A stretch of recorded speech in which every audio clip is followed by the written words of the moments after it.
Hey y'all, I will be doing a tutorial of the Carmen Weekender bag. So in this video, I will go through all the steps on how to make this bag, including the straps and the backpack straps, adding snaps to the side so that you can snap down these sides when you're not wearing it as a crossbody bag.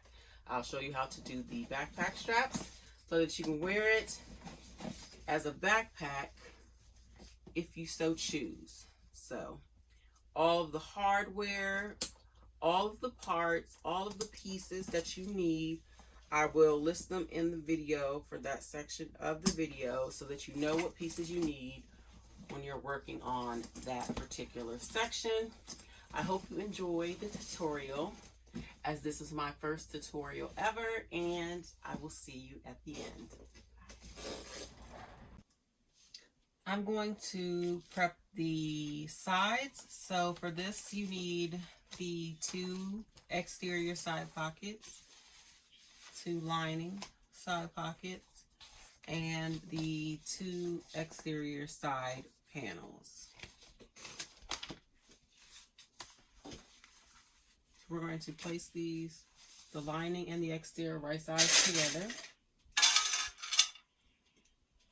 and clip in place.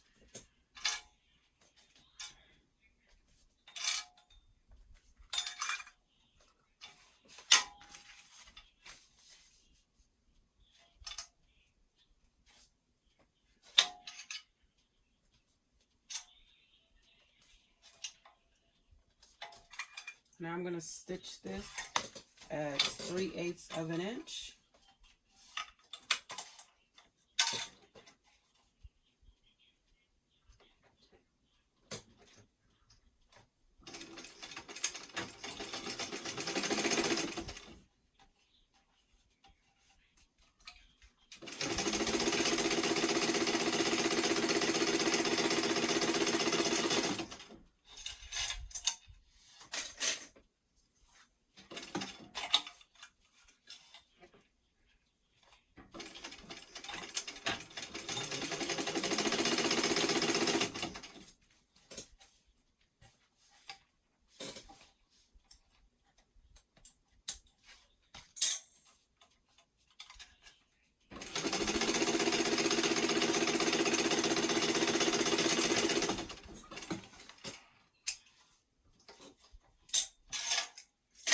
I'm going to put these so that they are right sides together, or wrong sides together. And I'm going to top stitch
I'm just going to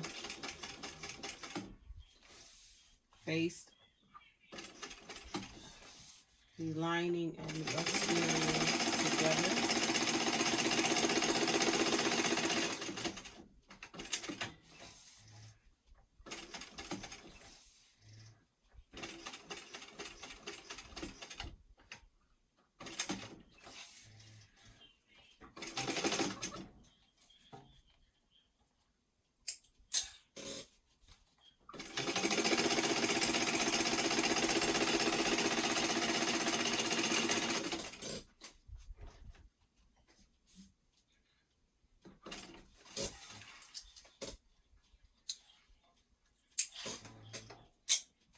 So there's one pocket done.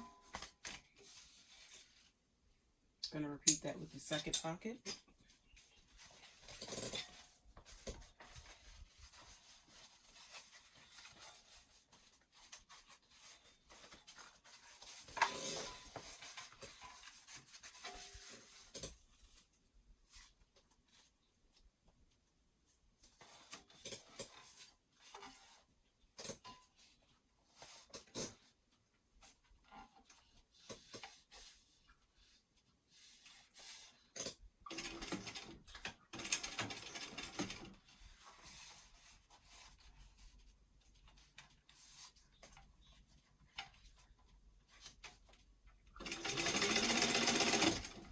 So again, I am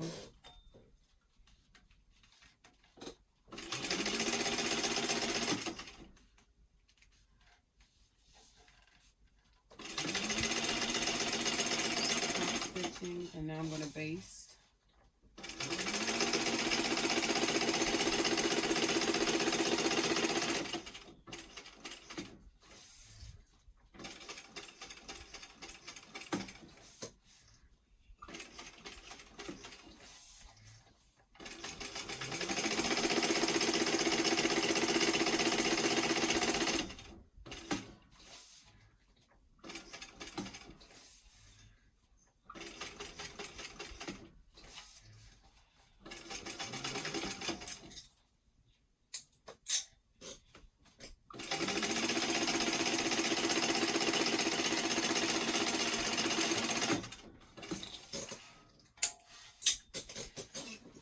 So now what you're going to do is take the side panel and you're going to line up the pocket.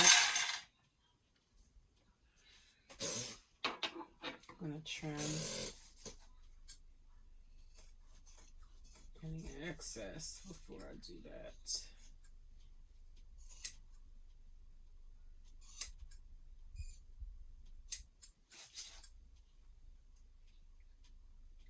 I'm just cleaning up any overhang, and I'm just going to clip, matching up those cutouts along the bottom.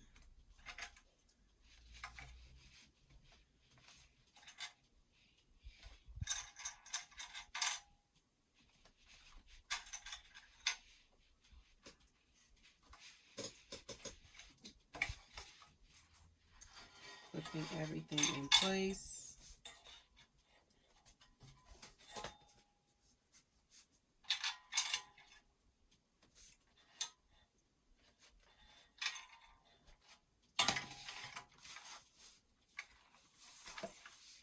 And repeat that with both.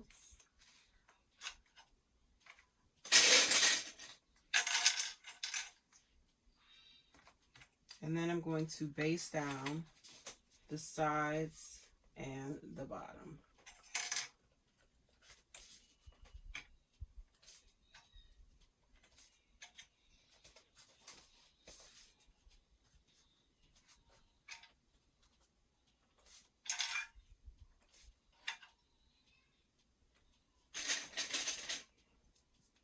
And I'm just going to baste this on at 1/8 of an inch.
So that is the side panel with the side pocket.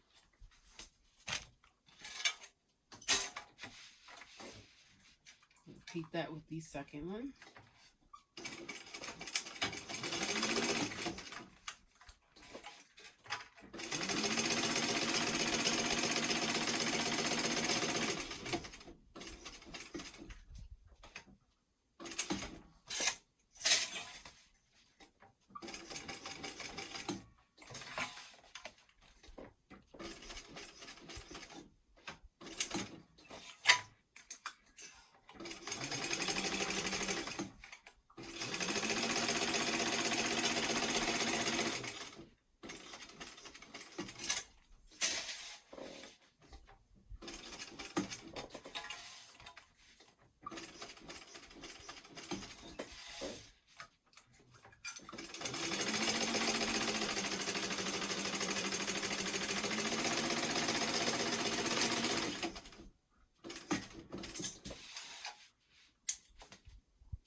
There is the two side pieces.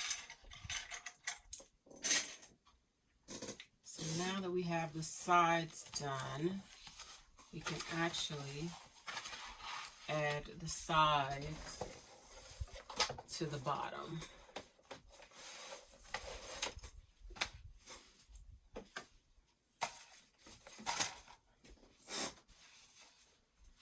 So we're going to line up the side with the bottom. Should match up perfectly.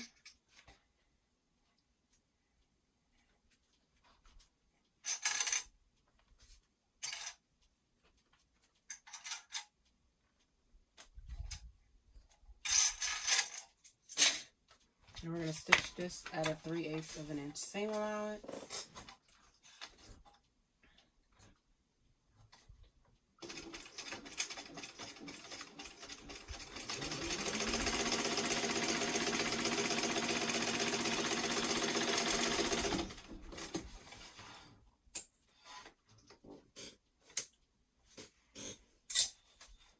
I'm going to repeat that.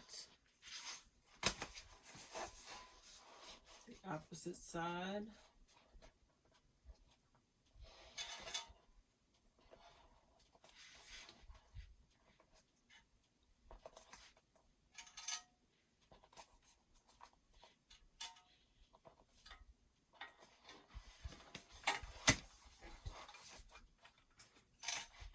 And we can set, once we're done, we can set this aside for later use.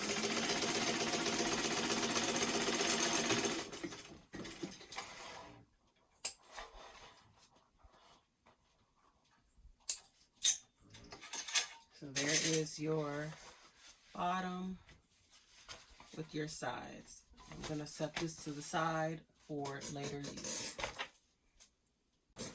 Now we're going to work on the front panel. So for that, you're going to need your gusset piece, your pocket gusset. So you need the exterior and the lining. You need the top main panel, the bottom main panel. You need your front pocket exterior and lining. You need an 11.5 to 12-inch zipper and zipper pull. And if you are going to be adding your bag tag, you need a bag tag. And you also need 2 of your rectangle ring connectors. So I'm going to start by finding the centers of my pieces.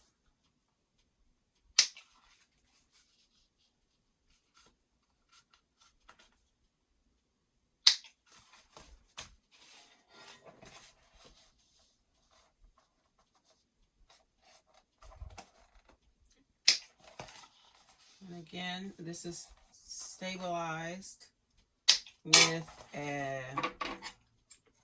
Profuse Stiff from Wowwalk.com, but you could also use Decaville Light, or you could use foam. depending on what the look you're going for. So I'm going to start with my front pocket. So I've drawn a zipper box on the back using the pattern piece. I'm going to take the lining and lay it right sides together with the exterior, and I'm going to clip them in place.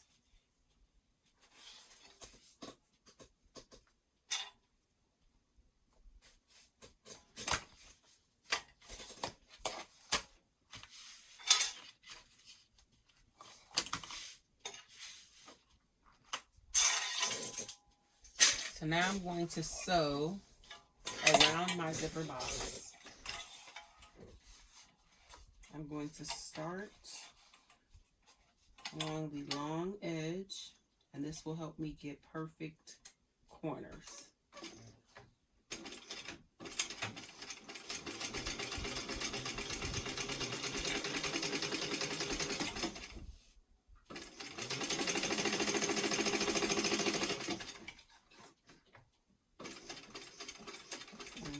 Sure that stop in the corner.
So now I'm going to cut down the center, the middle of my zipper box. So I'm just going to fold it, start cutting, and I'm going to cut until about a ½ inch from the end, and then I'm going to snip into the corners as close as possible without cutting through my stitches.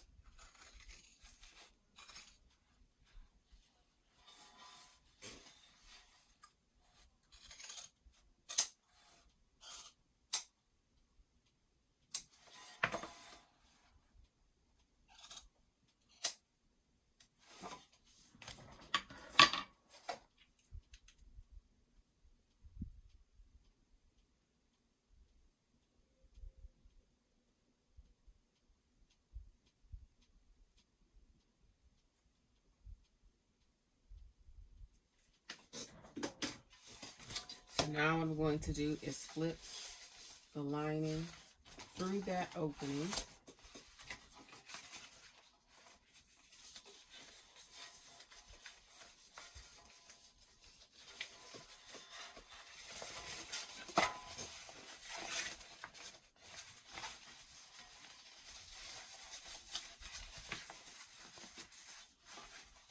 You can actually clip this in place.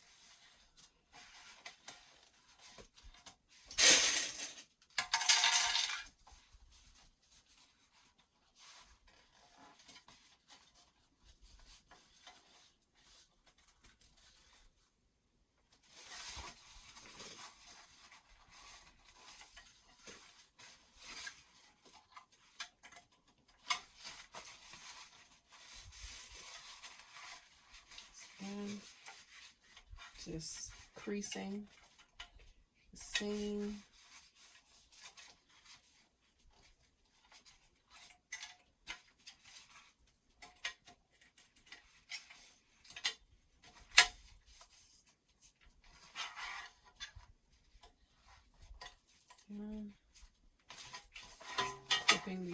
place.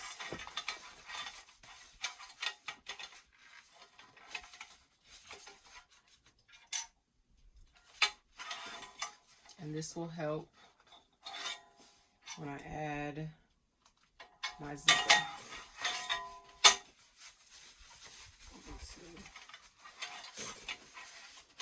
Try to, you can also add double-sided tape on the seam allowance and stick it down. You'll see me do that when I'm doing the lining zipper pocket, but since these are the same size, I am just going to put all the way around.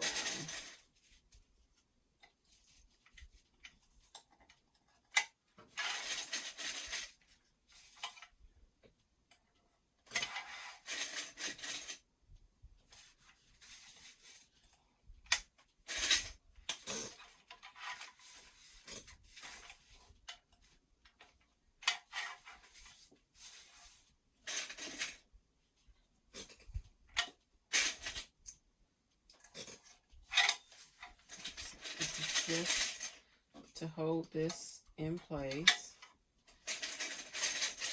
until I add my zipper, just like so. So now I'm going to add some double-sided tape to the top and bottom edge of my zipper. And I do this before I add the zipper pull so that my zipper is straight and doesn't have that hump from the zipper pull.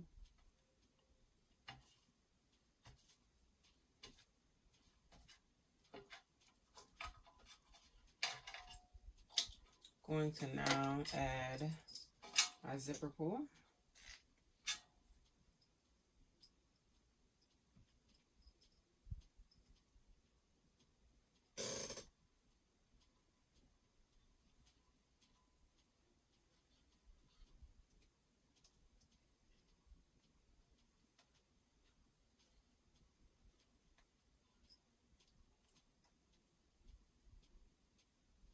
Trying to get it to be as even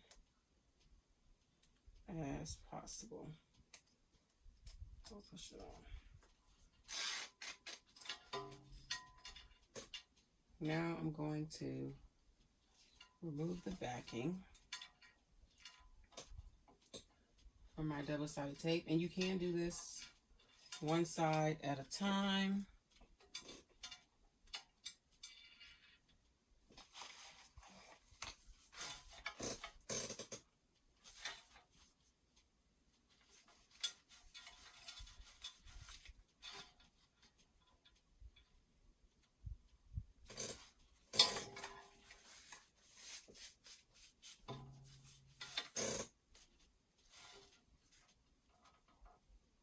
Just going to center that zipper in the zipper box.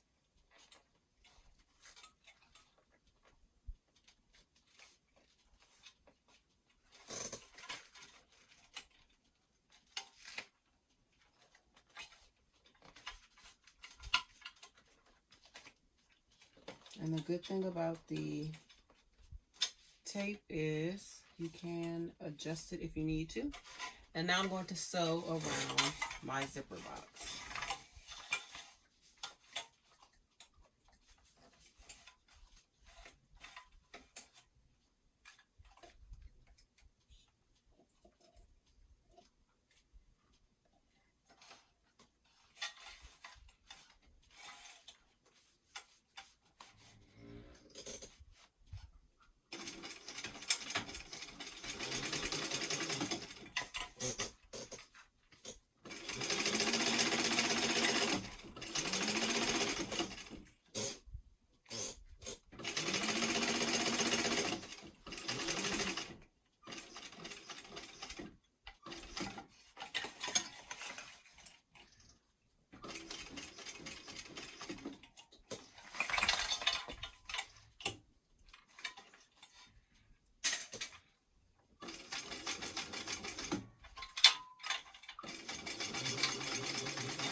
there. So now I'm going to actually baste my lining and exterior together to make the next step a lot easier. You can actually do this before you add the zipper if you want.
There is your zipper pocket piece ready to go.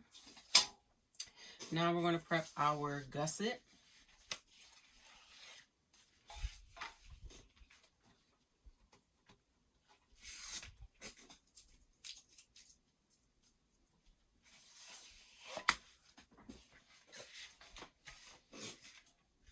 So we're going to measure 3/4 of an inch.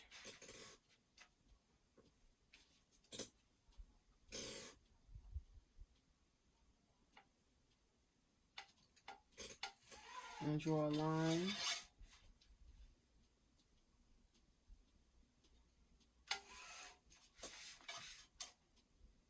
Because we're going to create a 3/8 of an inch seam here. We're going to repeat this on the lining.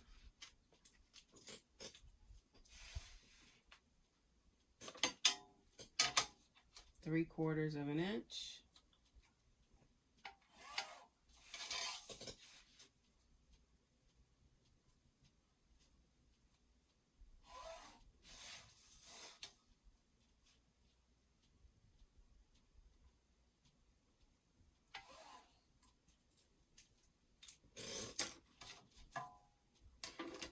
I'm going to add some double-sided tape along the edge.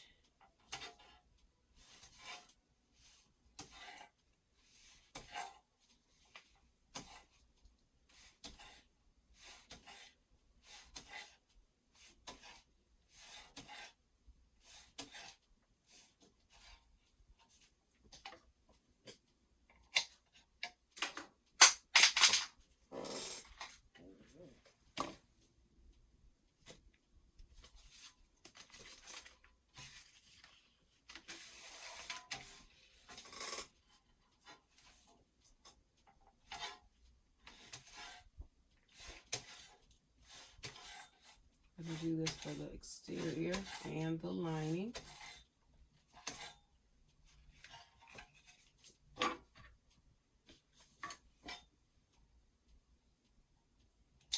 Like so.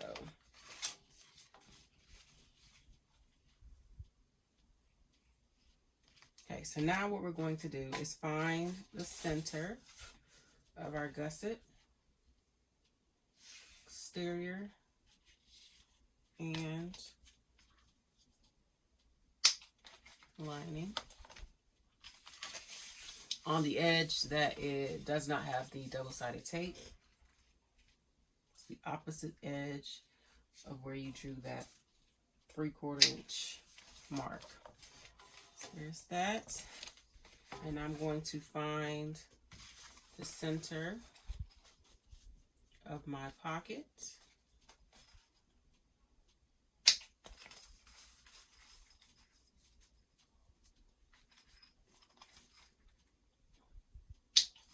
Now I'm going to, starting with the exterior, I'm going to clip. I'm going to match up those centers.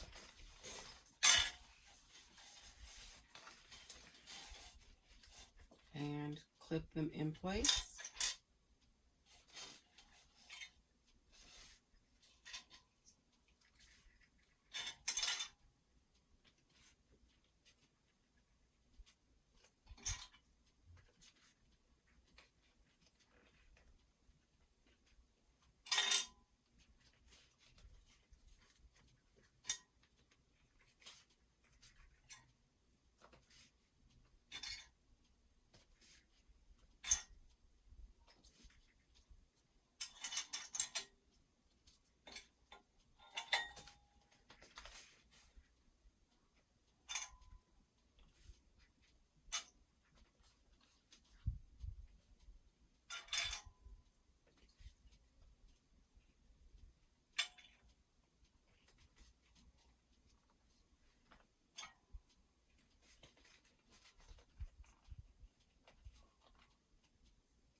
Just going to clip this in place, and I'm going to base this in place at 1/4 inch.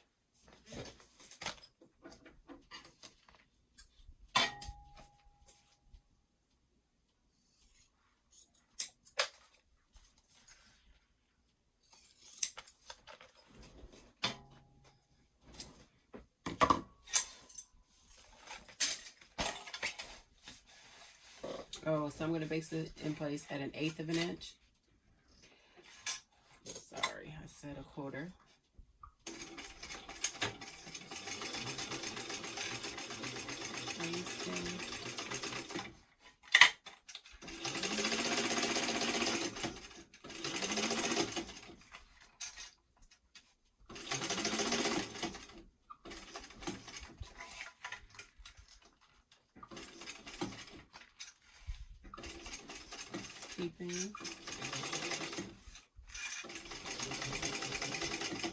Keeping the edges lined up.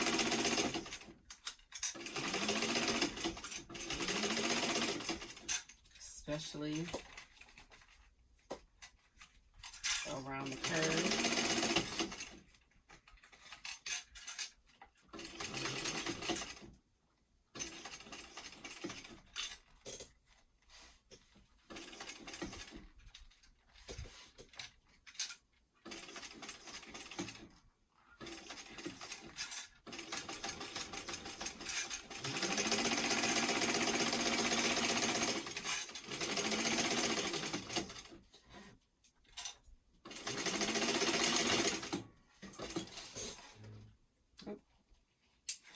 And that was the end of my bobbin. Perfect.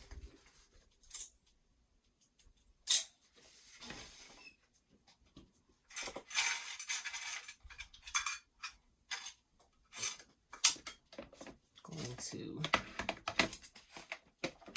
change my bobbin.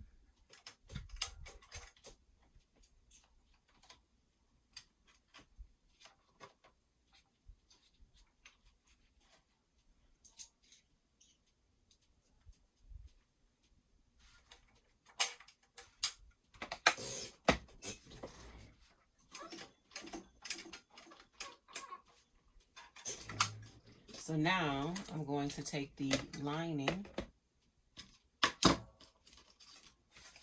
and on the lining side, going to put them right sides together, matching up those centers.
that in place.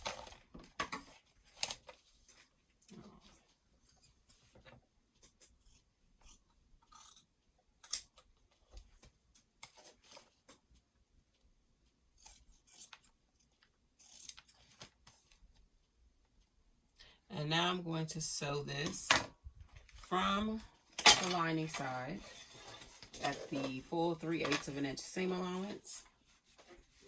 And I'm going to make sure that the exterior is straight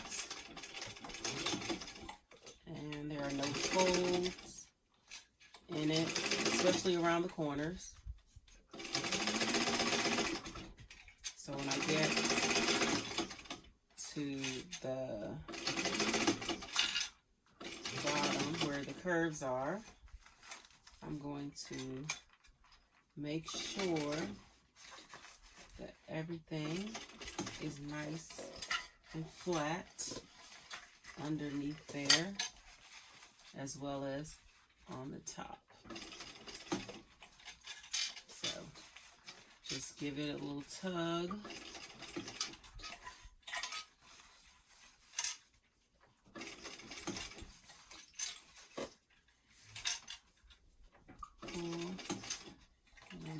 To just make sure again it's nice and flat under the bottom.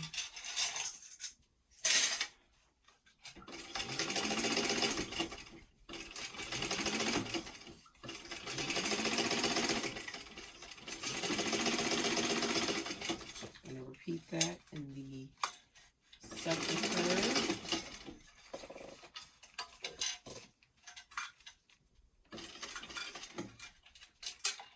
And going to flatten that.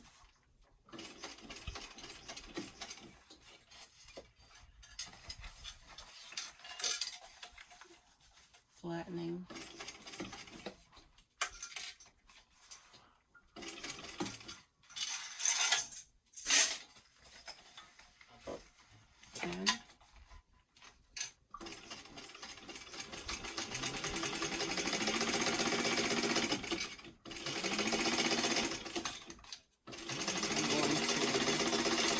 And check to make sure that everything is nice and neat, and it is.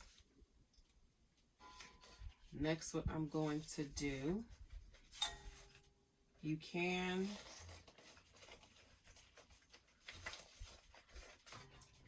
going to trim around the curves.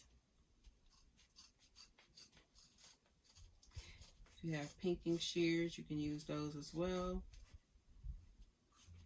Trying not to cut trying not to cut anything that I don't want to, so.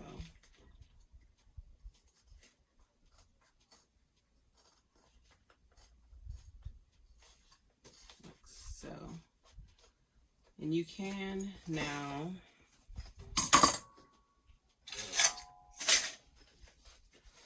the lining and exterior together, and you can actually top stitch this. It's optional, you don't have to top stitch it.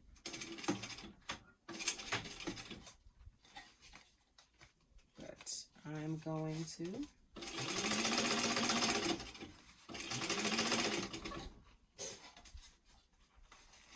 Making sure that when I get to the curved area, that it is nice and flat. So again, I'm going to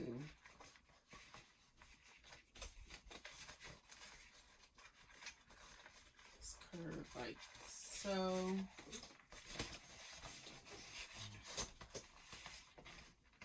And I'm just pulling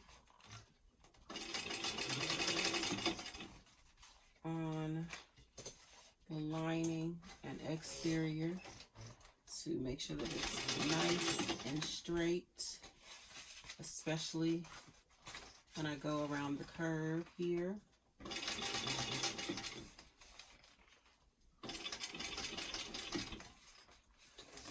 Pulling.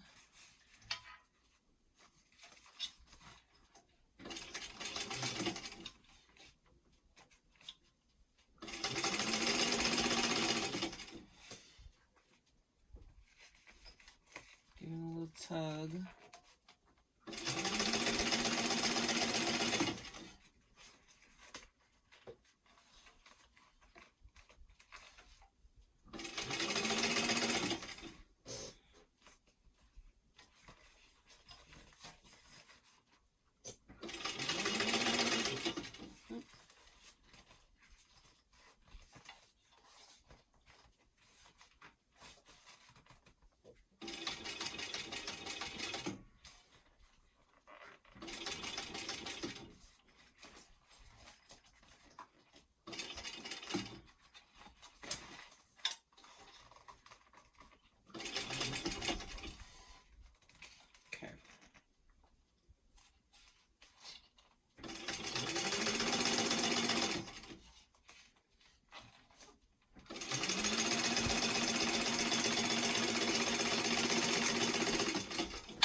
Like so.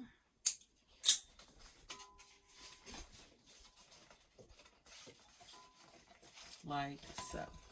Now what I'm going to do is remove the backing from this double-sided tape and fold over the edge to that 3/4 inch line that we made earlier, all the way around. And I'm going to repeat that with the lining as well.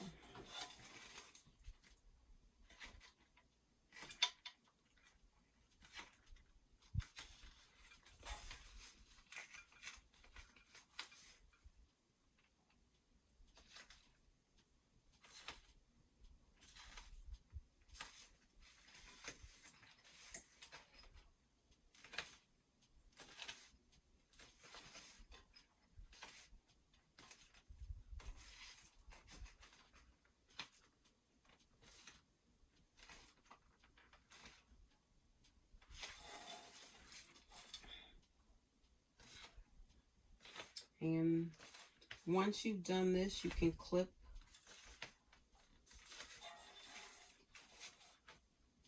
the lining and the exterior together. I am going to place a piece of 1/8 inch double-sided tape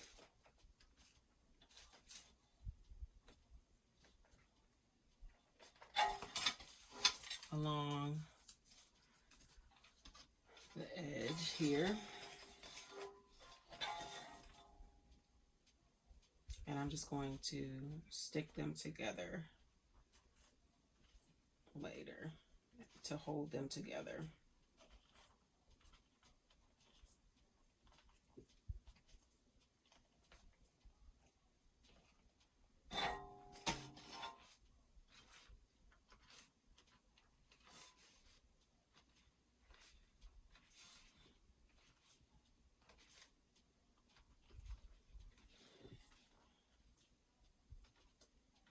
And all the way around.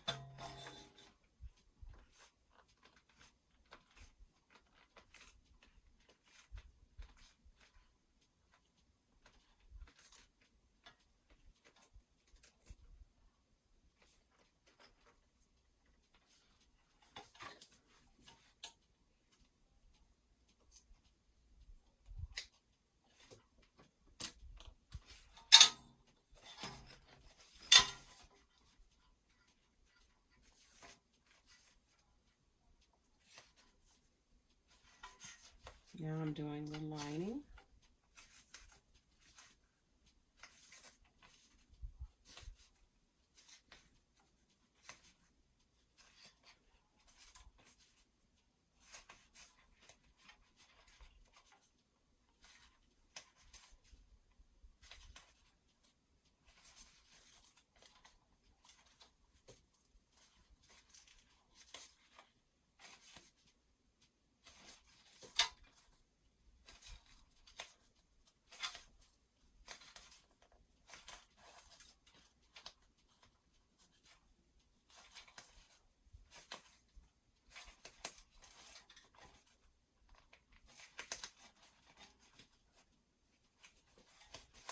all the way around.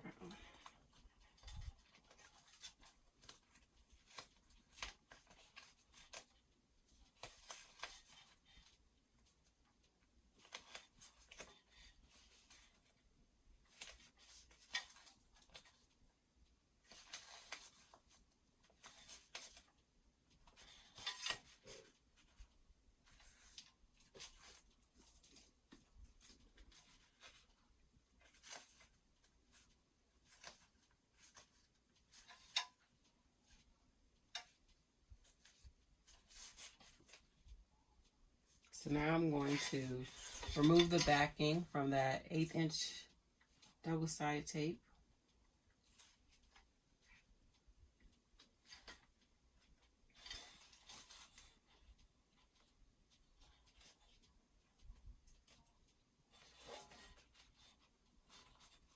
And stick them together.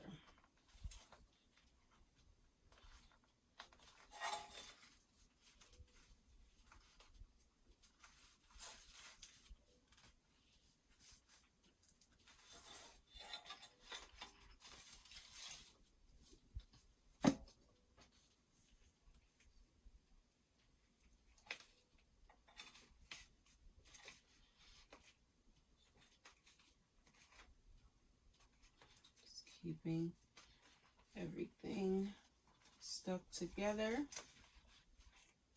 like so.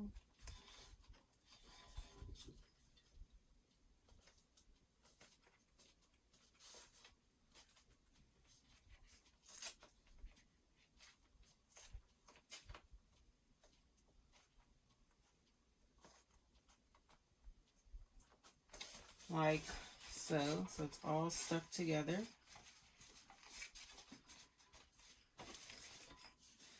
And now that we've done that, we're going to take our main panel bottom and I'm going to line up the center markings along the top edge.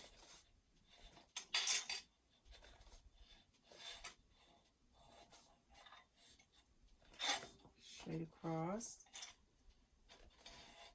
And when you get to the sides, you're going to decide how far from the edge you want your piece to be. So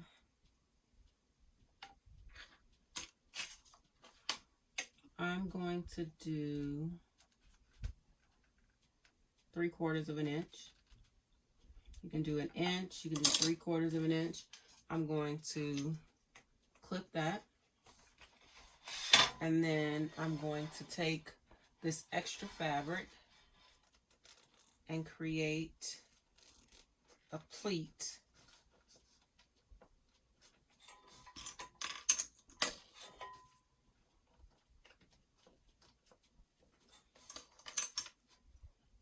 At the top there. I'm going to repeat that on the other side. So 3/4 of an inch. Place it there. Clip. And then the excess, with the excess, I'm going to create a pleat.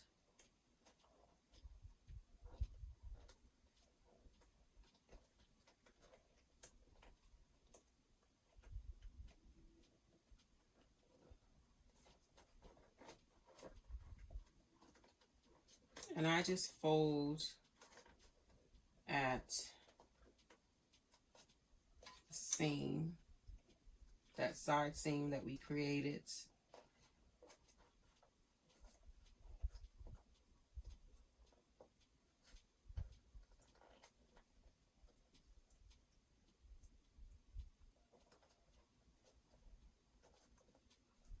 Just the side seam. So I just fold it at this side seam and create my pleat that way. I'm going to now baste this down across the top.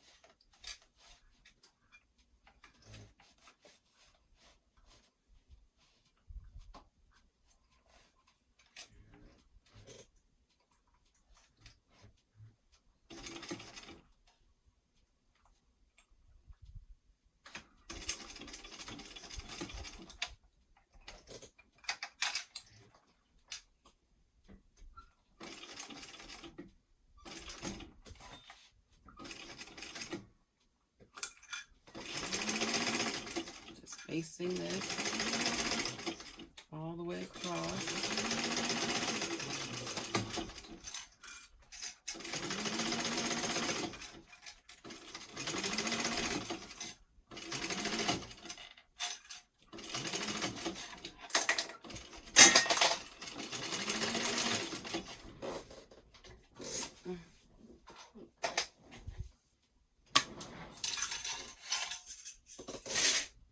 And once I get to the end here, I'm going to now start sewing around the edge of my pocket. And you're going to place this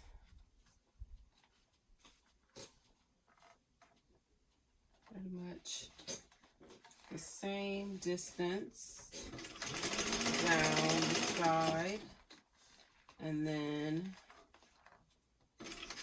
go around the curve here, making sure to kind of flatten that. So I'll open my pocket so that I can reach in and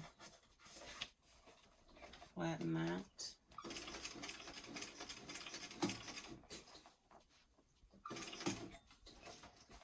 You don't need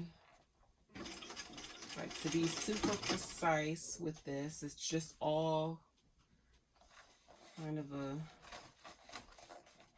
feeling. So just kind of place it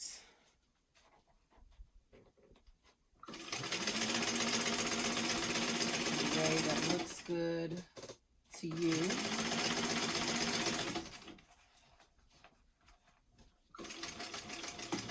Find this method easier than trying to figure out like exact measurements and placements for this, because everybody sews a little differently, and so sometimes things don't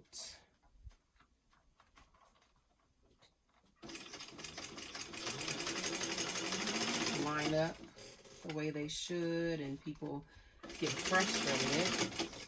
So instead of doing that, I just gave you a little bit of free form with this pocket.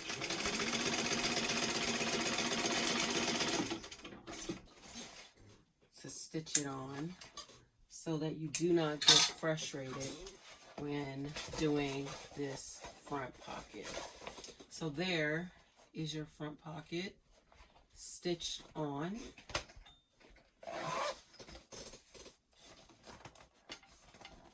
So now what you're going to do is take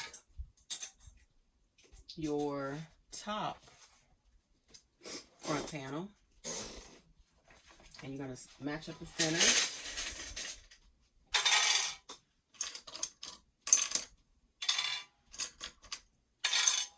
And clip it across.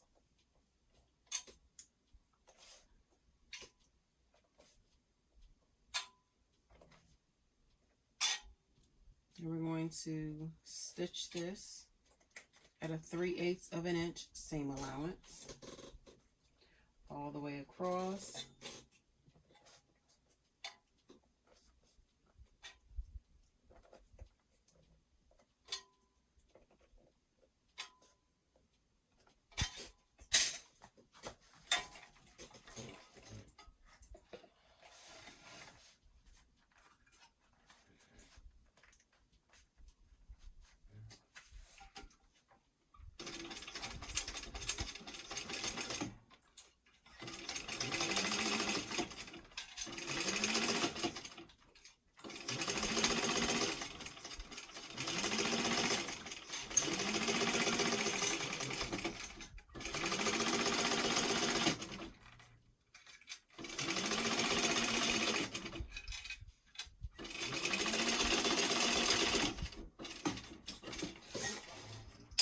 We're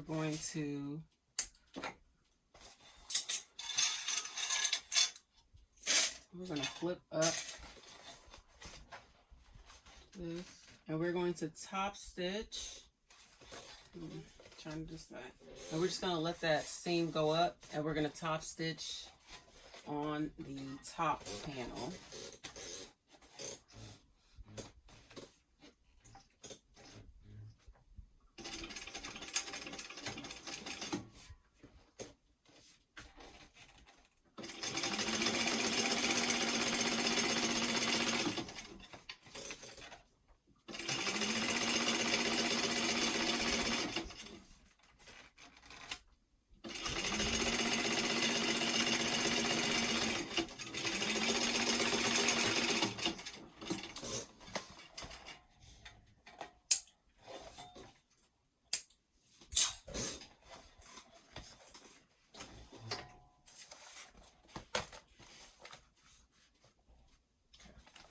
Next, we are going to add our rectangle ring connector. So I'm going to put a piece of double-sided tape down the back of this.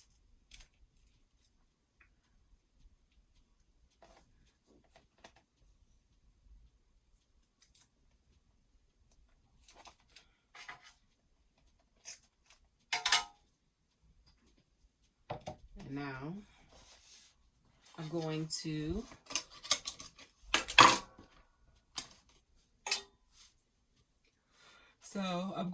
take my ruler, line it up. It's a 1-inch ruler, and I'm going to line it up on the 4-inch mark because I want 6 inches in between each of my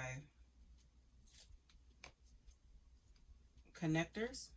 So by lining it up with the 4-inch mark, then I'll have 3 and then 1 where I will line up my connector.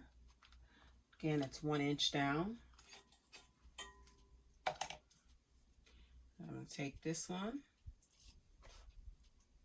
go again over, and then 1. So now we have 1, 2, 3, 4, 5, 6 inches in between our connectors. And I'm going to now sew. I'm going to sew these on.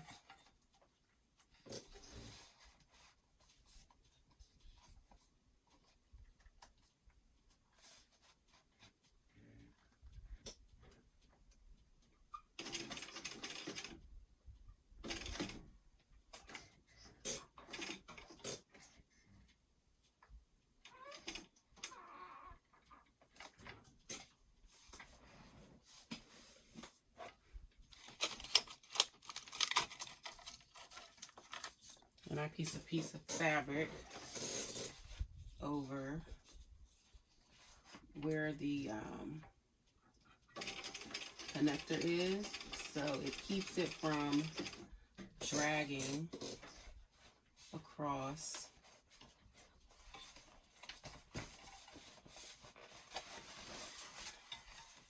the connector. It keeps it from dragging across your fabric and possibly ripping your fabric.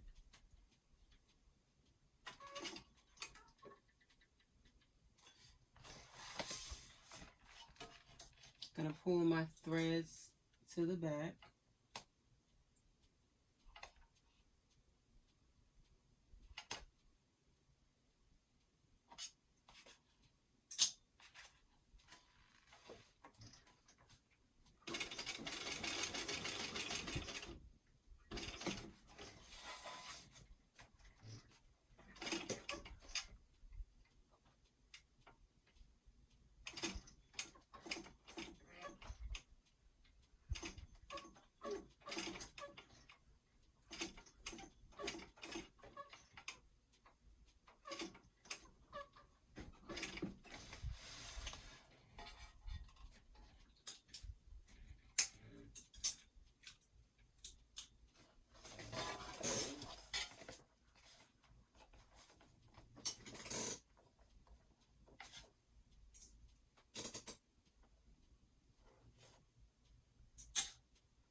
I'm pulling my threads to the back and stitching them on.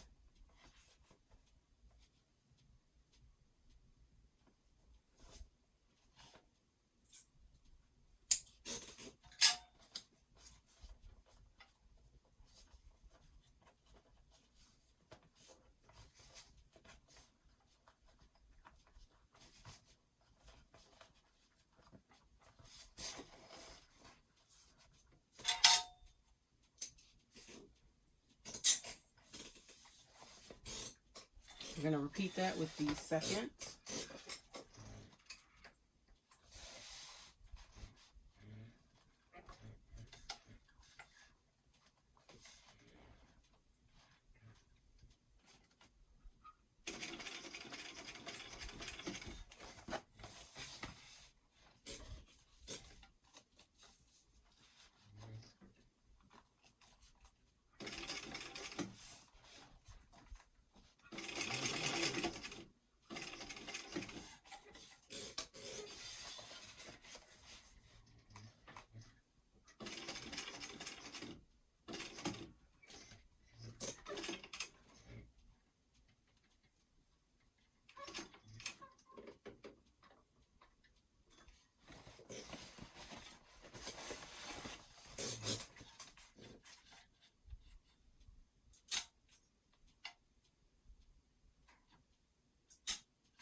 And if you want, you can add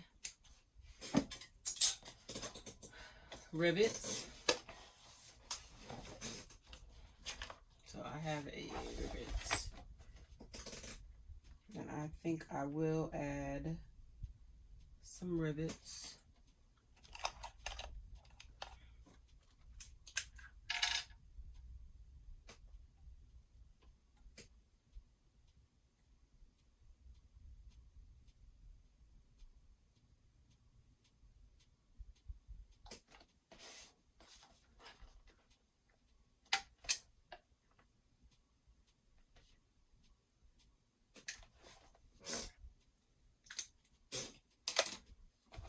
I'm also going to add my bag tag as well. So let me grab centered.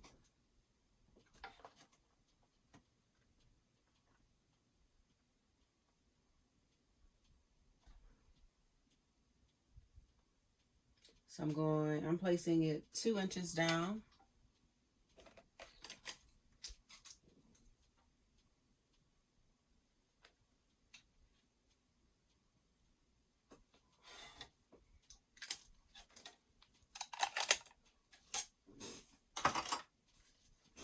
So I'm going to use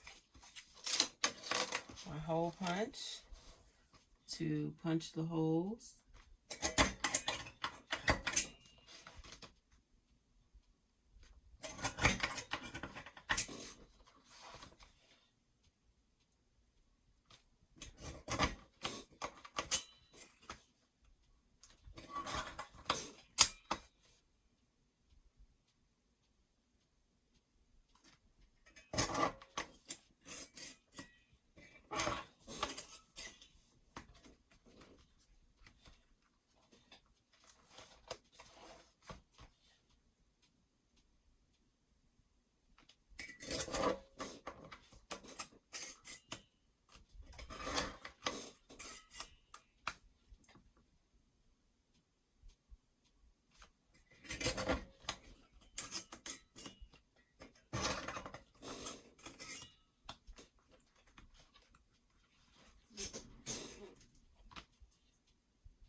There are the holes punched for the rivets.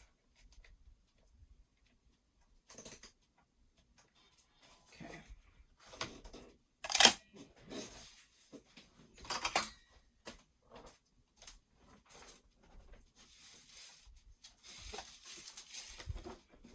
So I'm going to grab my press.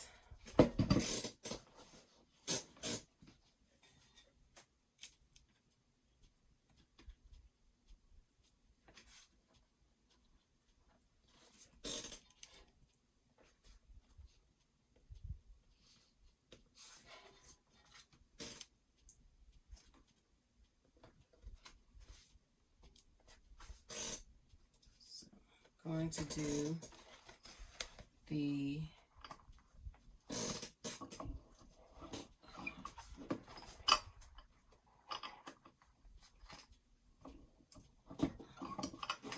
so that is my bag tag. Now I'm going to do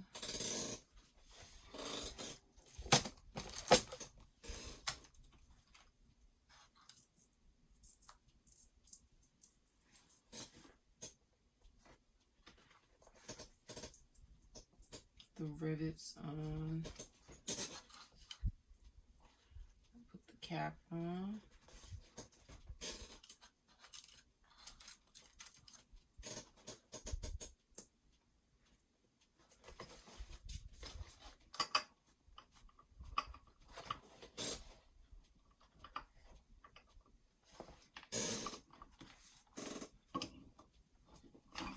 And make sure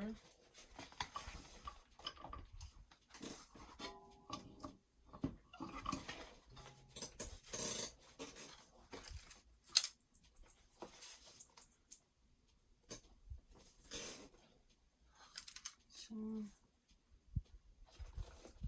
3, 4.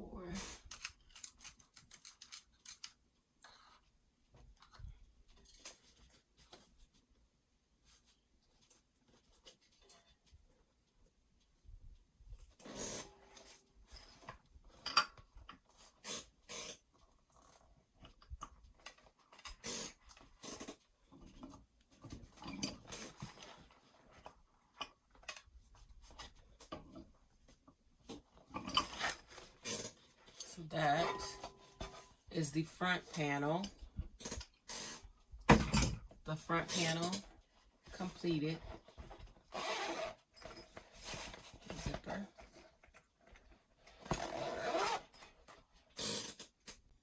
We're now going to start working on the lining. So for that, you'll need your 2 zipper pocket pieces, one with the zipper box drawn on it. You will need your 2 slip pocket pieces.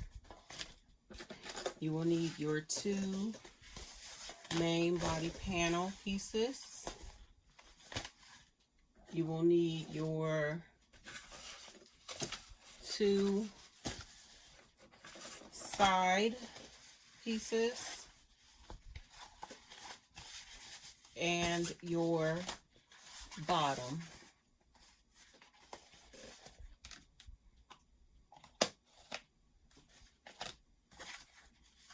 So we're going to start by prepping the bottom and the sides. So I'm going to put those right sides together and they should line up perfectly.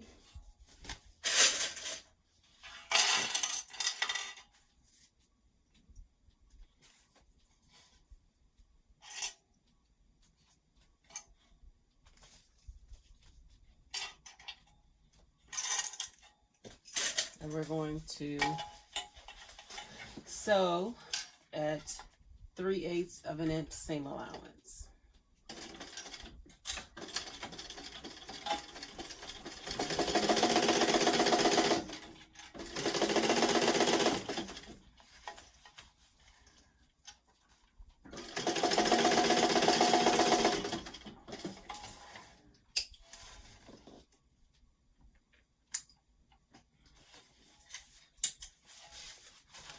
repeat that with the other side piece and the other side of the bottom.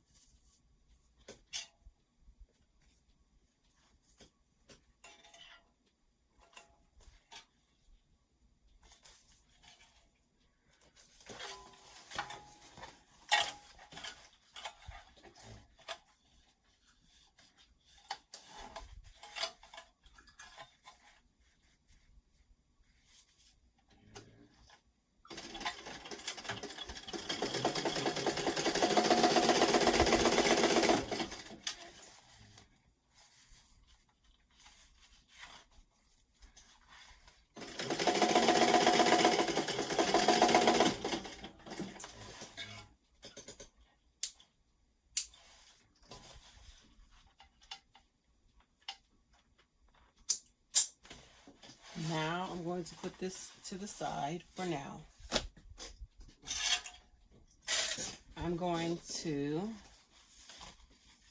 grab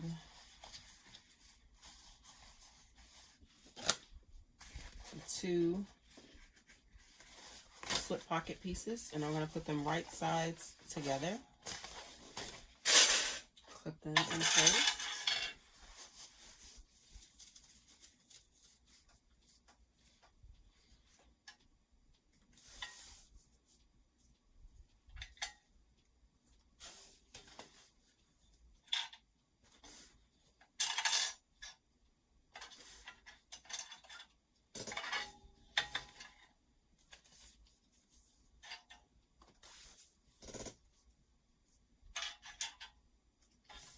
And I'm just going to sew down the long edges at 3/8 of an inch.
Now I'm going to flip this to right side out.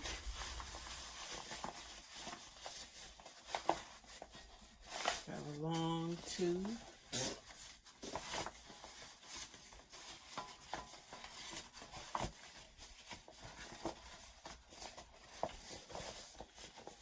You can press this. I'm just going to clip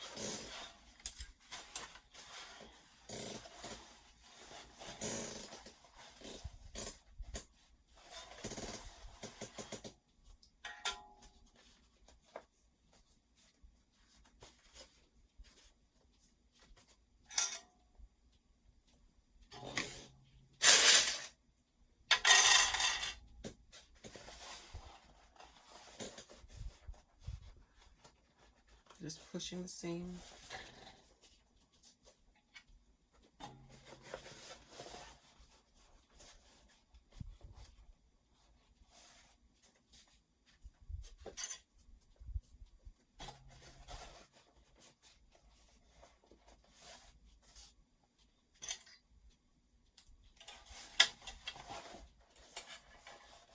And I'm going to clip both sides.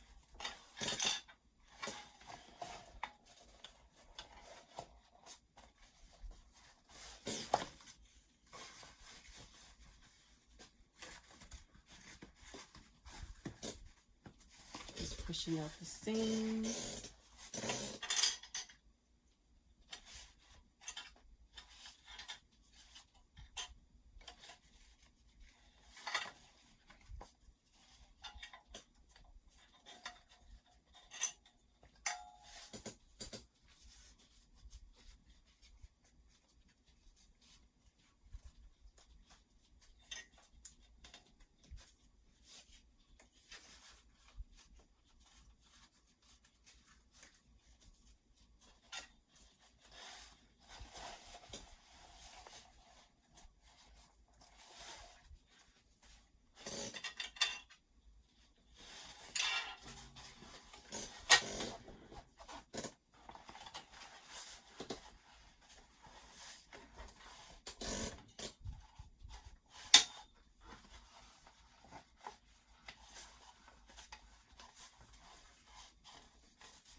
I'm going to top stitch along one edge.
I'm going to find the center of my main panel.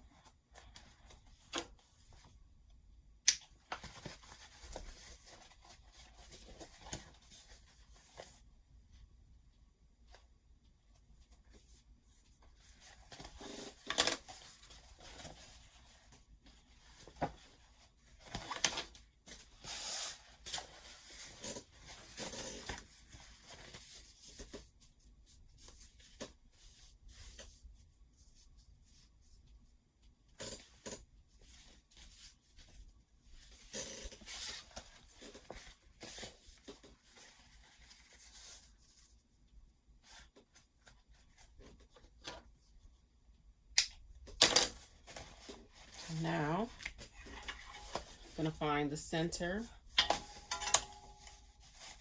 of my slip pockets.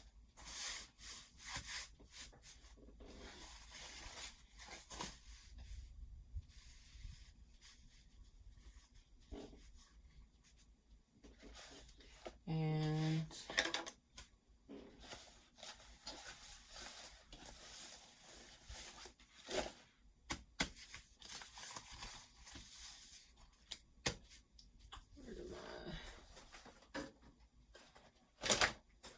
going to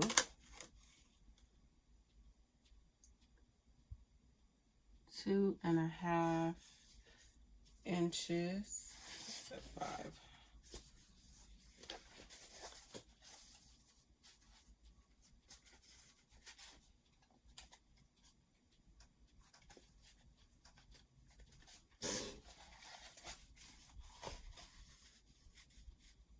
like so. Going to center, and I'm going to clip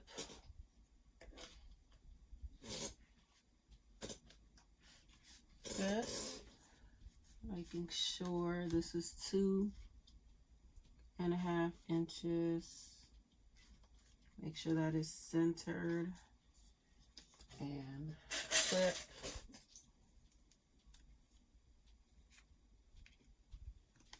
I'm going to take my chalk and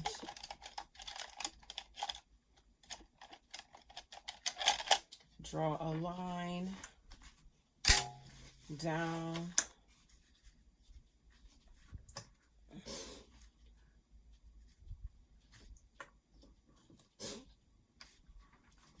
the center. This is not the center.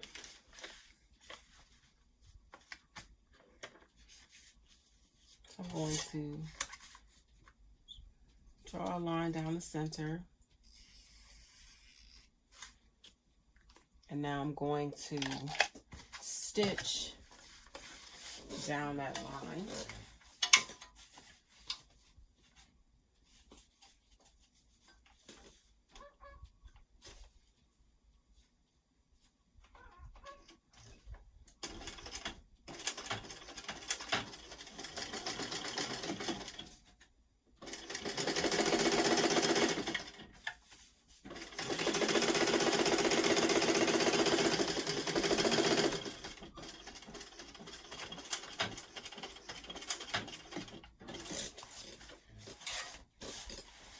Like so.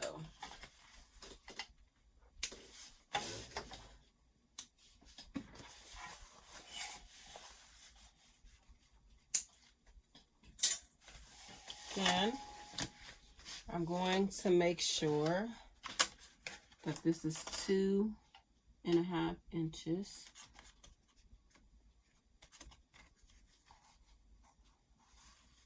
And I'm going to clip it, lining up the side edge.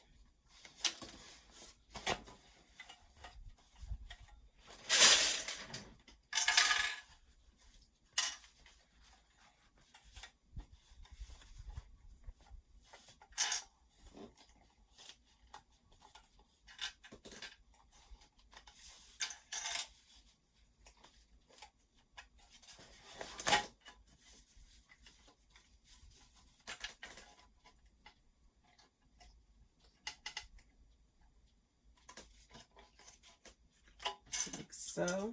Clip that in place.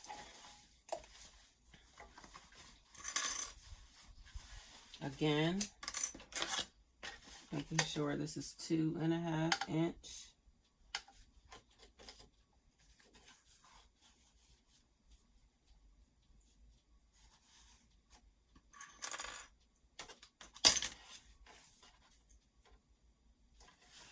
Place like so. And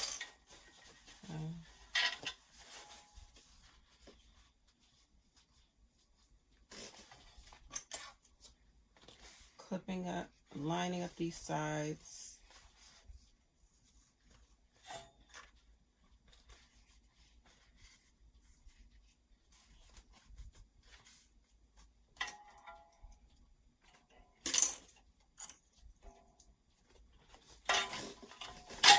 Then I'm going to kind of push this to the center and create a pleat.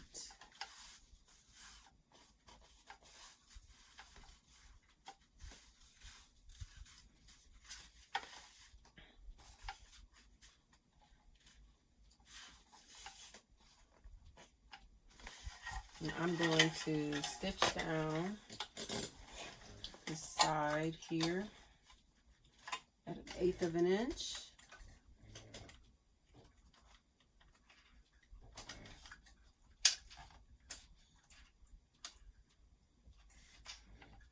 So starting at the top here.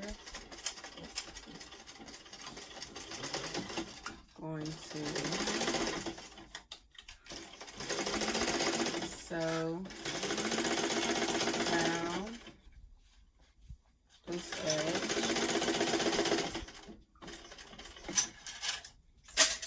and as I go, I'm going to make sure I keep that pleat at the bottom as I sew across the bottom here.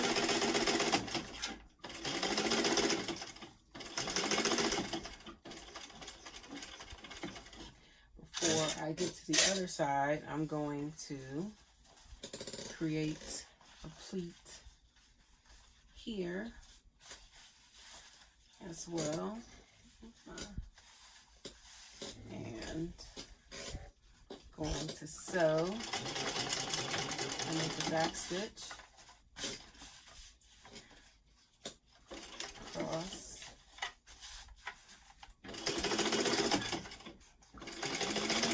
across,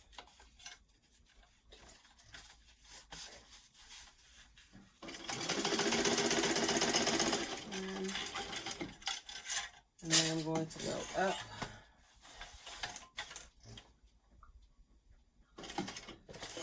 the side.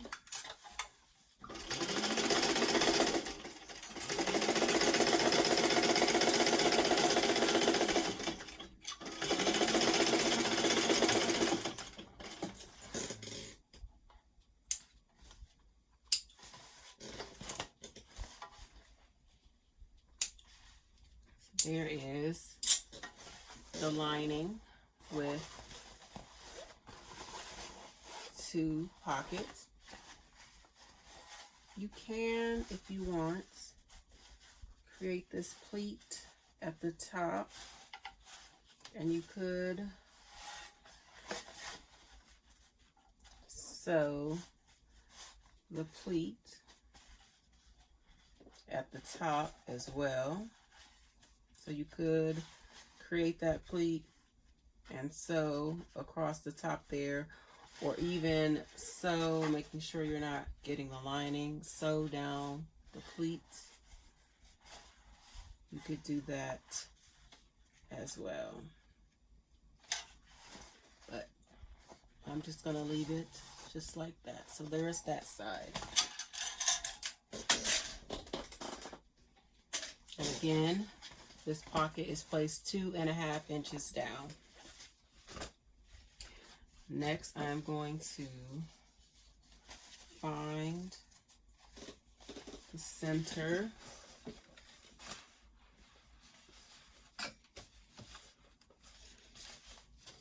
of the second piece.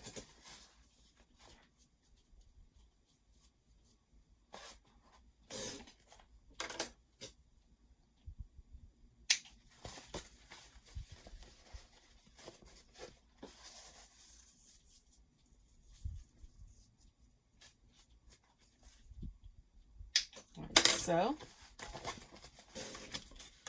and we're going to take the piece with the zipper piece with the zipper box on it.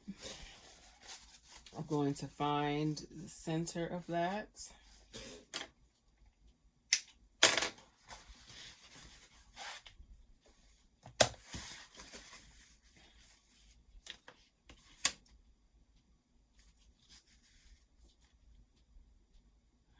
And we're going to measure 1 3/4 inches down and center it.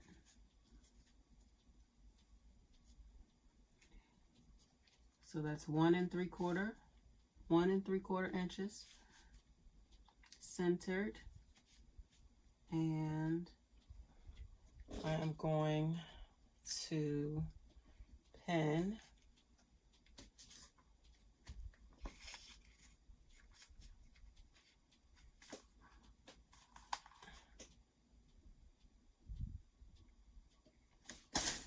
pin this in place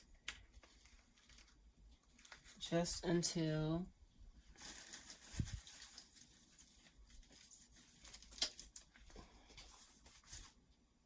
I sew around my zipper box.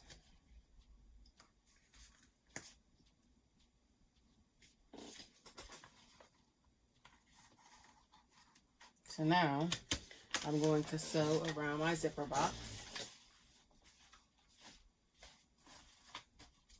And if you want to, I'm just using the same thread.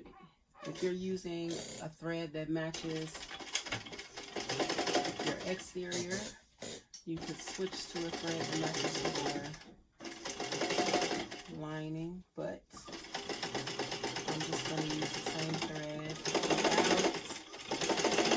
for that contrast in the lining.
Now I'm going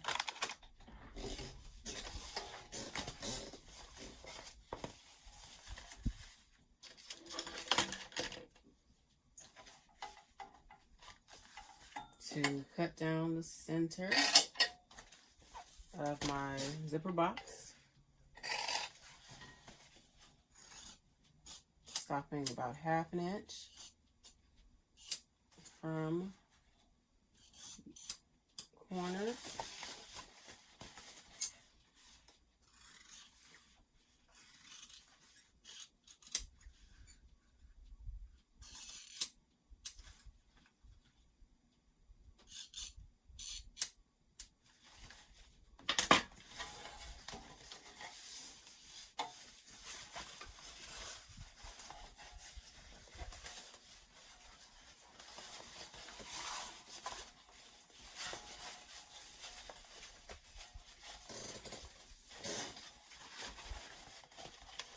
Going to flip the lining through that box.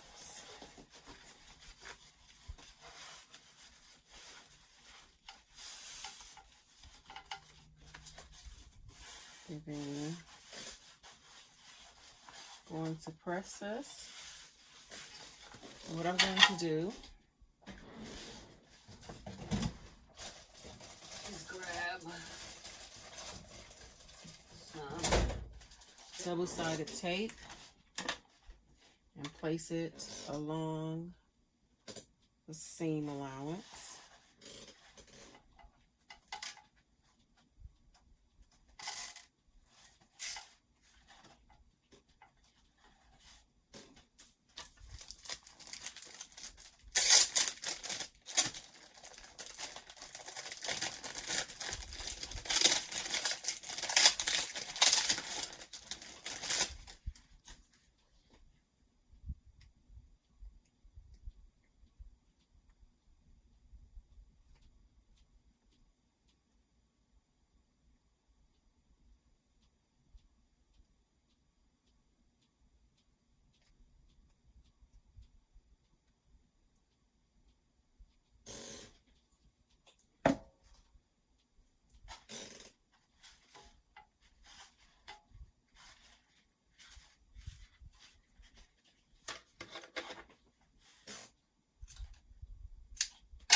I'm going to remove the backing.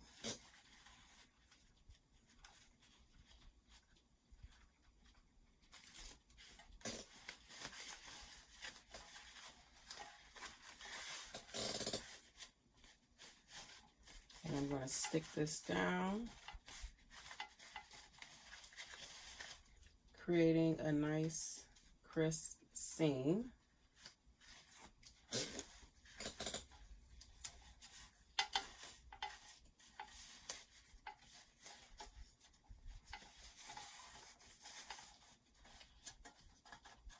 Like so. Gonna repeat.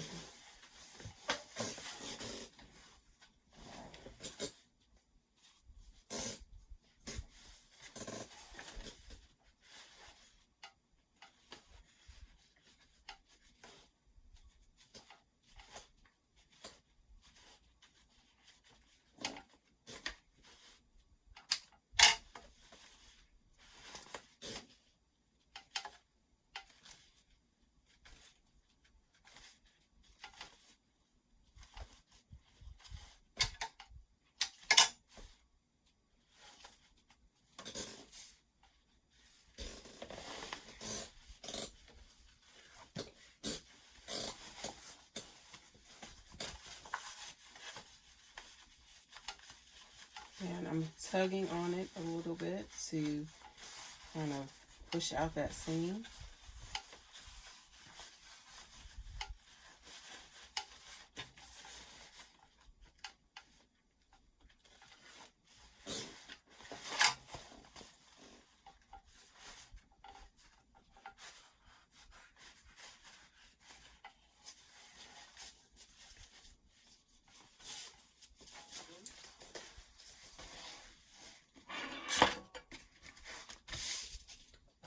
All right, so now I'm going to take another zipper. We're gonna put it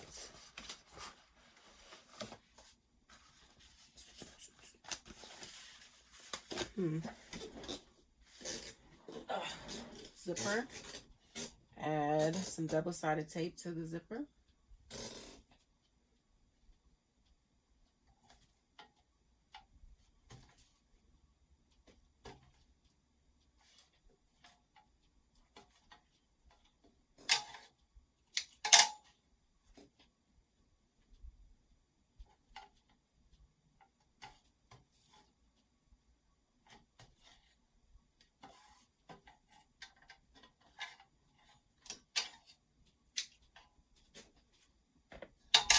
Now I'm going to add my zipper pull.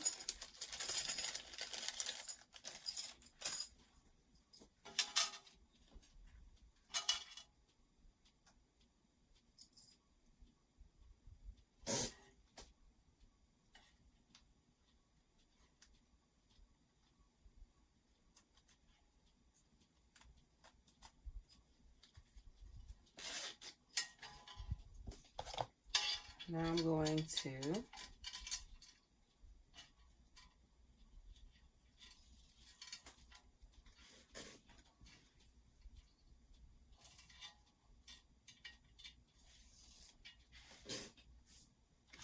close the zipper.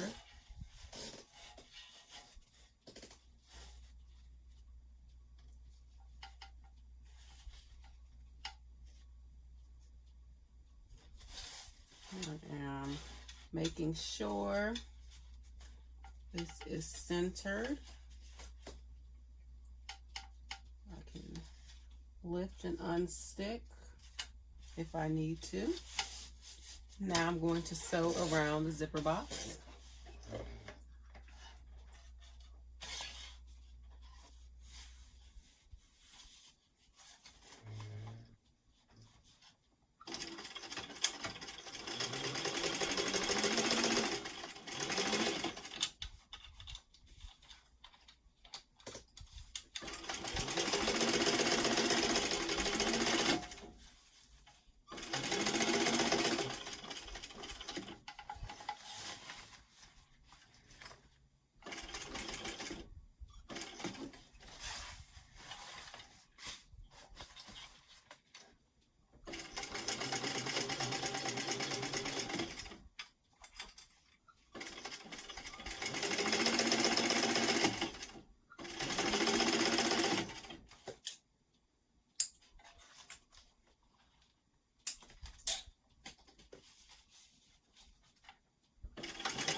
Now I'm going to take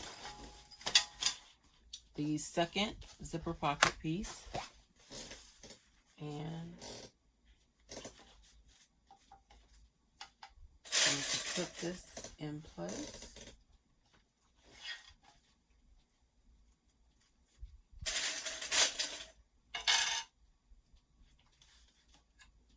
I'm going to leave the bottom of this open.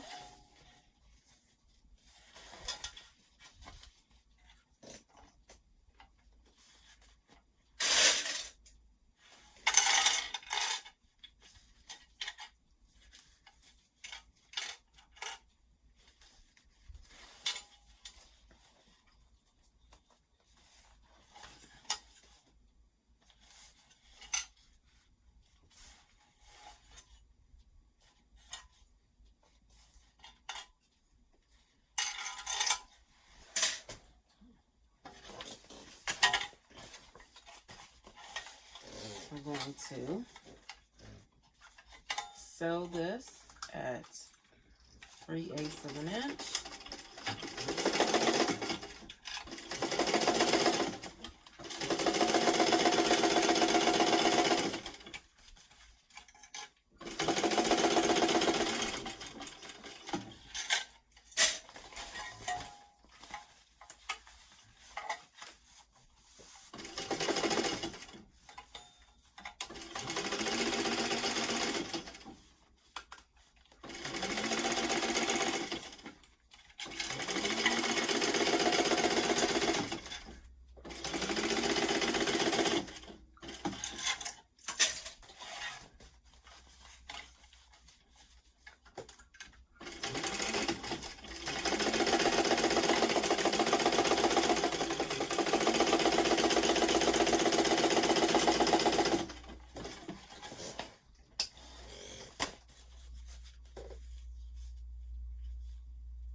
So this is now the lining.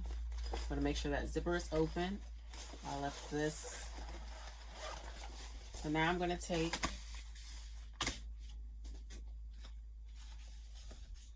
the bottom. I'm going to find the center of my bottom.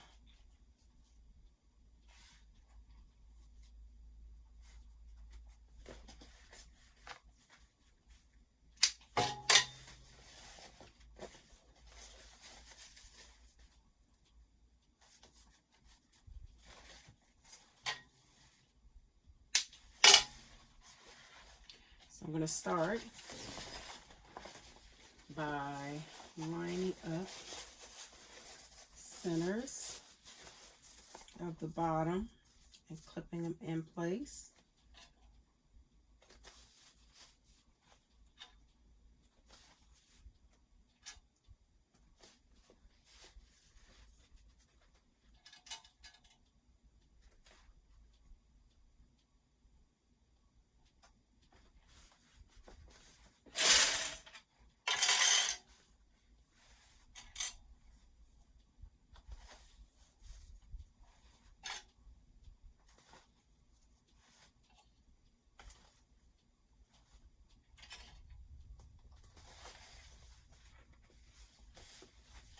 And I'm going to clip my side.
So I'm going to start by sewing down the sides.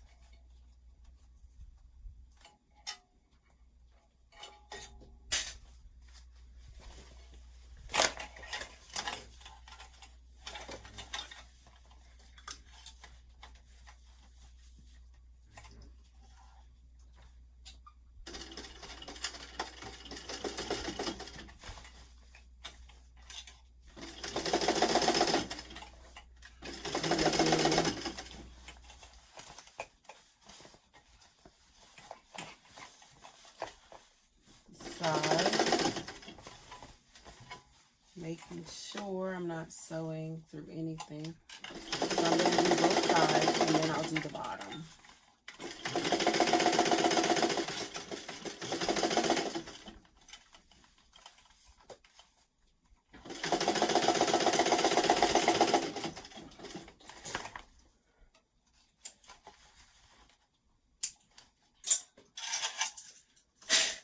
I have the side. I'm going to do the other side.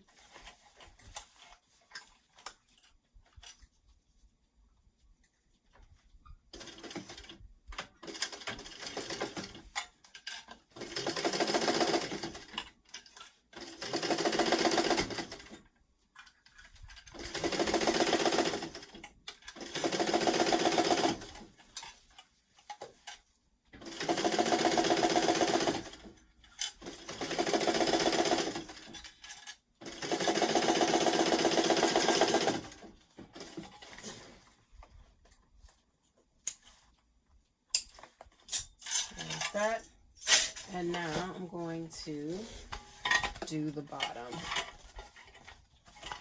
making sure that everything is lined up.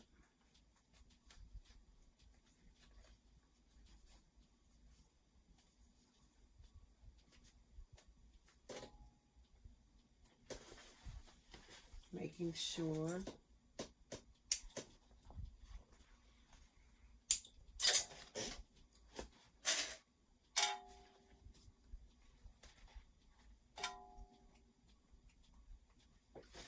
and now I'm going to sew across this at 3/8 of an inch.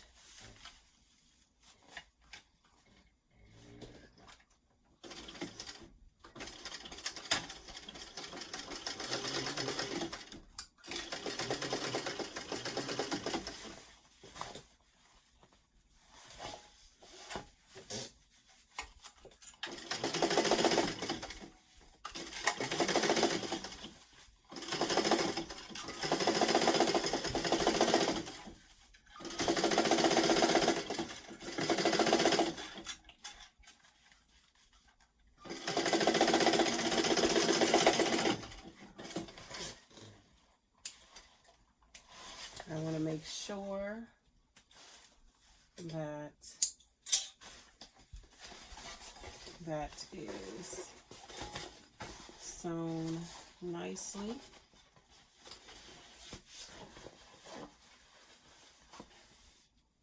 Good. So again, now I'm going to take the second side and I'm going to clip the bottom, making sure that's the bottom. Okay. And going to clip in place. And again, I'm going to stitch down the sides first, and then I will stitch down the bottom. So, I'm going to clip.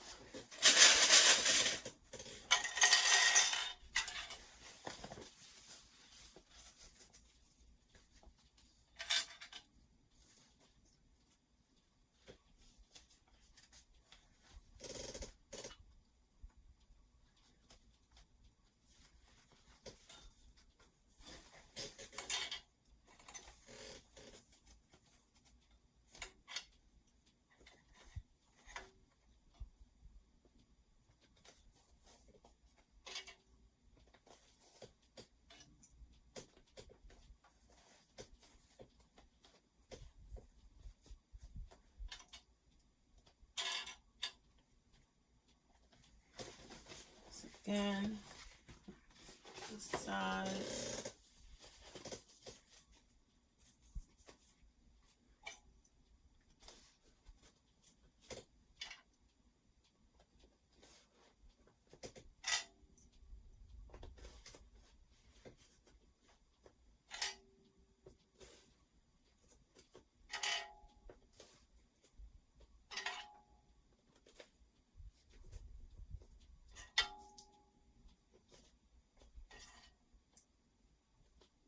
Again,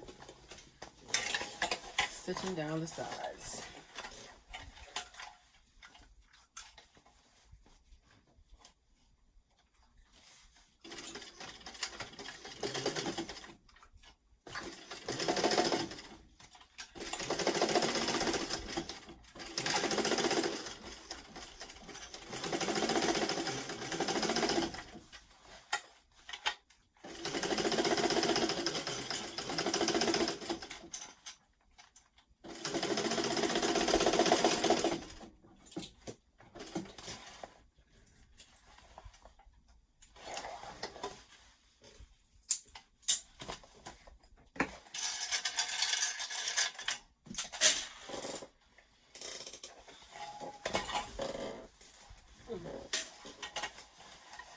Again,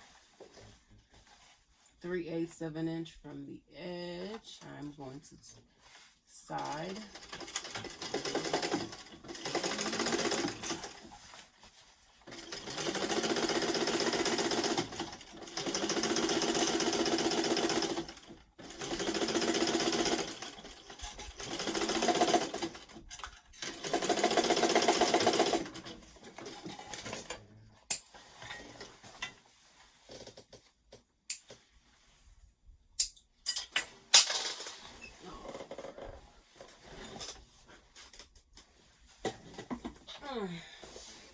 Oops. And now I'm going to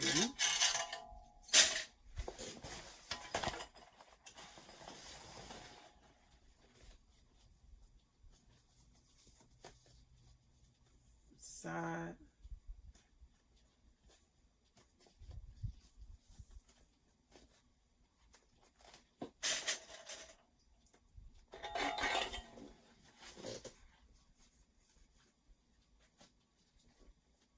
I think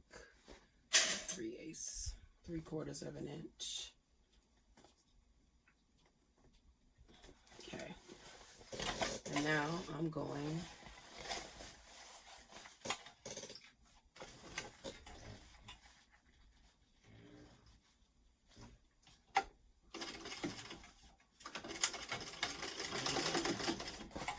across at 3/8 of an inch.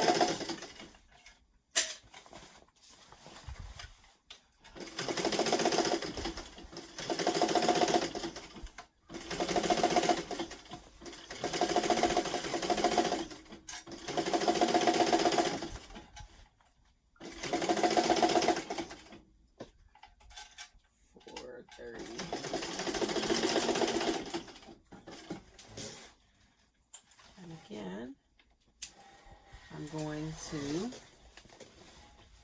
make sure that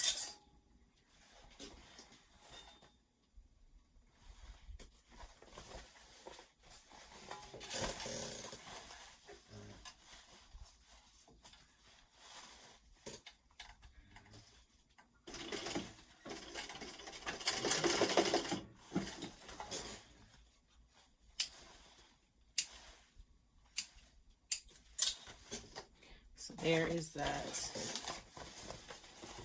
That is the lining done. I'm going to clip the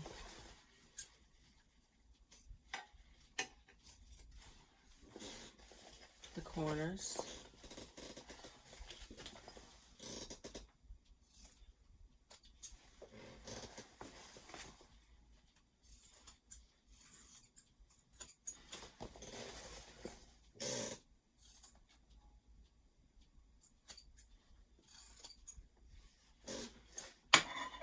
now the lining is complete. So now it is time to put it all together. Hey y'all, so I'm going to be doing a tutorial for the Carmen Weekender bag. I'm going to go by step, and as I do each section, I will let you know what pieces and hardware that you will need so you can follow along with me. I'm going to start with the back panel and we'll go from there. So for that, you will need your backpack strap pieces. You can use webbing for this. I'm going to make mine out of faux leather and waterproof canvas. I cut mine to 30 inches, but you can cut yours as long as you want. You will need 2 of your rectangle ring connectors, your 2 D-ring connectors, the back accent piece, the main body panel, so it should be the big piece. You will need 2 rectangle rings, 2 1-inch D-rings, and 2 strap adjusters. If there's anything else you need, I'll let you know, but to start, that's where we're going to start. So let's get started.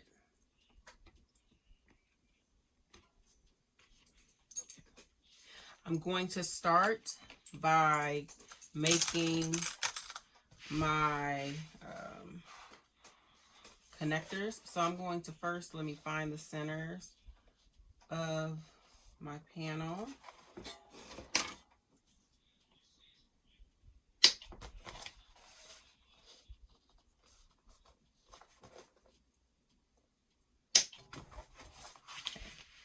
So I'm going to start by drawing a line down the center of my rectangle ring connectors. And I just put a little piece of do Decaville Light down the center.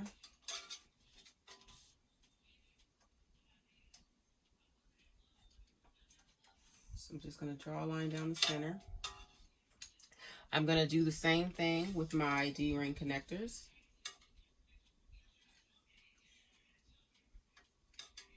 As well as for my back accent piece.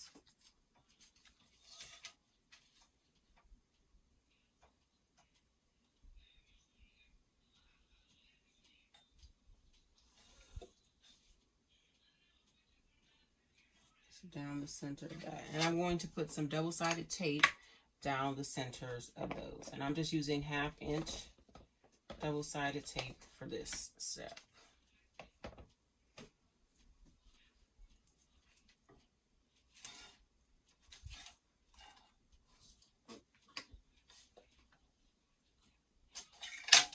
For my machine, I'm using a Thor 1341 cylinder arm with a flatbed attachment.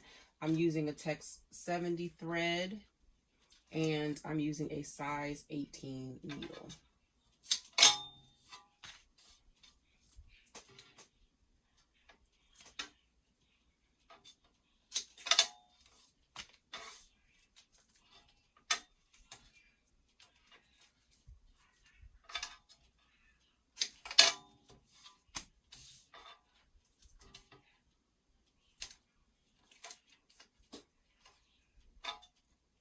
I'm going to prep the other 2 rectangle ring connectors as well so that they will be ready to use later on.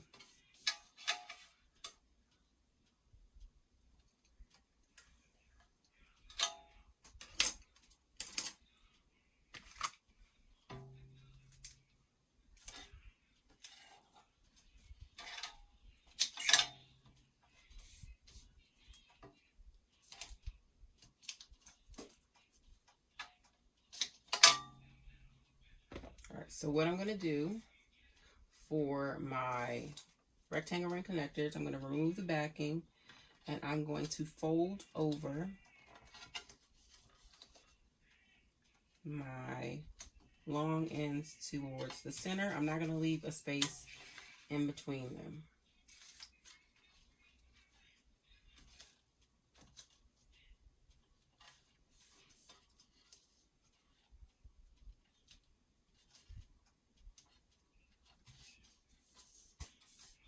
I'm going to do that with all four.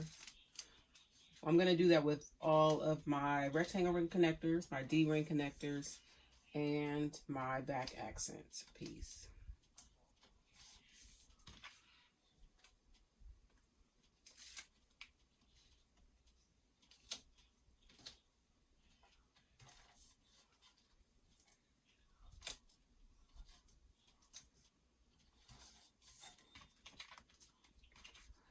And as far as interfacing this bag, you can interface it however you want depending on the feel that you want. So the first one that I made, I used Decaville Heavy for the bottom. I'm also using Decaville Heavy for the bottom of this one. And I use foam for that one. For this one, I'm using Decaville Light equivalent. I'm using Profuse Stiff from wawak.com for this. And I will put any supplies that I use in the description below.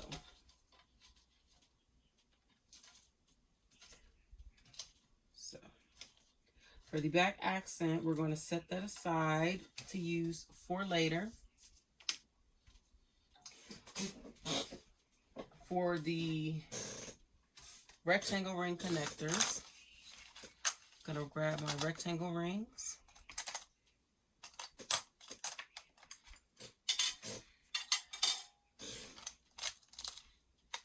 I'm going to find the center of these connectors, draw a line. Just going to mark the center of the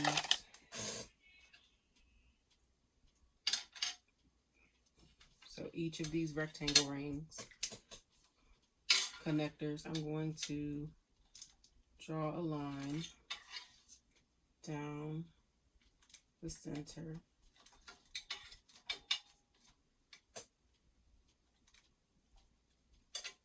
Like so. You can see that just down the center. And what I'm going to do next is going to take some double-sided tape and put that down the center as well.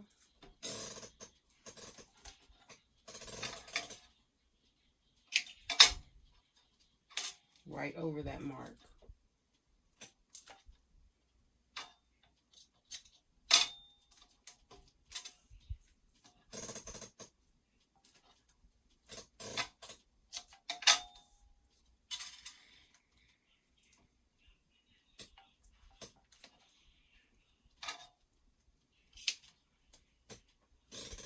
What I'm going to do is I'm going to remove the backing from the double-sided tape.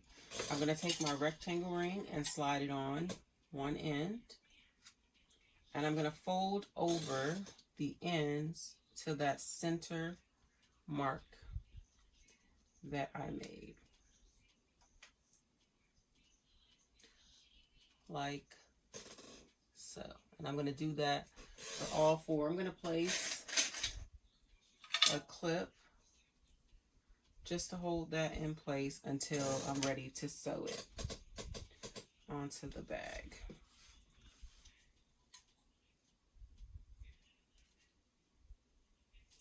And this ensures that there are no raw edges on your connectors, and it also ensures that all of your connectors are the same size without having to measure anything.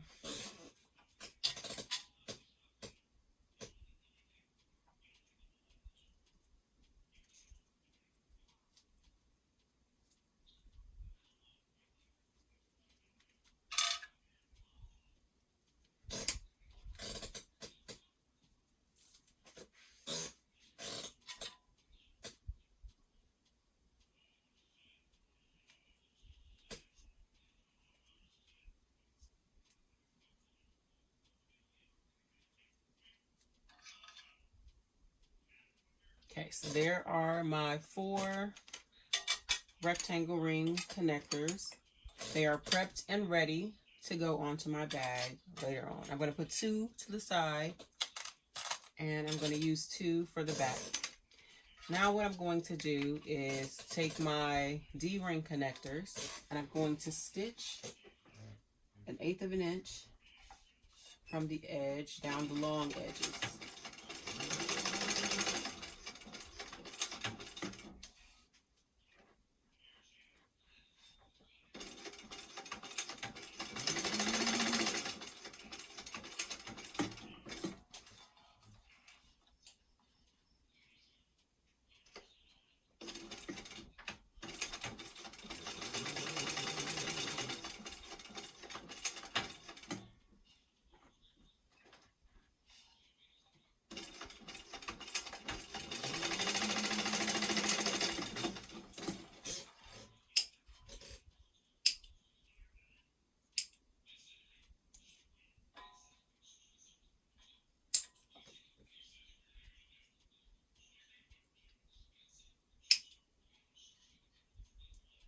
Once I have stitched those,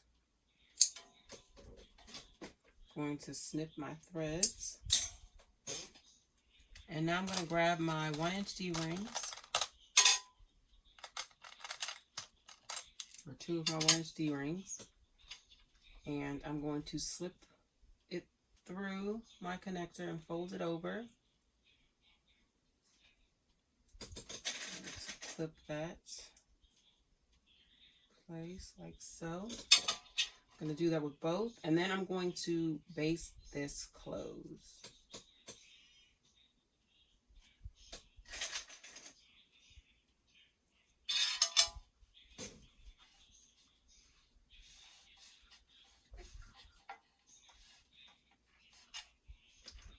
Just going to stitch about 1/8 of an inch from the edge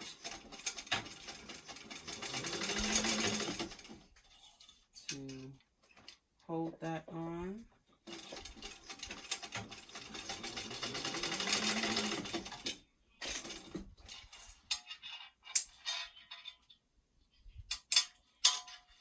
Snip the threads. So those are my D-ring connectors ready for my bag. Now I'm going to make my backpack straps. Essentially, we're going to do the same steps as we did with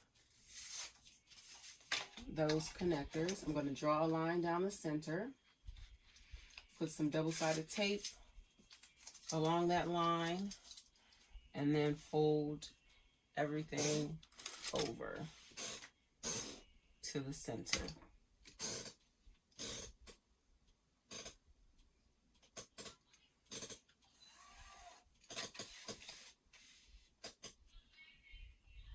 I'm going to do that with my faux leather and my waterproof canvas.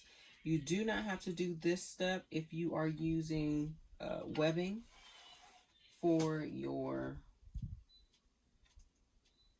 straps. So I'm just going to draw a line down the center of all of my pieces.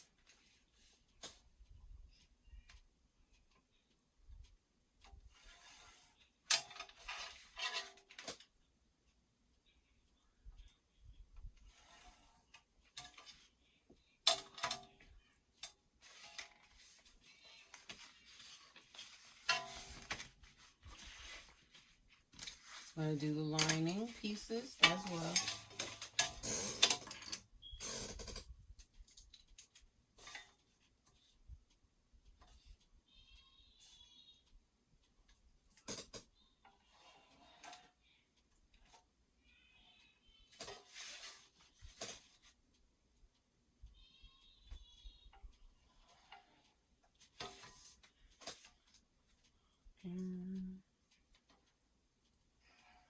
Down the center.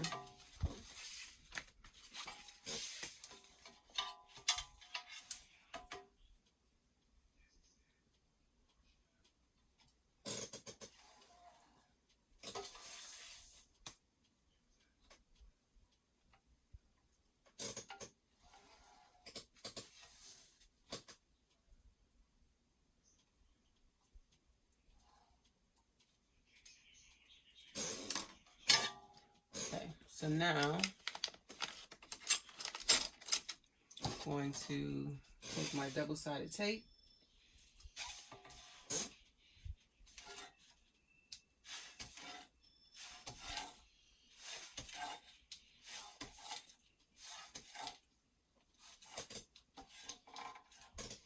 Double-sided tape down the center.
And I'm going to remove the backing and fold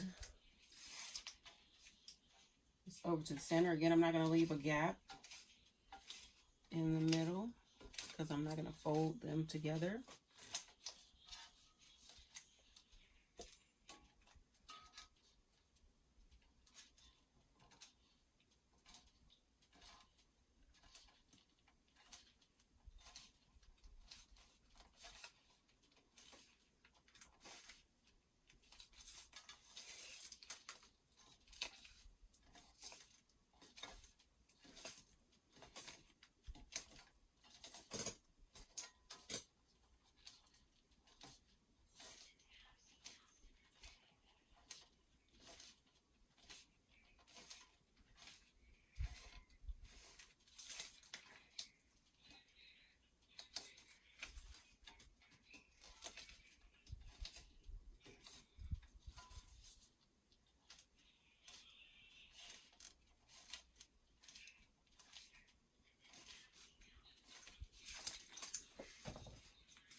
Once I've done that, I'm going to put a strip of double-sided tape down the center.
So then I'm going to take my exterior or my faux leather piece, remove the backing, from it. And I'm going to take the waterproof canvas piece and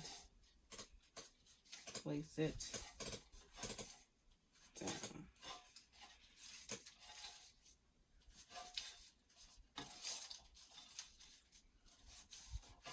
So that the folded edges are facing each other.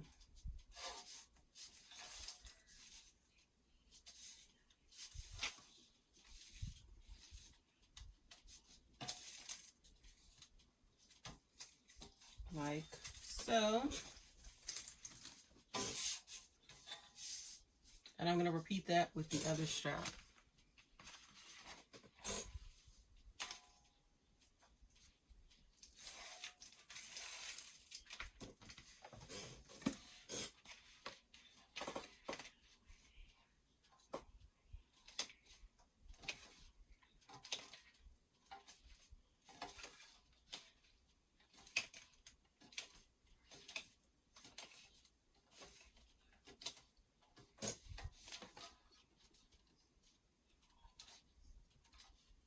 I will have the different sections of the video. That way, if it's a section that you've already completed or already know how to do, you can just skip to the sections that you need.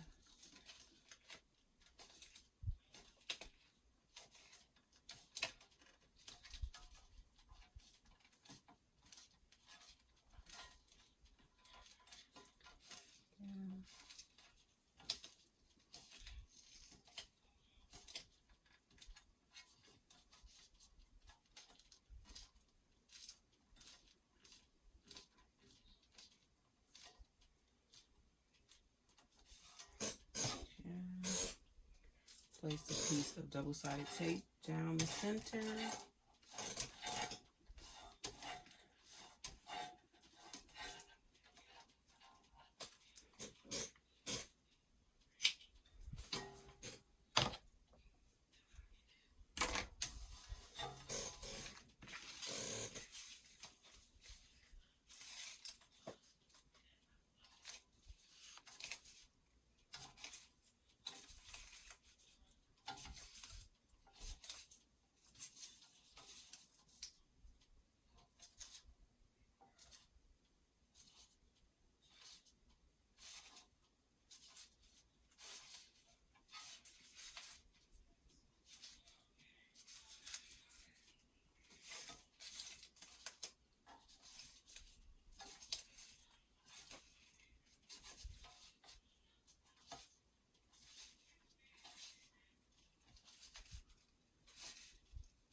Next, I'm going to stitch down both long ends of the strap.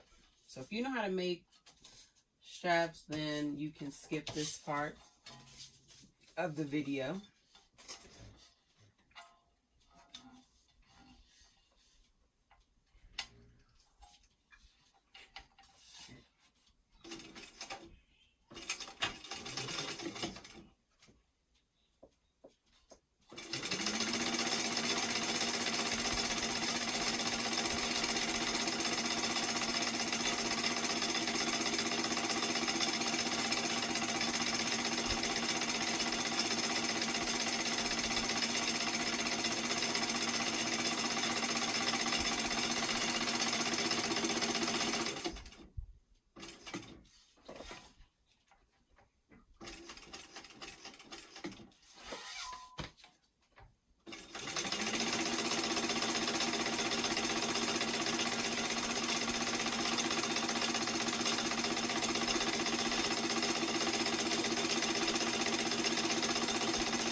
now I'm going to grab the strap adjusters. We also need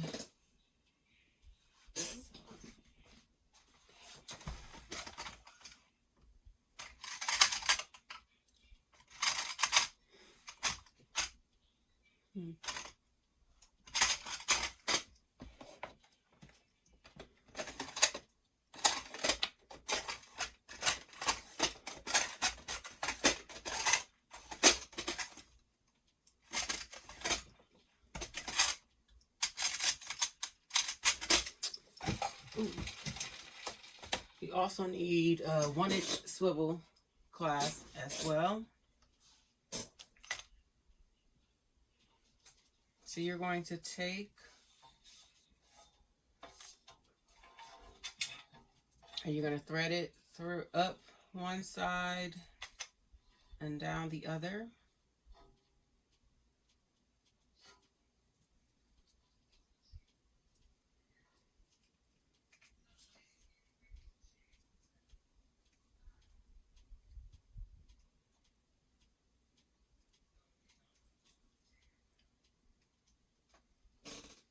And this is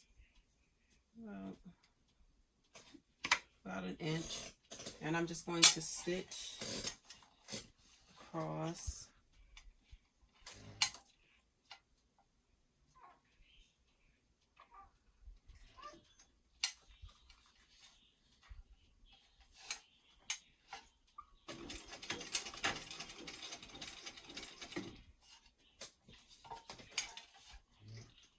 And then I just do one up and then back across and then one down.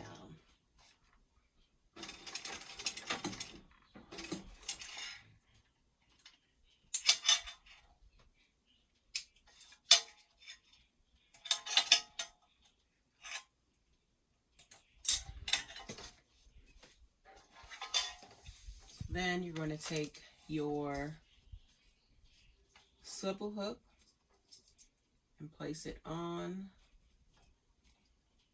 your strap, and you're going to go up and then down so that it looks like this. Pull, and that is one strap created.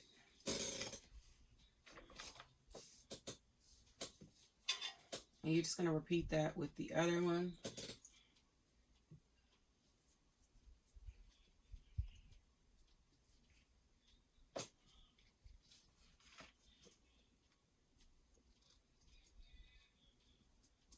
And you want to make sure that it all is the same size.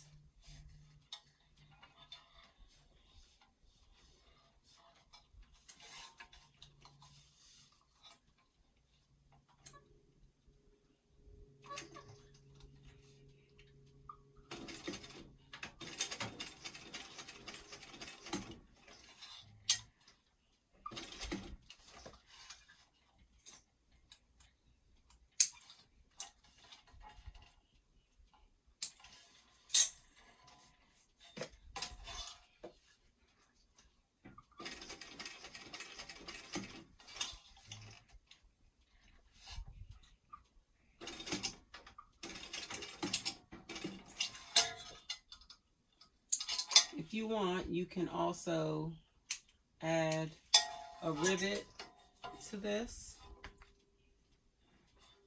You can also add a rivet rather than sewing it. That is your choice.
So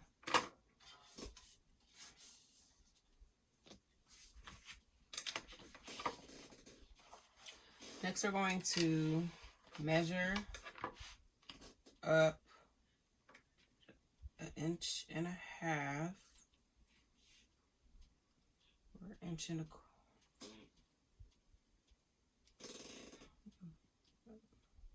An inch.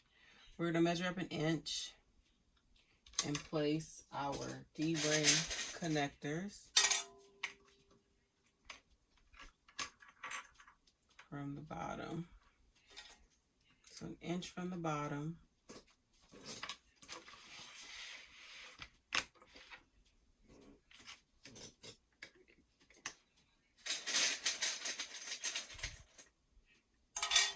Inch from the bottom.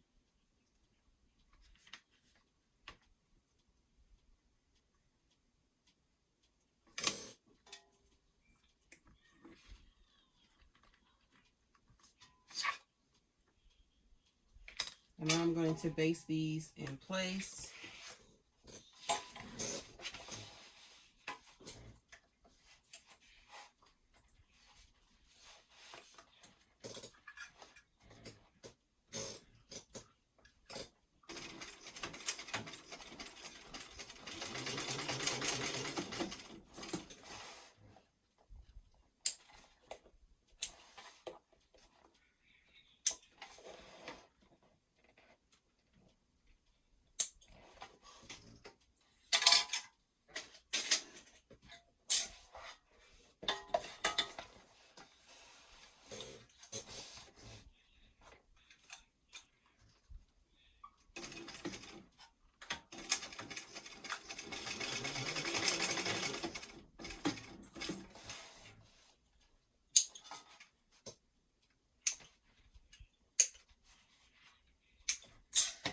So that is your D-rings connected to your main panel.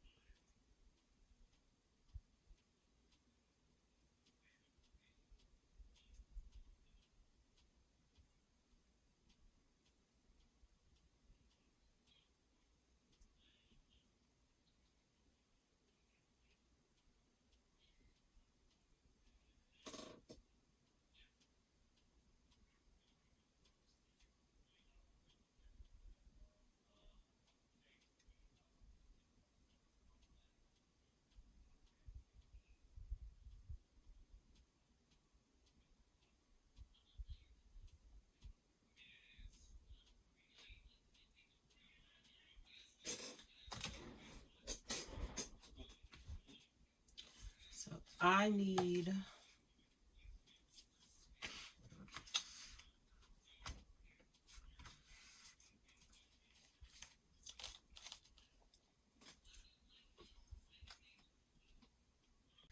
for the back panel, we're going to start with the back panel pocket. And we are going to place the lining and exterior right sides together and put them along the long edges like so. And then we are going to sew just along the long edges.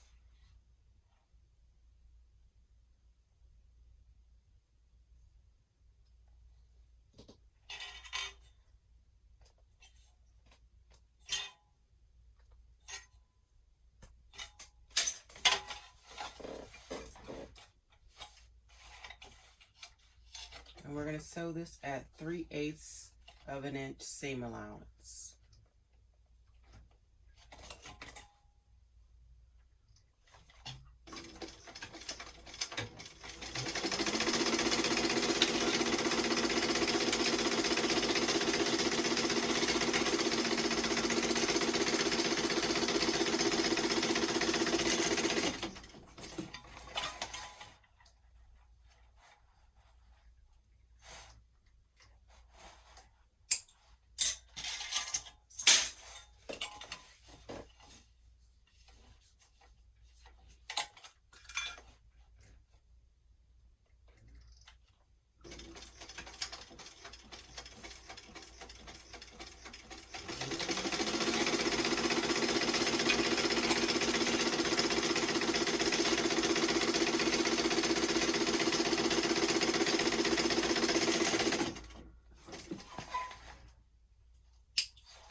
Once we have sewn that, we're going to then flip out our tube that we have created.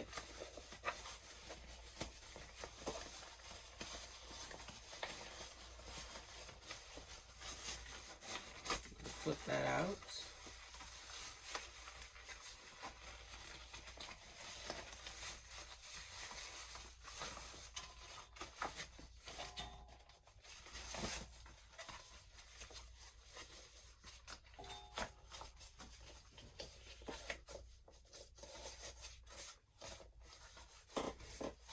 Now we're going to, I'm going to clip it, but if you're using a fabric that you can press, you would press it.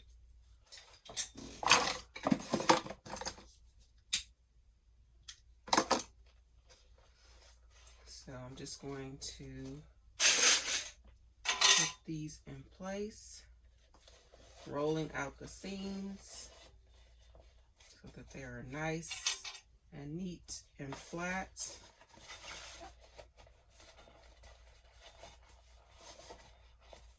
And I'm going to do that for both long sides.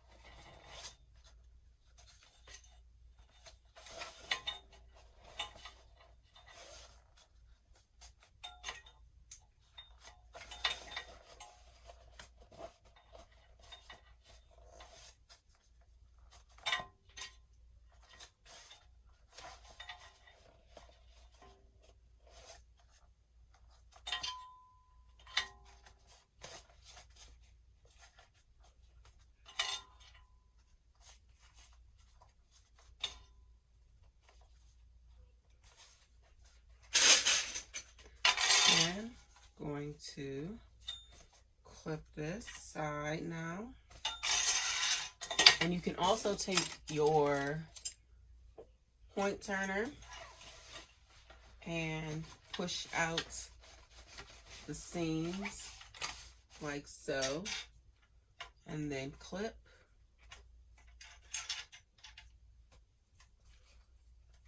So that's two different ways that you can do this.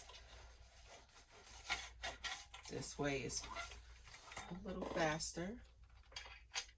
So this is what I usually do. Take my point turner and push out those seams.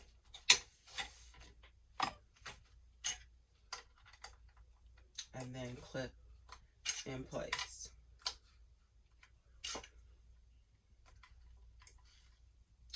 Then I'm going to top stitch along one end. It doesn't matter which side, just top stitch along that end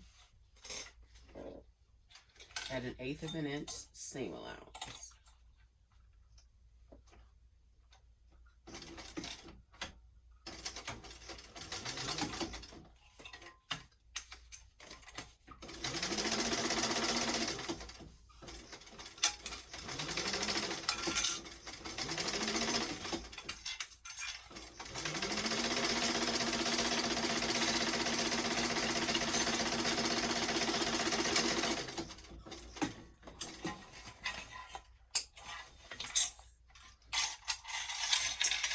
Now you're going to decide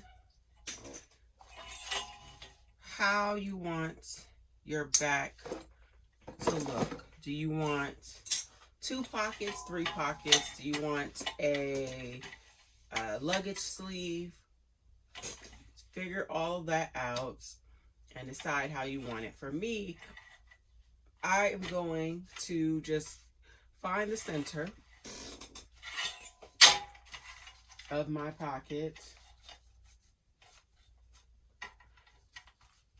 just by giving it a little fold, and then I'm going to take my ruler and my chalk pencil and I'm going to draw a line down the center.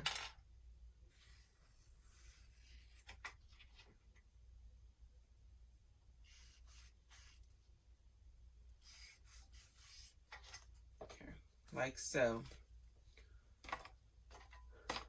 Then I'm going to take my back panel and I'm going to lay this down on there, and I'm going to lay this on and make sure that it is centered. It should be the same width as your back panel, so as long as that's even, you should be good, and that is centered. And I am going to place it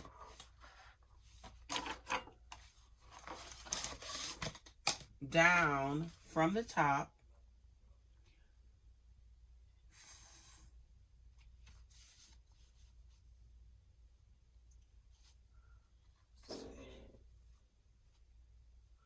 Gonna go down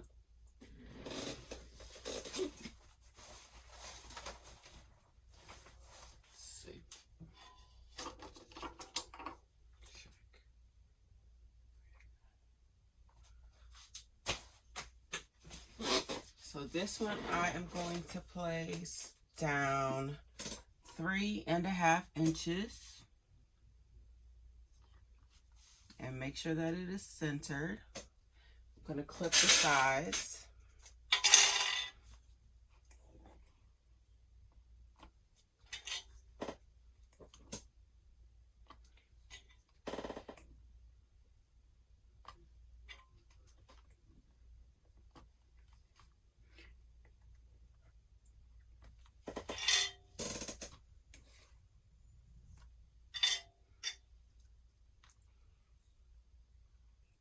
So I placed mine down 3.5 inches, but you can play around with this as long as you don't go more than 4 inches down. You'll be good.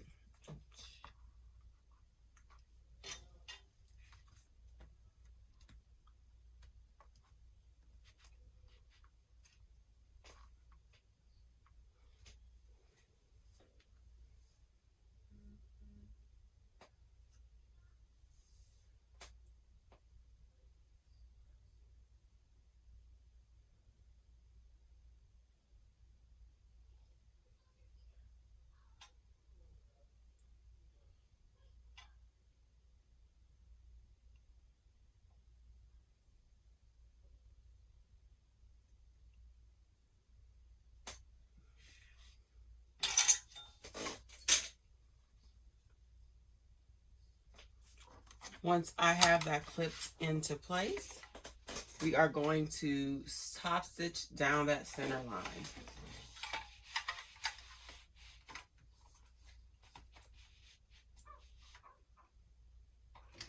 And I do a couple of stitches at the top because you'll be pulling on that, putting stuff in and out.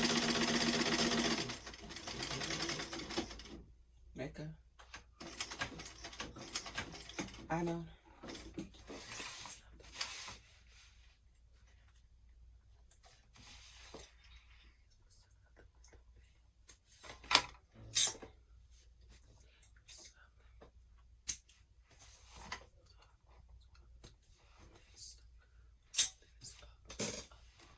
And now I'm going to use a brush to remove the chalk.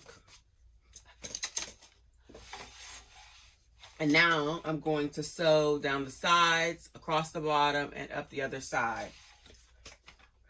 At 1/8 of an inch, same allowance.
So now you have your back pockets on.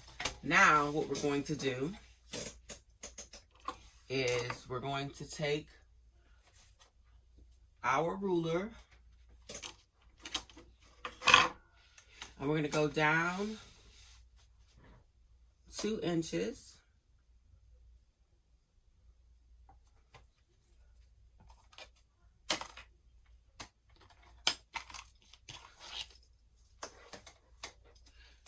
I'm going to put some double-sided tape on the wrong side of the ends of my backpack straps.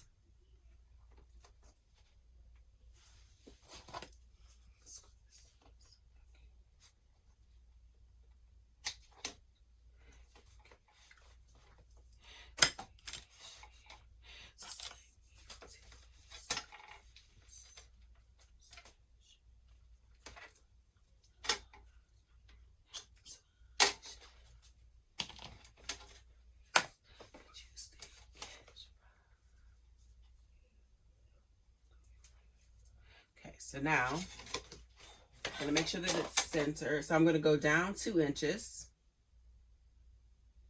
And I'm going to go over 1 inch from center. Place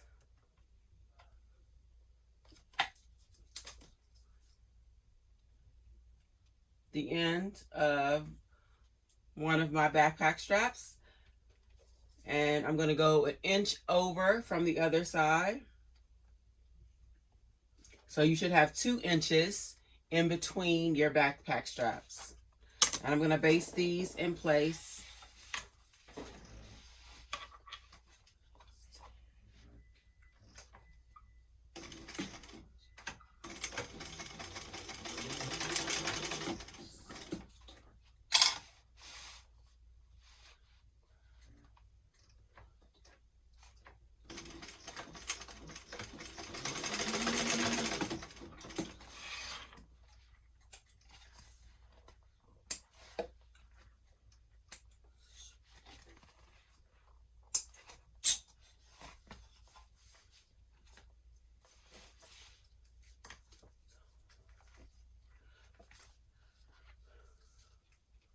And what I like to do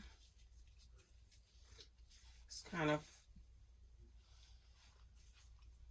fold up my straps and tuck them inside my pocket so that it is out of the way while I complete the next steps, as well as completing the bag. So I'm just going to tuck this under and put this inside there. And I'm going to make sure that this is nice and straight for the next steps. So the next step is to take our back accent piece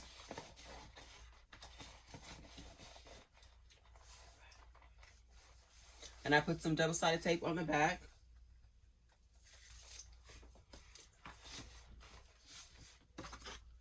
And I'm going to measure down 1.5 inches.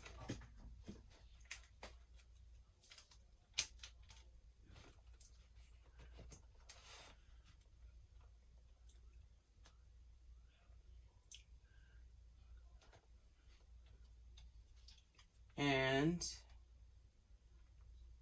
I'm going to place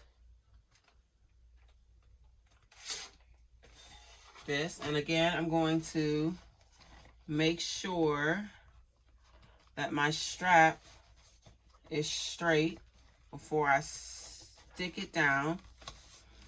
And to make sure that this is centered, this is 7 inches wide, so I line my ruler up at the 3.5 inch mark, and then I know that when I place it down lined up with this side, it'll end on this side at the 7-inch mark, and I know that that is center because 3.5 is the center point of 7 inches.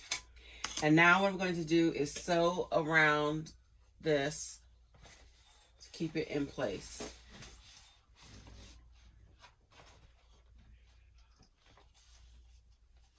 And I'm starting on the side because this side will be covered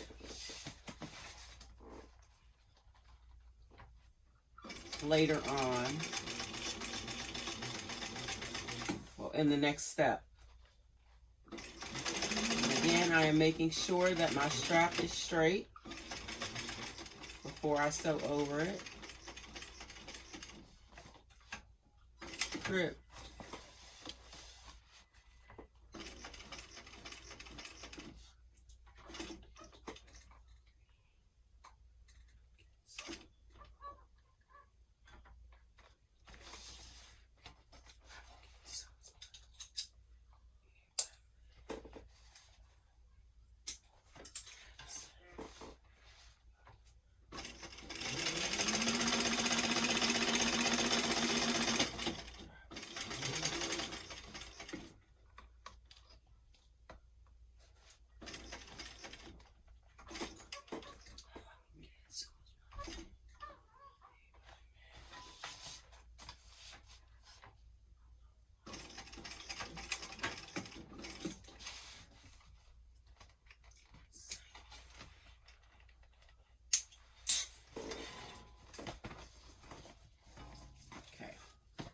So now the next step is to add our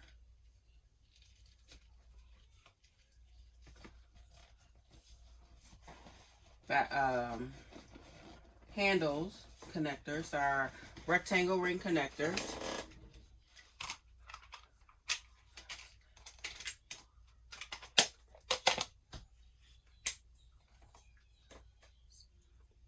I'm going to add some double-sided tape to the back, just down the center.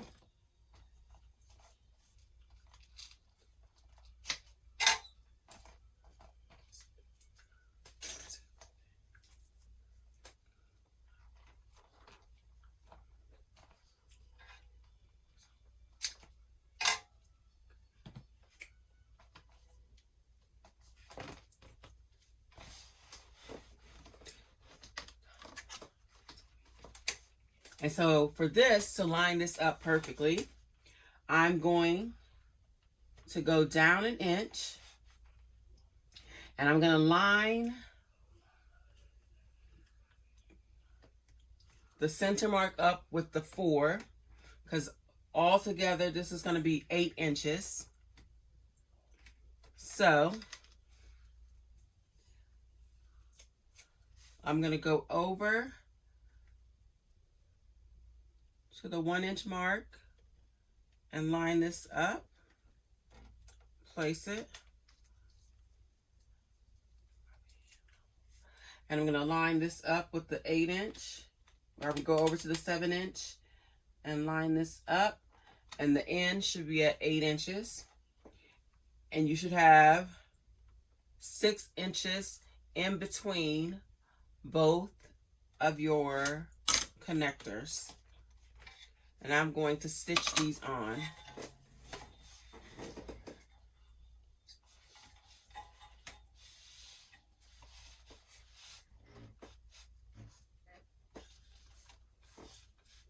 And I'm not going to backstitch. I'm going to pull my threads to the back and tie them off.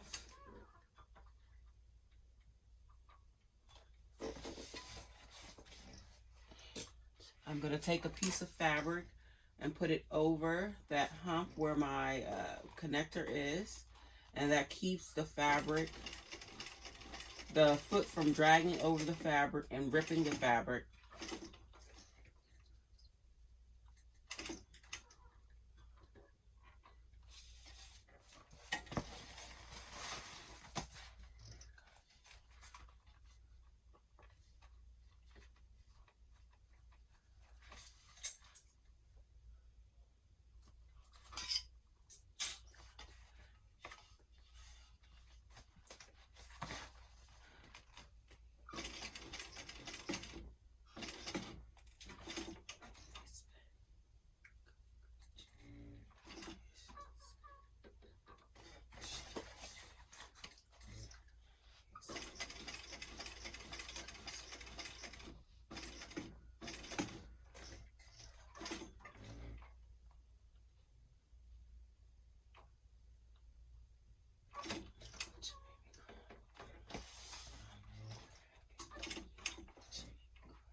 Then I'm going to pull my threads to the back.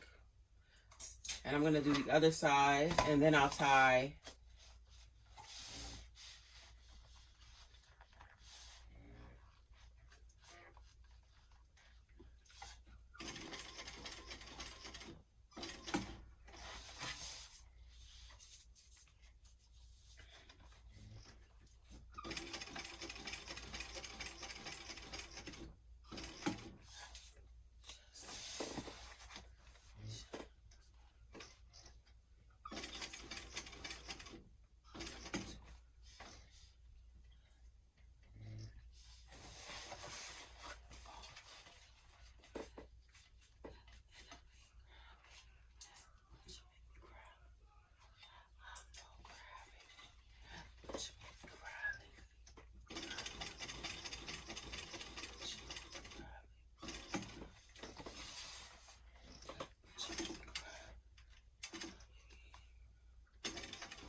Now I'm going to tie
and that is your back completed.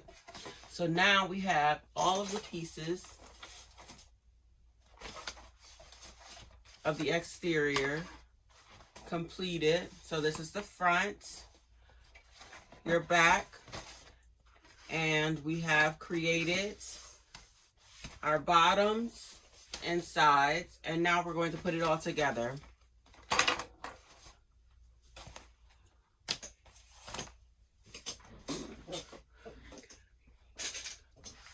So I'm going to clip my sides first.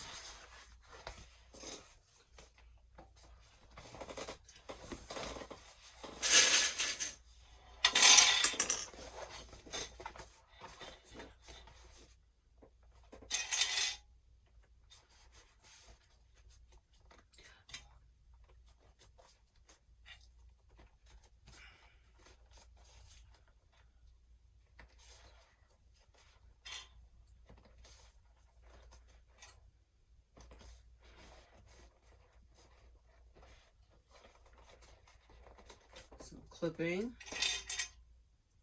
down.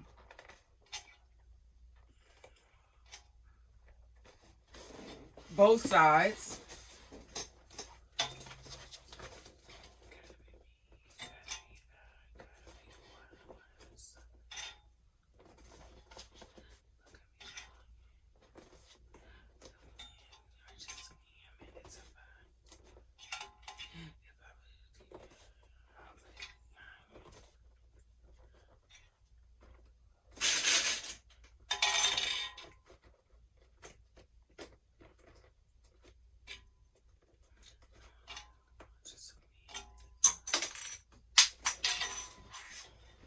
And I'm going to sew down the sides at 3/8 of an inch seam allowance.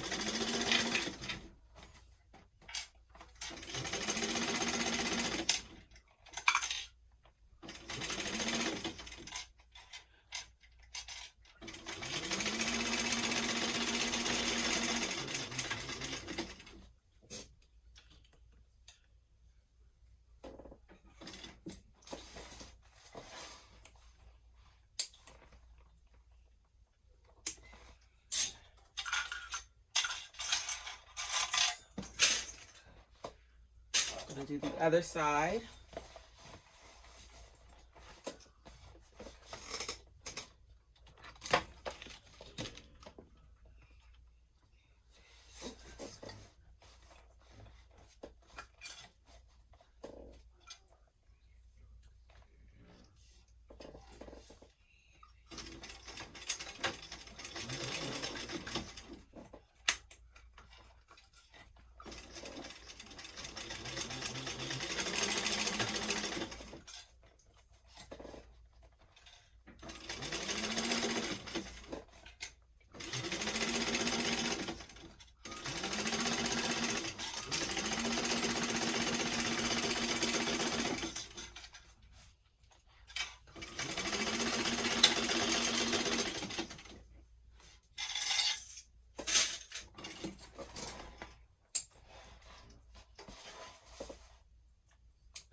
Forgot.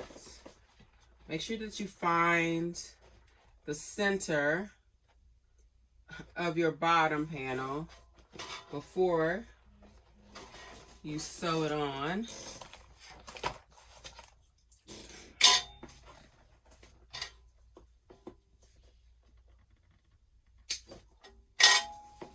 So I'm going to do that now.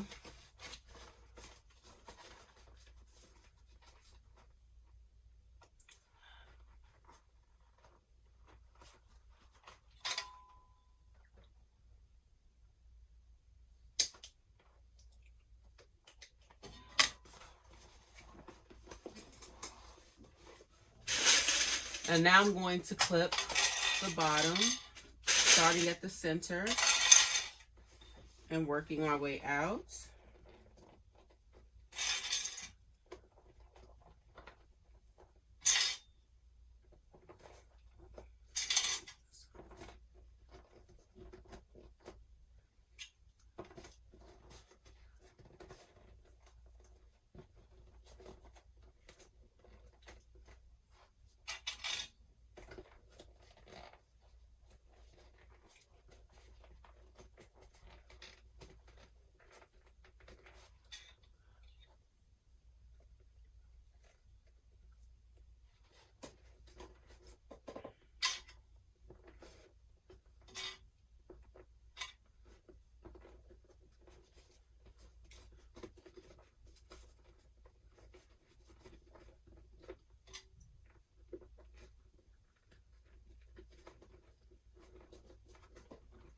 And we're going to kind of fold the side a little bit, and don't worry, it will be a little uneven on the side like so, but when you sew that 3/8 of an inch seam allowance, you will still catch that piece.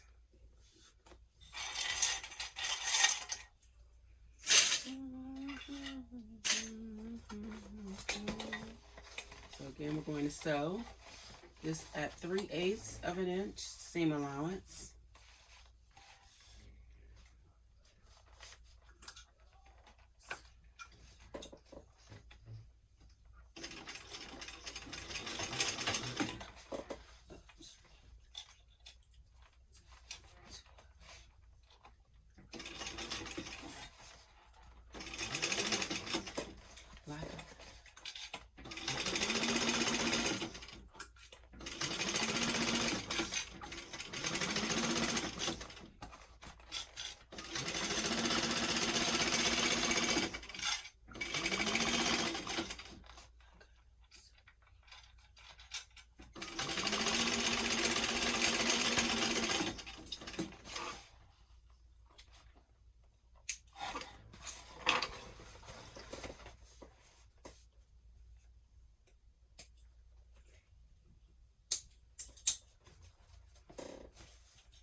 as you may. And I'm going to check to make sure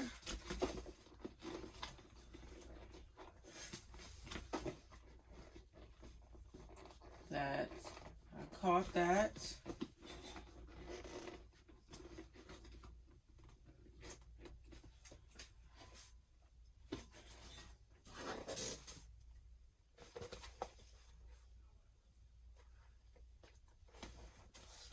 So now I'm going to add the other side on. Same way, we're going to clip the sides.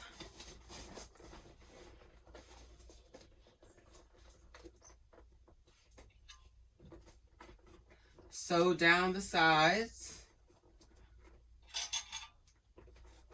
Then clip the bottom and sew across the bottom at 3/8 of an inch seam allowance.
So my sides are done, and now I'm going to do the bottom. So I'm going to match up the centers and clip it all in place.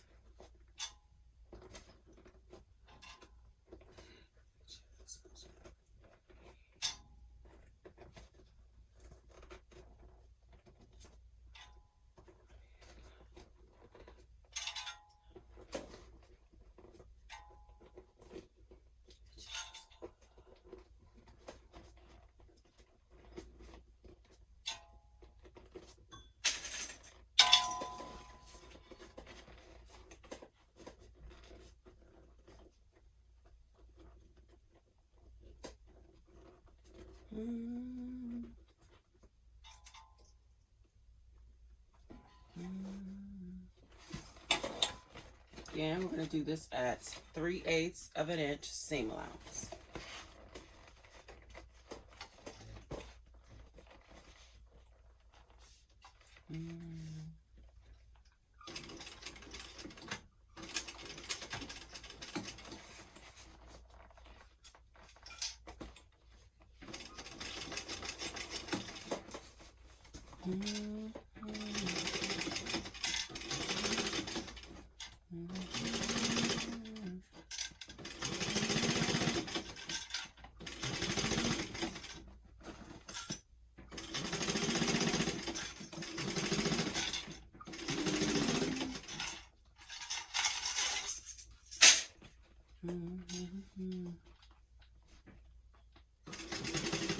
You just love me.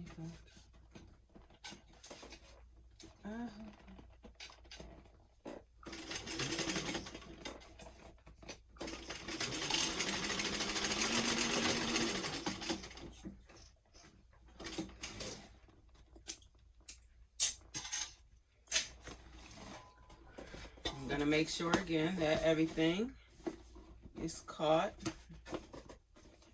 and it is.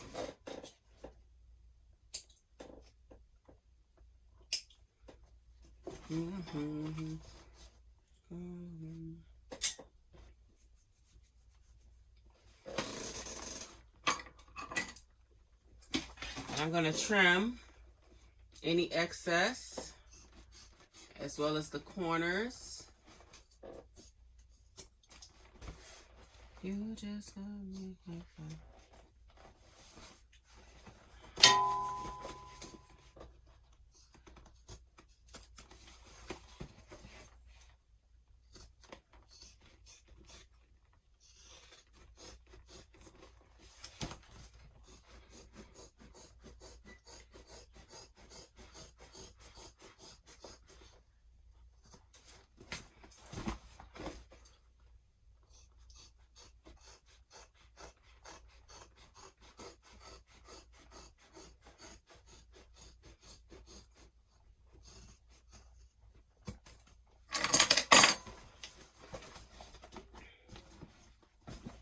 So now what I'm going to do is turn the exterior right side out.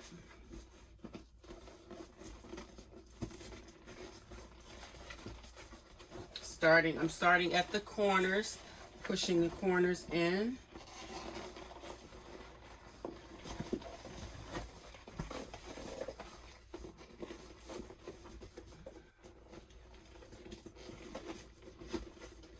And then start pushing the bottom in and kind of rolling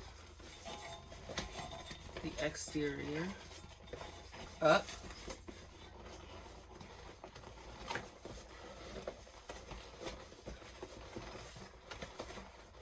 Kind of pushing and rolling.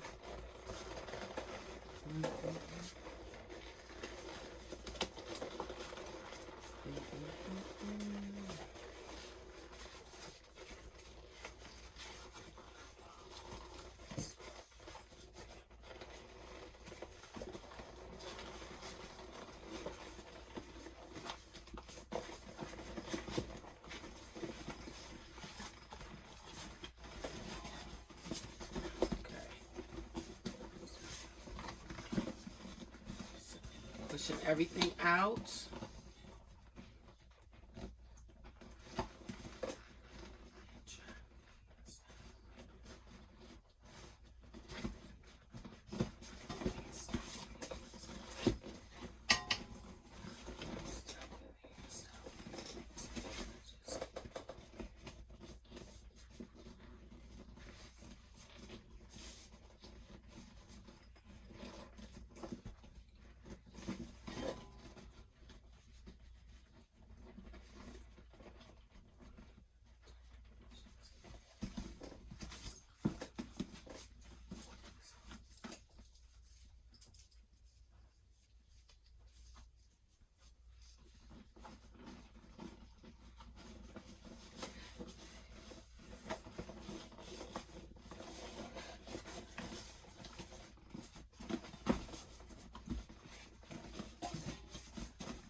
So now you have your exterior completed and your lining completed. So we're going to take our exterior and we found the centers of our exterior. We're going to take our zipper now.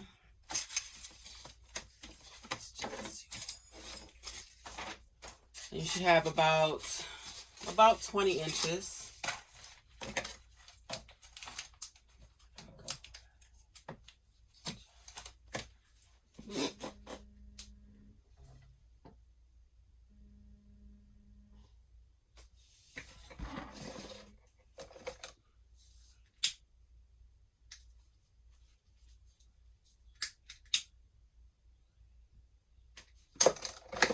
So about 20 inches of zipper. So what we're going to do is find the center of my zipper.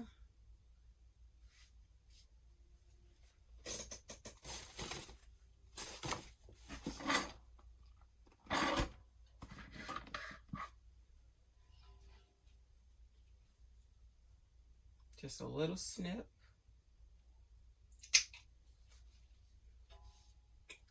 Finding the center of both sides of my zipper. And now what we're going to do, I'm going to separate this.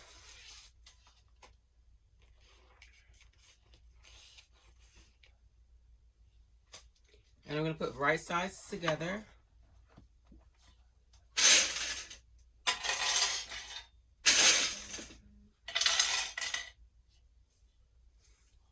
So I'm going to actually, before I do that, I'm going to put some double-sided tape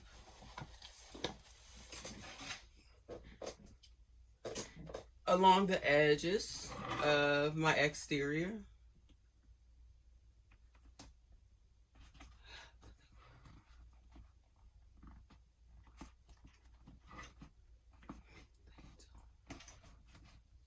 All the way across.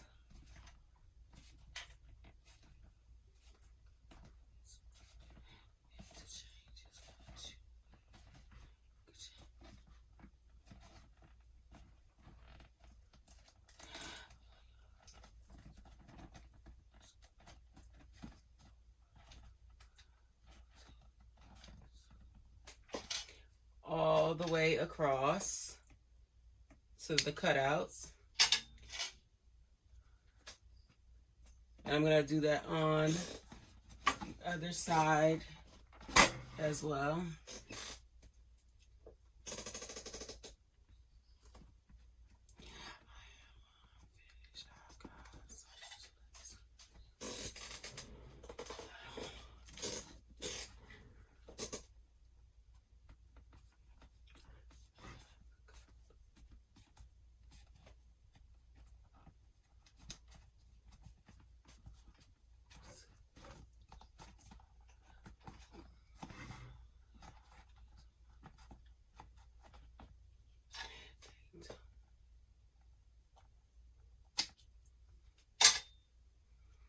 And now what we're going to do is remove the backing. Right sides together. Going to match up the center.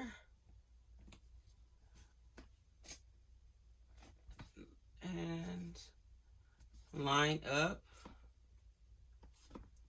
the zipper with that edge.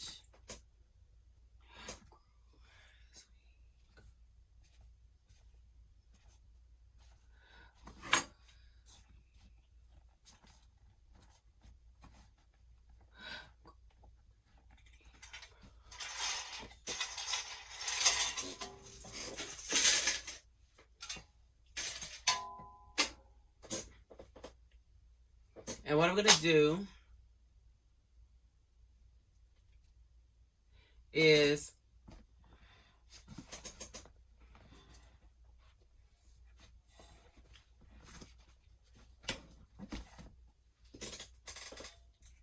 I'm going to take my table off to do this part. for the remaining steps here.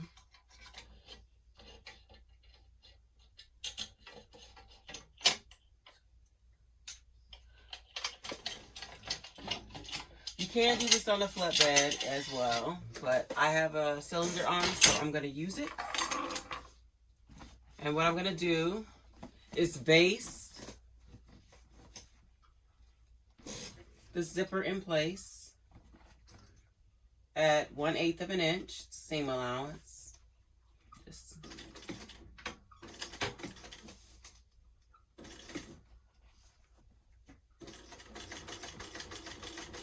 And I have my seam pointed towards the side.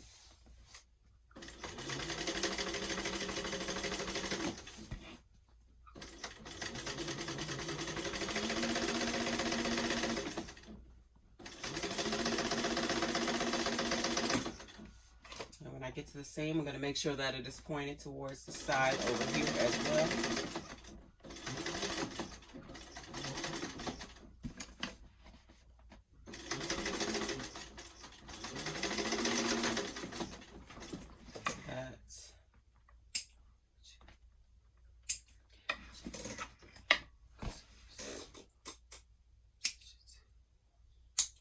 So that is basted in place.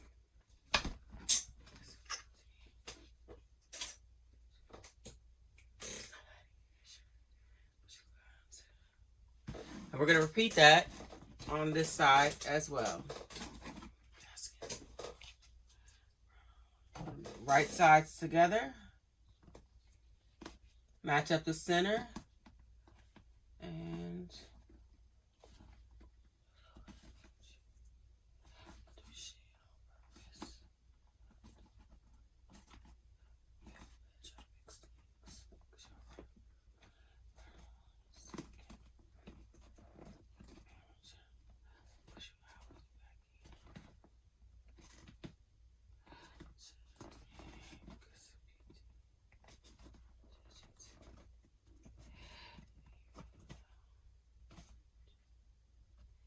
And I'm going to baste that in place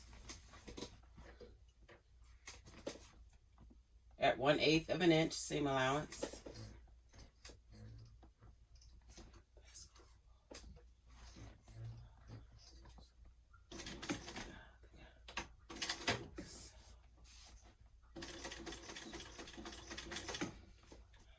Again, making sure the seam allowance is pointed towards the side. You could butterfly open your seams if you so choose, but I'm just going to have them pointed towards the side to make it easier on me.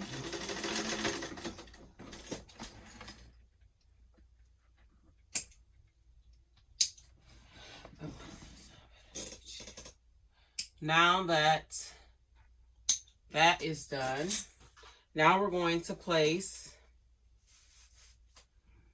our exterior inside of our lining. And you can decide which side you want to be on the back. I'm going to have my zipper pocket on my back side and the slip pocket on the front. So I'm just going to slip that in.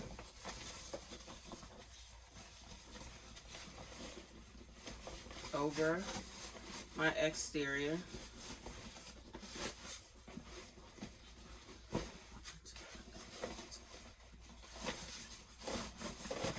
Like so.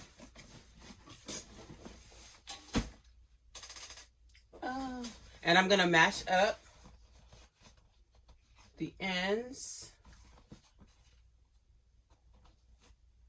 and clip in place.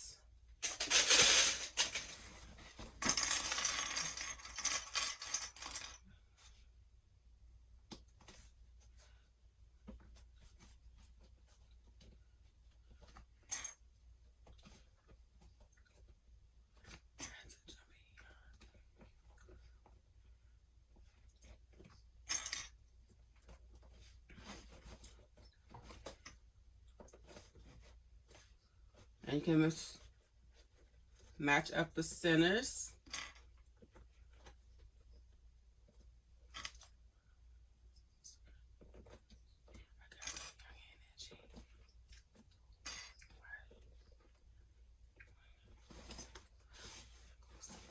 And I'm going to go over to the other side, matching up sides.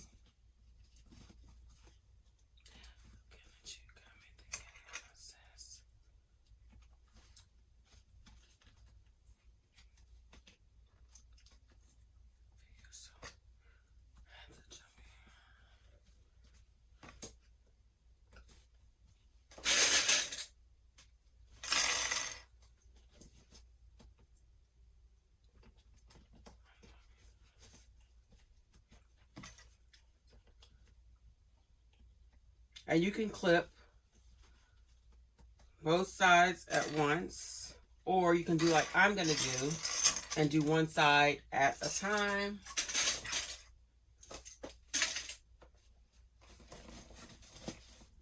And I'm going to sew this together at 3/8 of an inch seam allowance.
And you can adjust as you go to make sure that the ends stay lined up.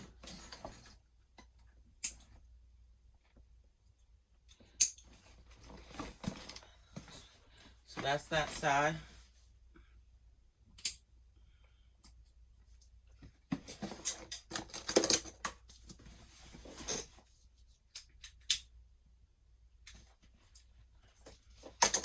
And I'm just going to repeat that on these other sides.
Again, lining up the edges. And I'm having the seam of the lining go in the opposite direction of the seam for the exterior.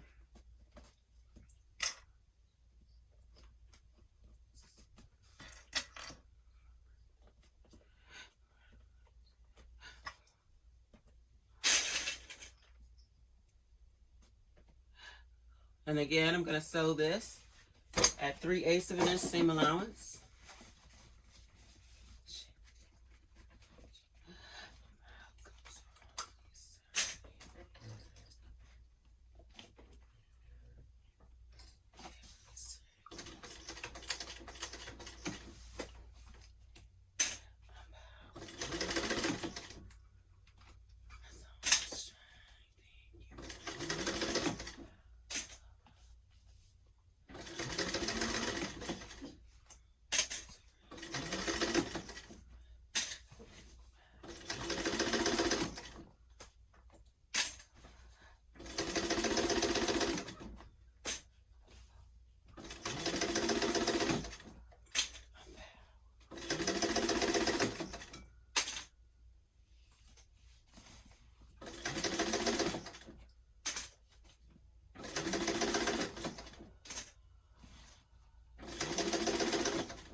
Now we're going to turn our bag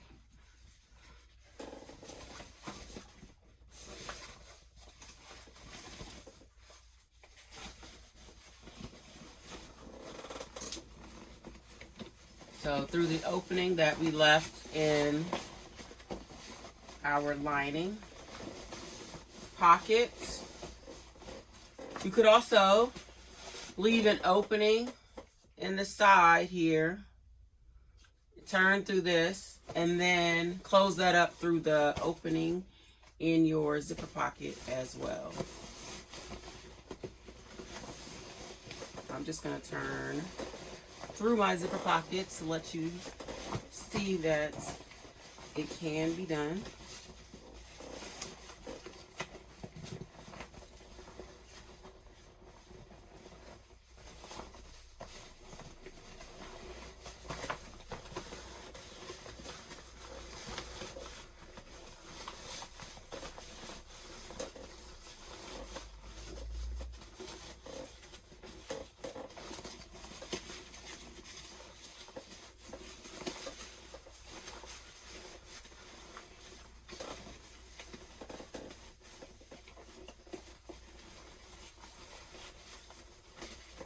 Just pushing now, instead of pulling, I am now pushing everything through like so, and it's gonna look crazy until you finish turning everything, but that turned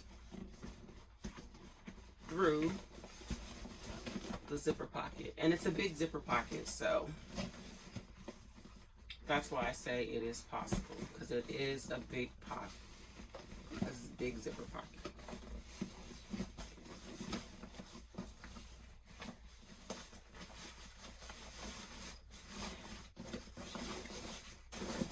I'm going to push the lining in.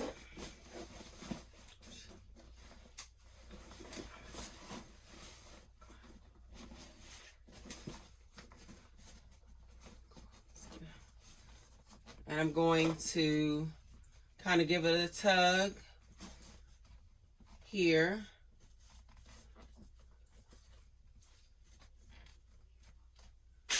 You can clip that.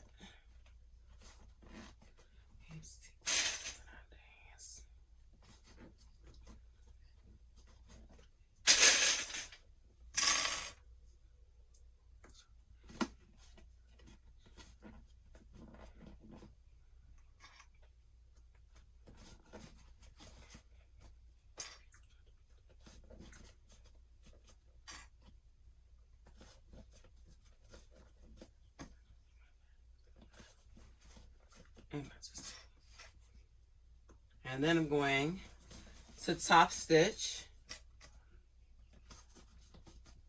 at 1/8 of an inch across both sides.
Then I'm going to do the other side now.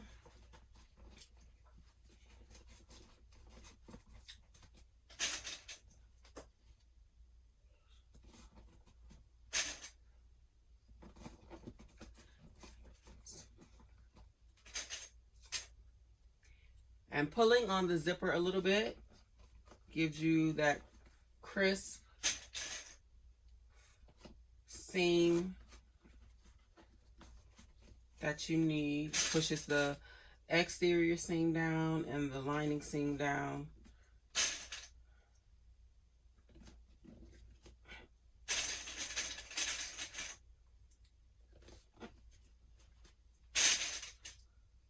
Like so.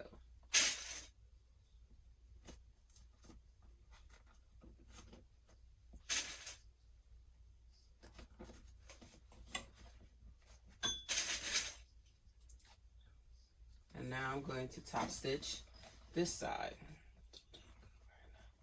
Excuse me, I'm feeling myself in my hands and my toes.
And then I'm going to base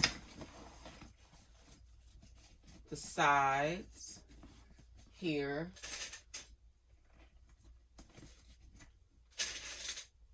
In place. I'm going to base this across here at 1/8 of an inch, just to make the next step a lot easier.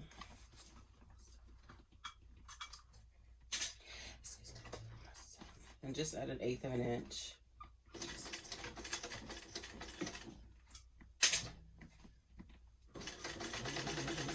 And you won't see this at the end.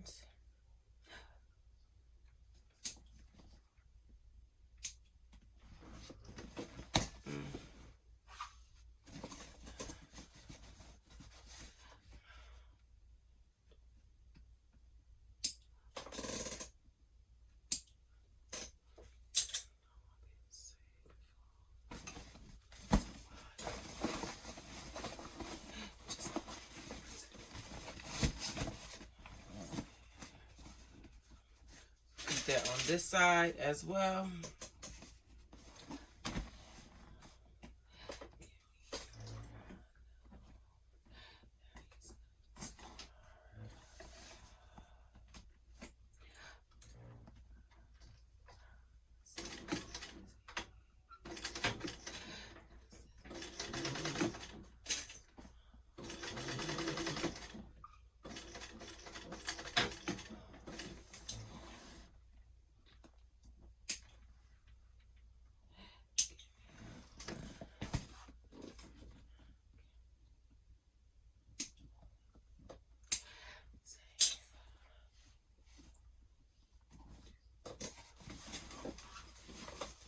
I'm going to now close up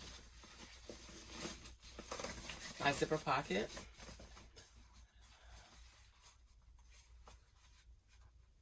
Just going to fold over 3/8 of an inch or 1/4 of an inch, whatever you choose.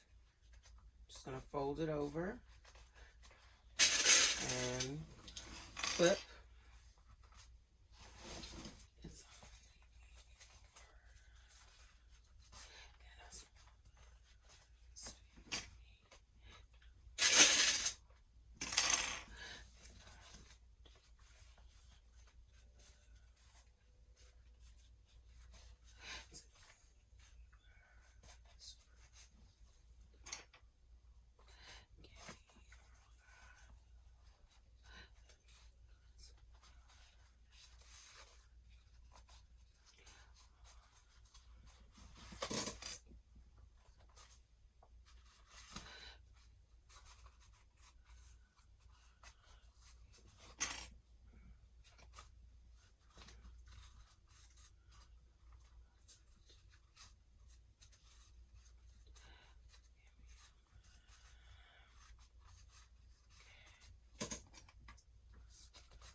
And I'm just going to sew this closed as close to the edge as possible.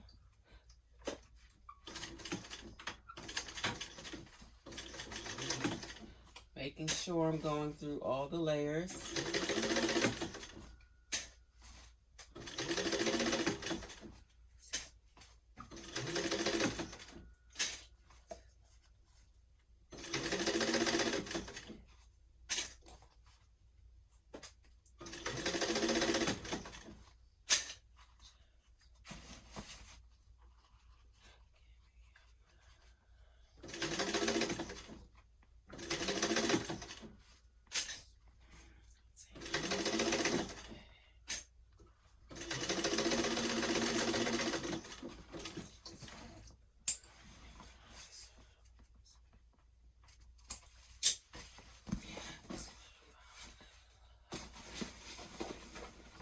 This back down inside.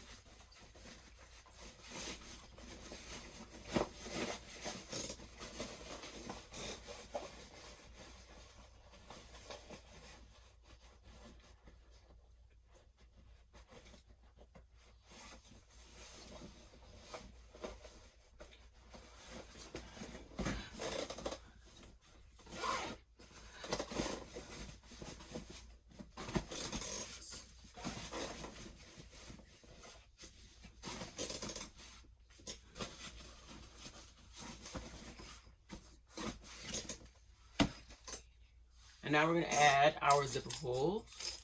I'm going to do 2 zipper pulls.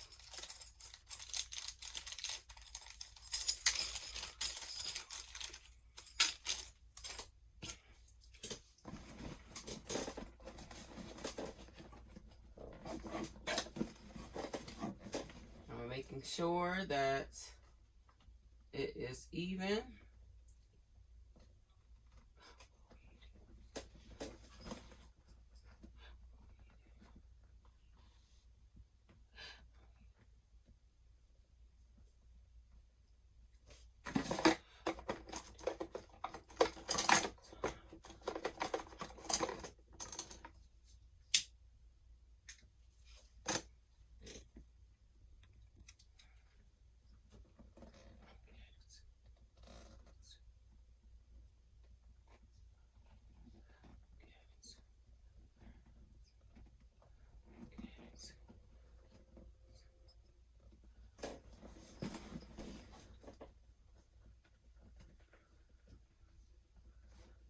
And I'm just looking down in the end of the zipper pull to make sure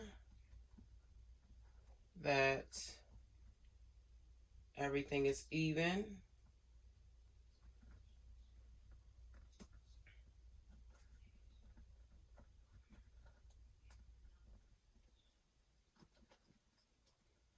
Well,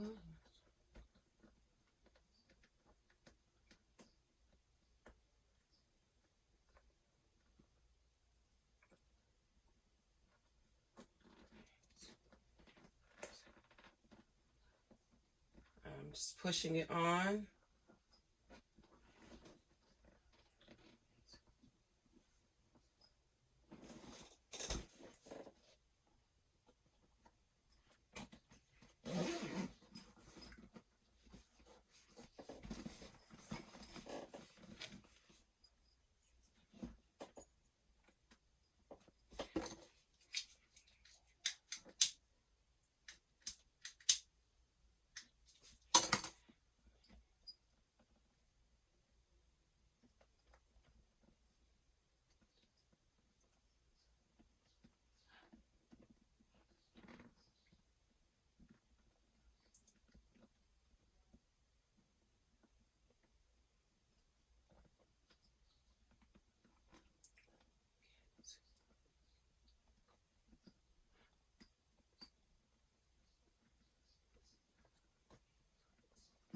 And you could use a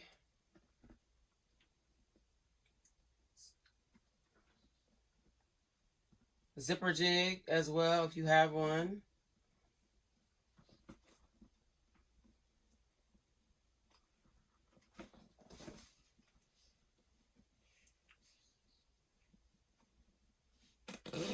But I have a zipper jig. I just wanted to show you that you can put this on without one.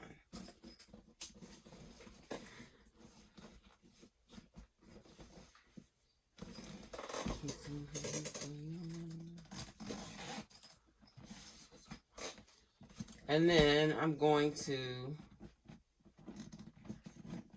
kind of push out the side like so to create kind of a diamond. And I'm gonna sew this in place. And that will also keep my zipper pull from coming off.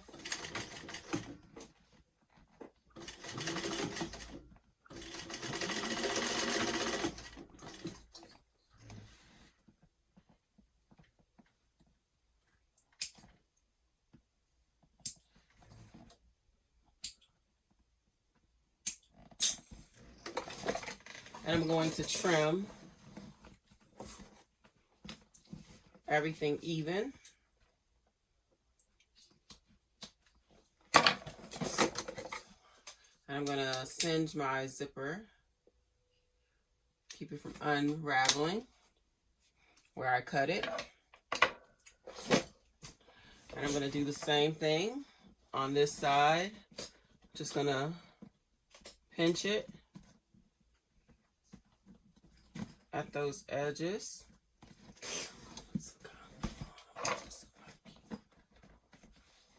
And now I'm going to stitch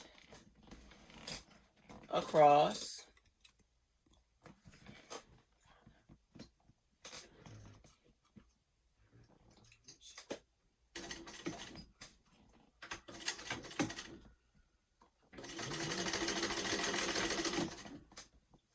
Straight across.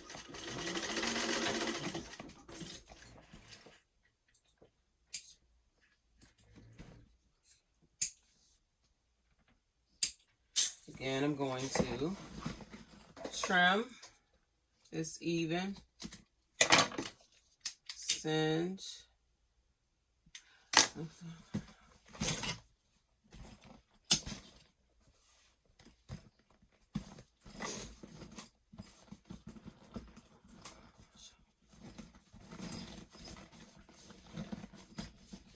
So there is a basic shape of your bag. We're going to start making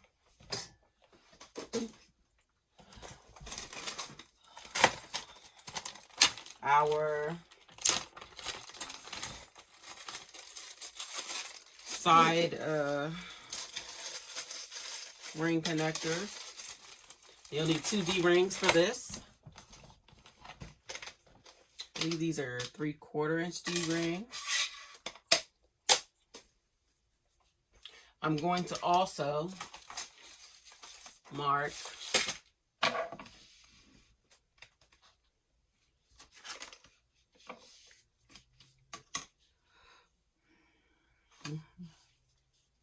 going to find the center.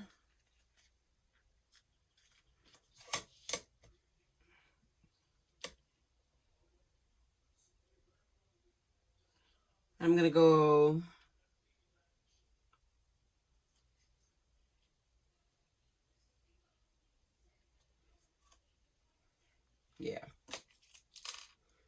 about 1 inch to 1 inch and a quarter in on one side, and mark the center. Put a dot in the center.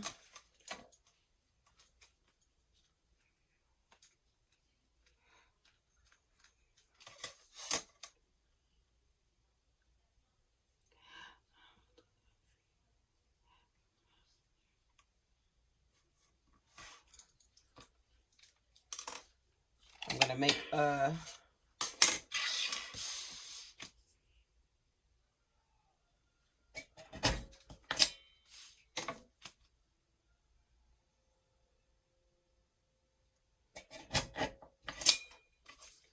to make a hole in it.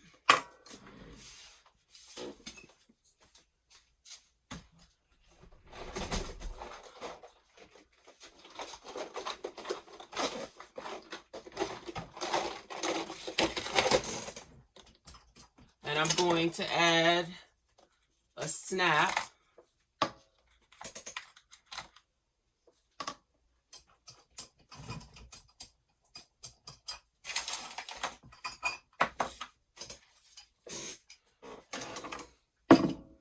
So I'm going to add a snap to these.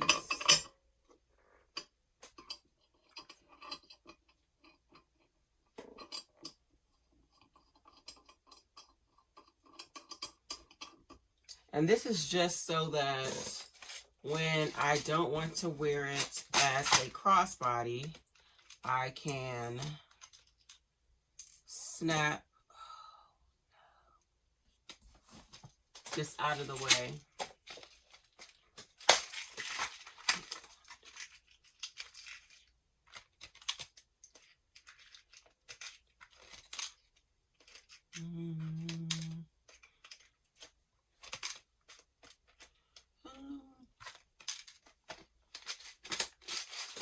Normally, I would put the side with the cap on this side, but since this is going to show on the inside, I'm going to put the cap side on the bag.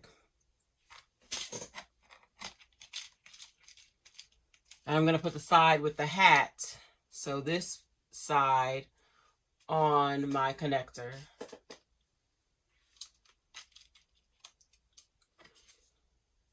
So I'm going to put the post from the back to the front, like so.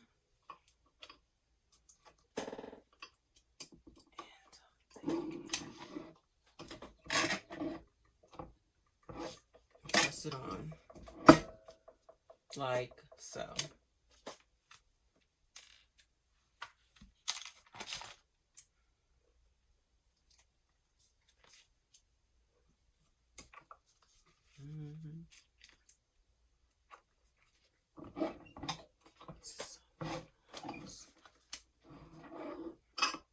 I'm going to switch out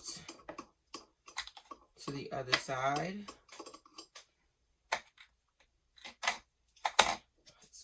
And prep it for,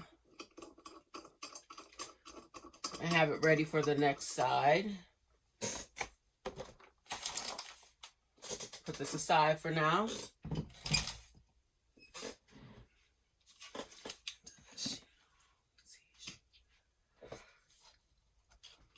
So what I'm going to do is cut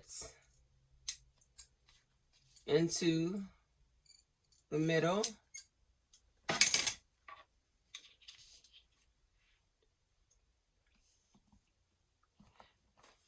And now I'm going to add some double-sided tape.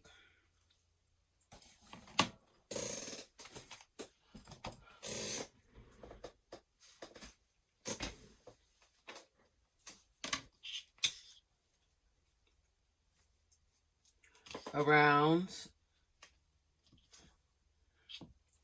all of the edges.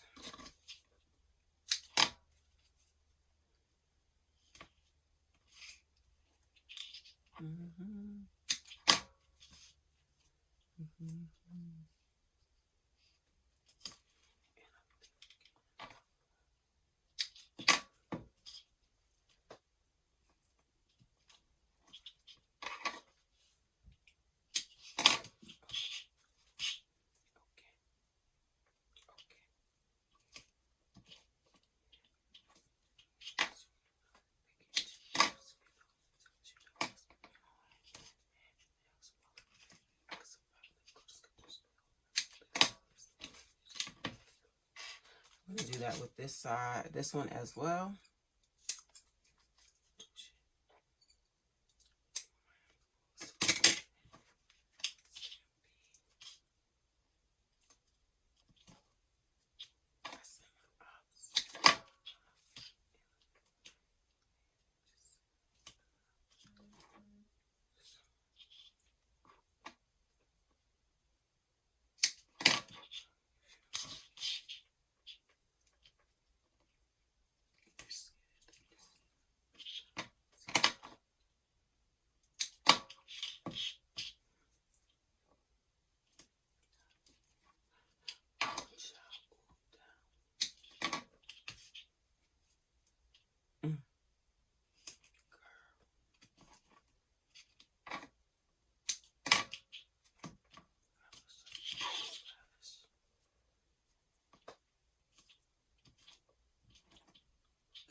Okay, so once we've added the tape, what we're going to now do is we're going to use that stabilizer that we put on there as a guide.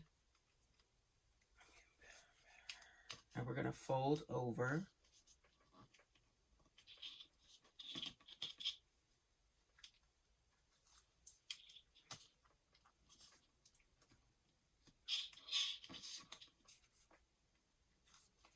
The sides.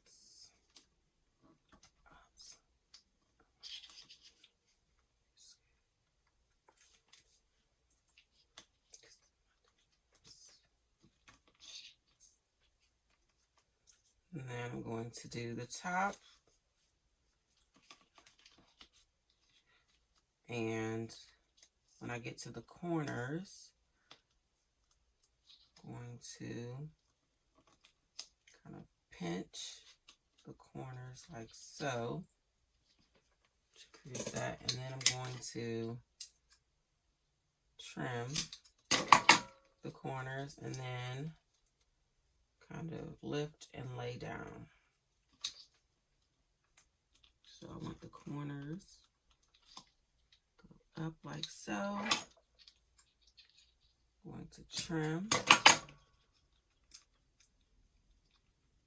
and lift and lay down like so.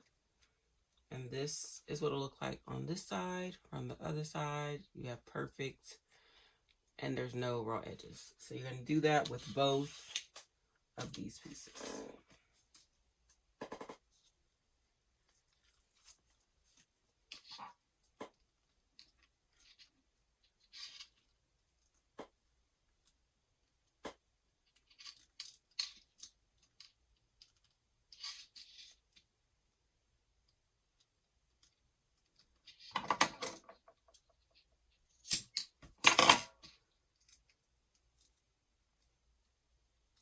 I'm showing nice.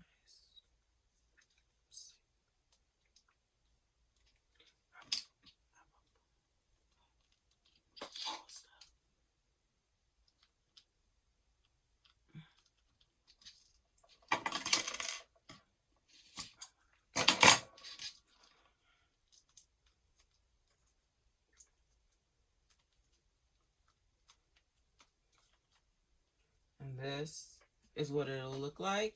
So what we're going to do then is we're going to put our D-ring on. Let's see what this is.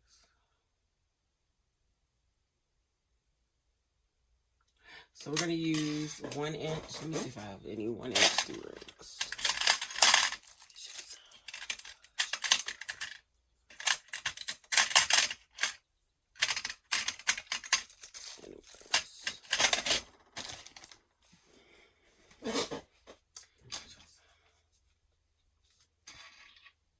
Kind of fold this so that we can get this on.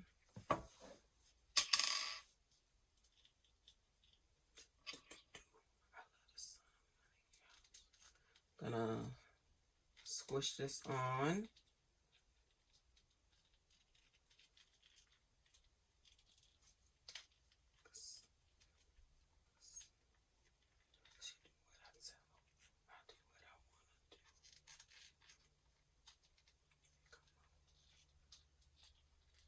We want to be difficult. We're going to get it on like so, so that it looks like this. So this is what the back side, top. So this is the bottom, this is the top. So that is what that is going to look like.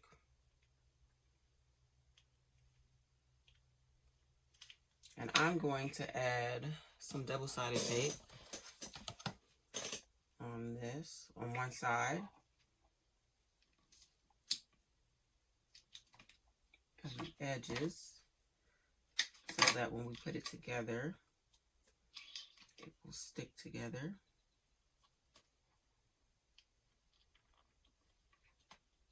And this is just 1/8 inch double-sided tape.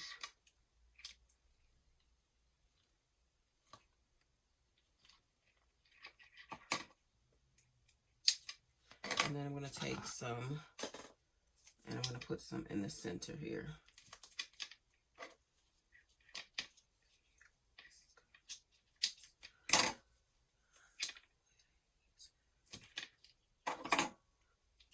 On both sides. And this will just hold it in place until we can sew it on.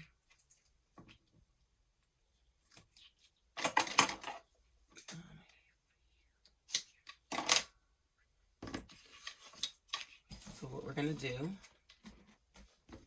then we're going to take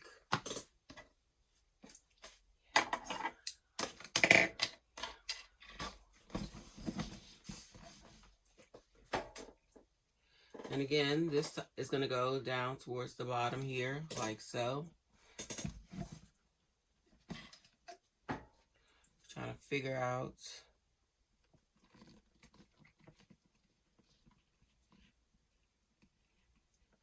how far in.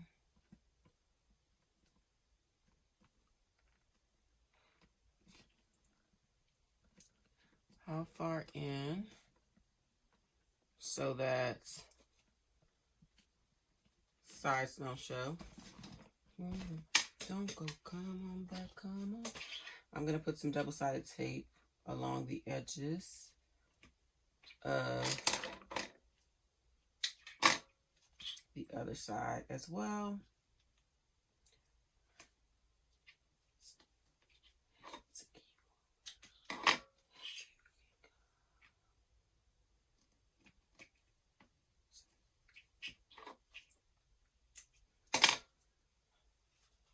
So this is what it looks like with the double-sided tape. I'm going to pull the backing off of all of the double-sided tape.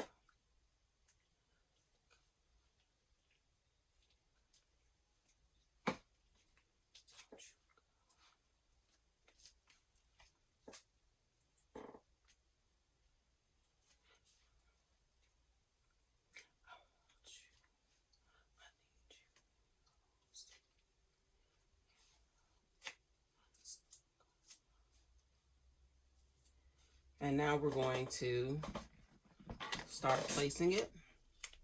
So we're going to kind of get an idea of where we want it. So I want it there. I'm going to stick that down.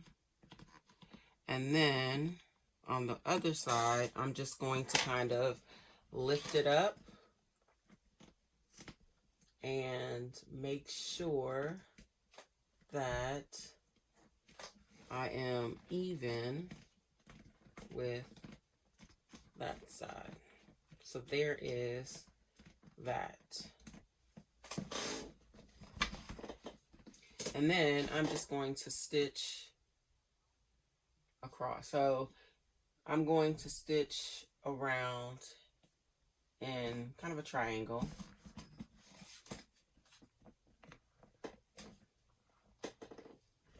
I'm going to start across this bottom here. So does Bagmaking.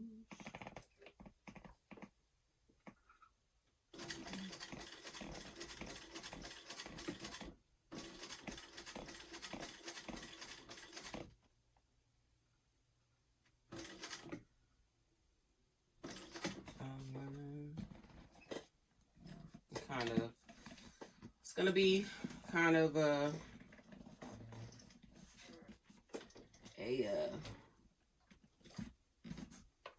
finicky thing because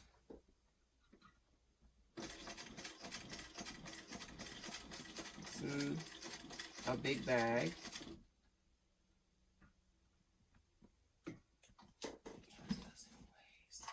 And you can't really fit this bag under this, so we're going to kind of turn it.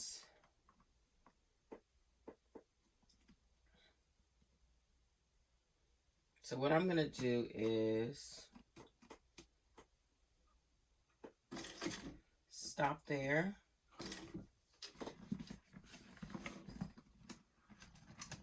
I'm going to pull it out, clip it. I'm going to pull my threads to the back.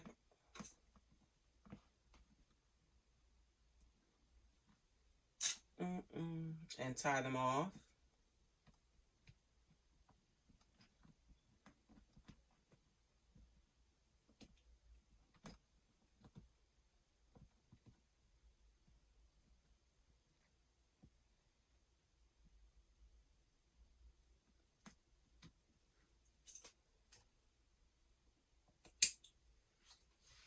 Okay, I'm going to burn them.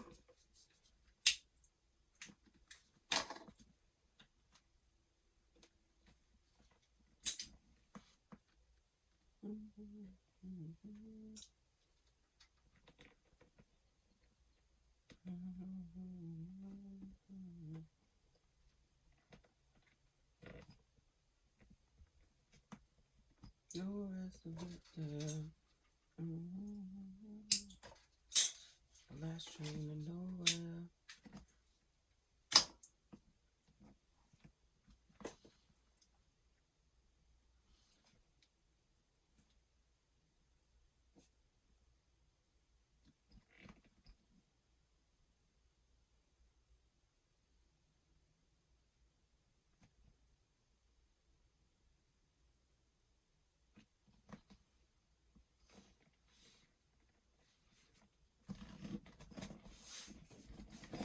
I'm going to,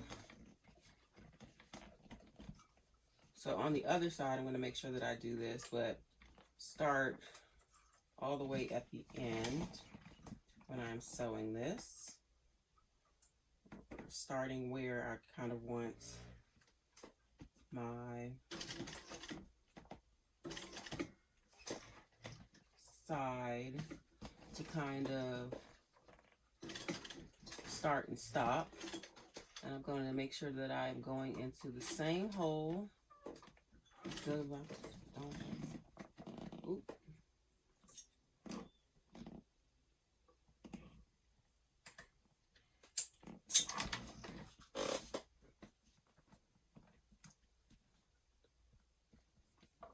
Okay.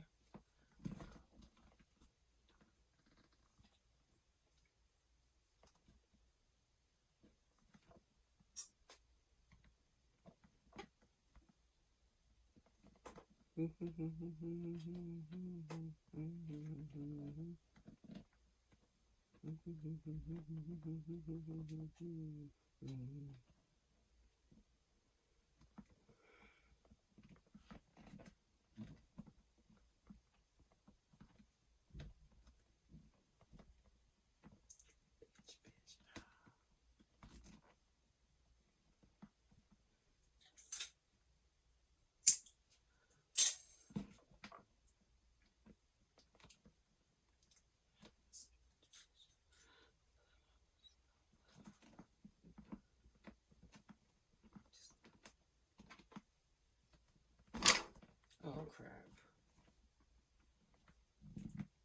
Alright, so that's tore.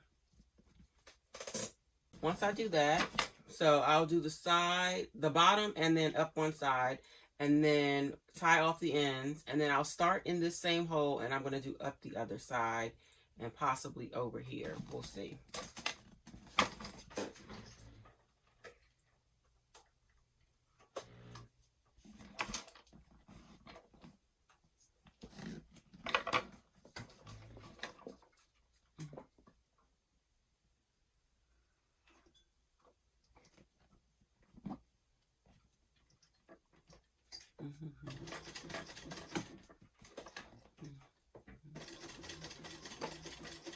See, I'm going to go up and then over and end in the same hole that I ended in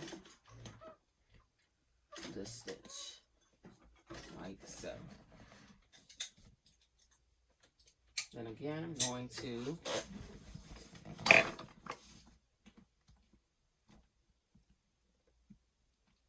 pull my threads to the back.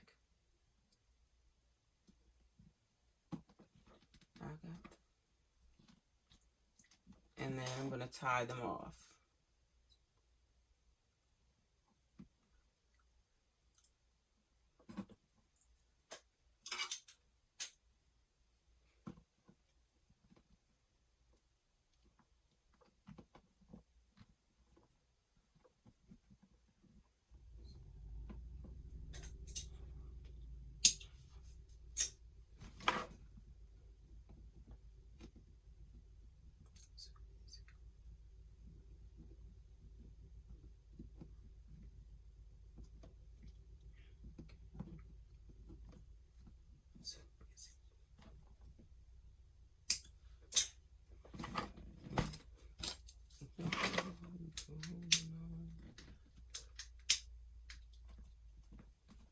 So there is that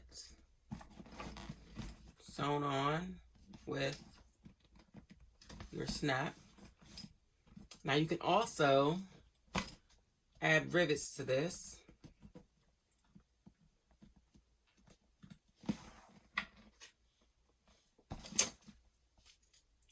example, I'm going to add a rivet here and here. So you can eyeball it or you can measure it. So I'm just going to add a rivet here and here. You could also add a rivet up here if you want to. Oh, wait. So I'm just going to add here and here my rivets.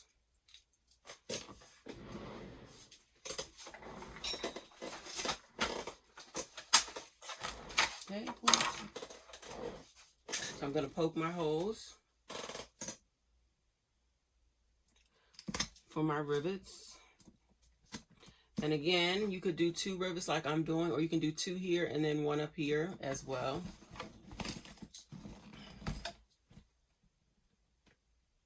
But I'm just going to do 2. Oh, I forgot. Damn it.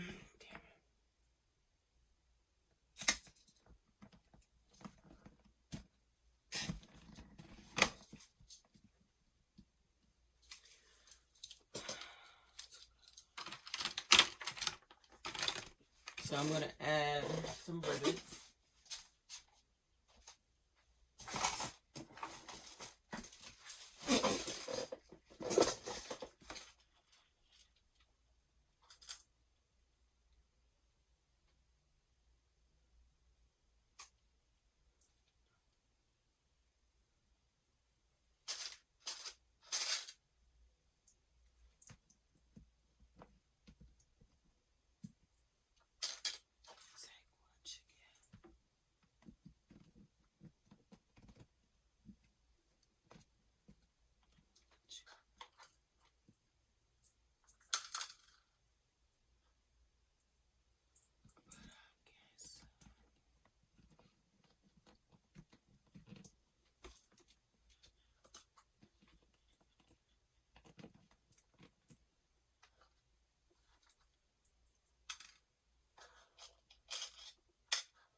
So I'm going to grab my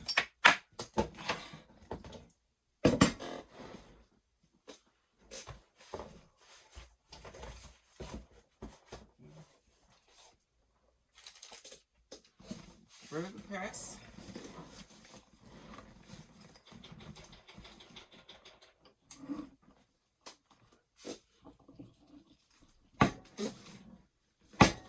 And press it.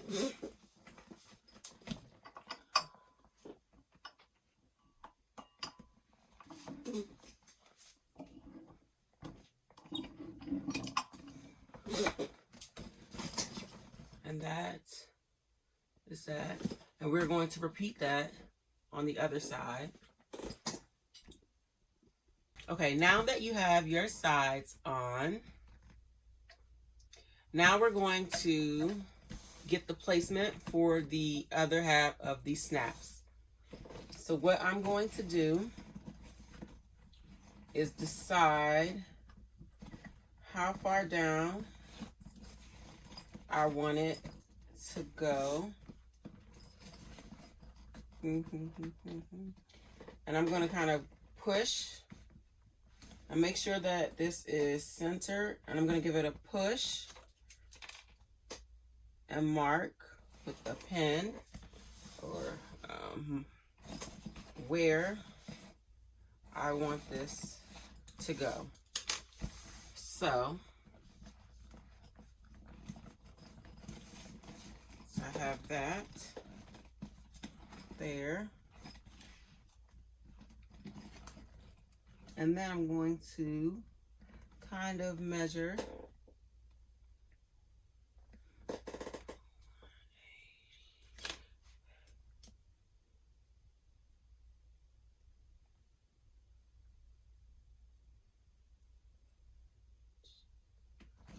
So I'm going to measure what that is on that side. And I'm going to measure down the same amounts. Give it a push. And then mark it with a pen.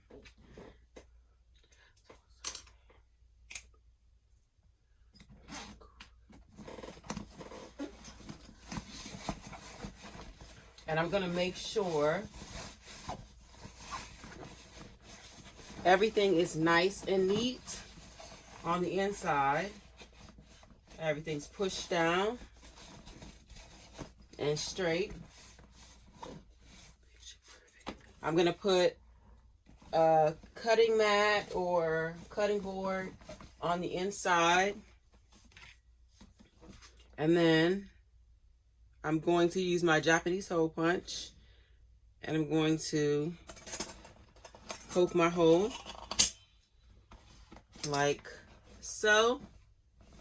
And I'm going to do that on both sides. Again, making sure everything is nice and even, neat. Put my board in. And punch my hole.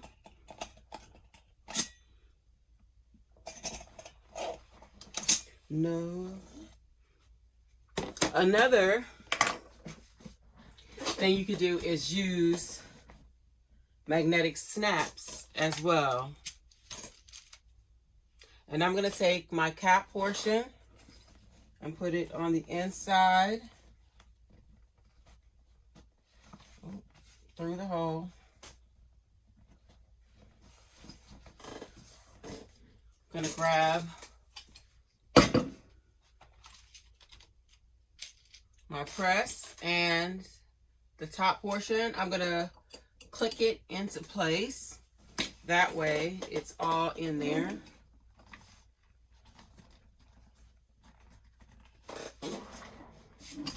And then I'm going to slide this in there.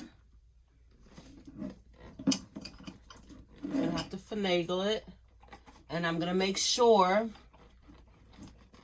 that the cap is seated in this groove here. So it's going to take a little finagling.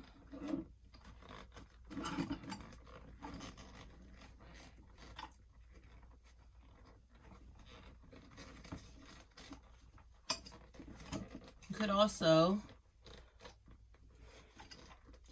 place the cap in there, and then once it's seated in there, fit your piece over and press it, and there you have that. Now I can snap that in, make sure that it snaps,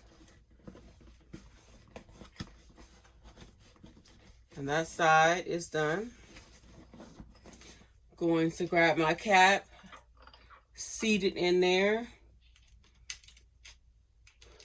grab the top portion and make sure that it clicks in there to hold it in place.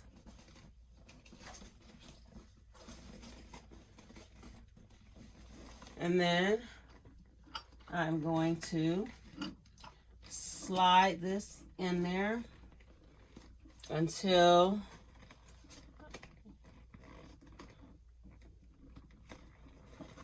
press that 50-50 other ways fit.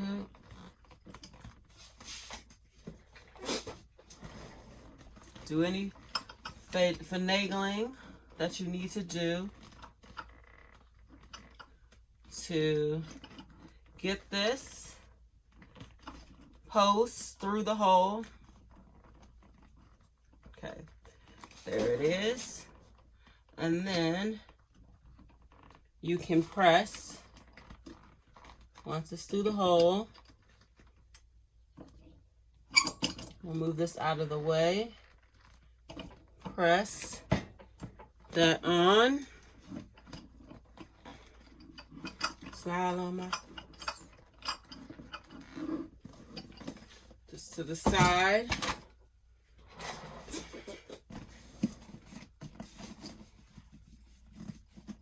Snap it. Make sure that it snaps before you finish up, because sometimes you get faulty snaps. So you want to make sure everything snaps before you finish everything up, so that you can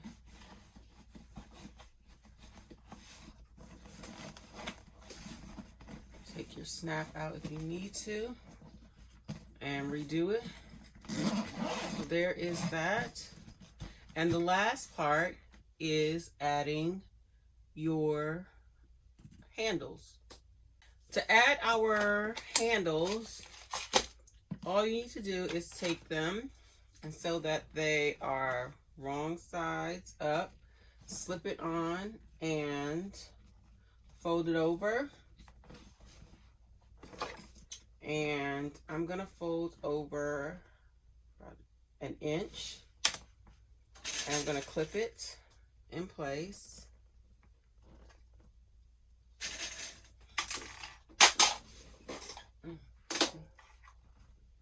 Like so. And then I'm gonna make sure it is not twisted.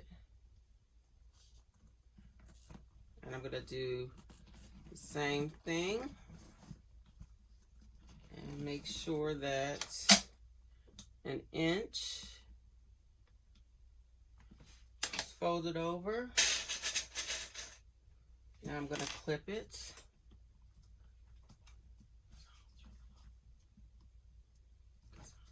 And I'm going to do the same thing on the other side.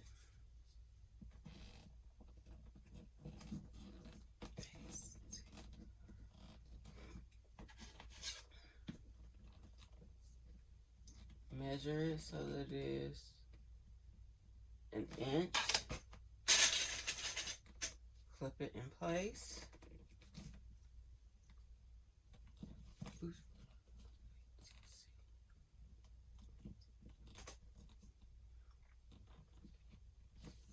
Again, make sure that it is not twisted. And repeat on this side.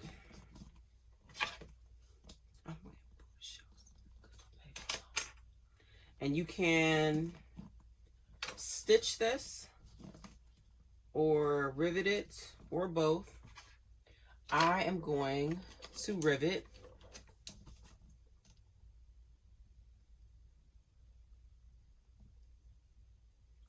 So I'm gonna mark placement for my rivets so that it is centered.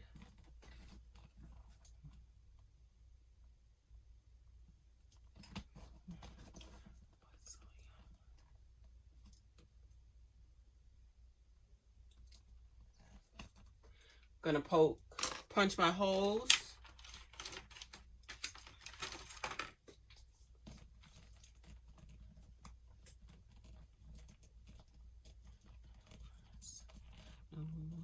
You can actually punch holes. I'm gonna keep with my Japanese hole punch, and that'll make it a lot easier. And I will just punch, make sure I get through all the layers again.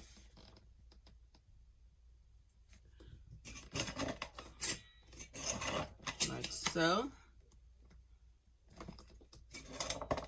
Making sure I'm getting through all the layers. I'm gonna do the same thing on the other side.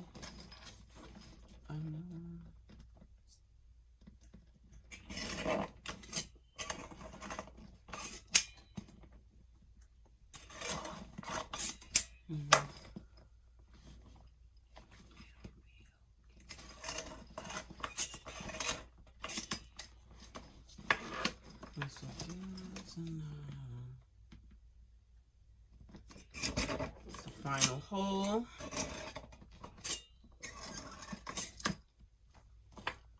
Okay, so my holes are punched.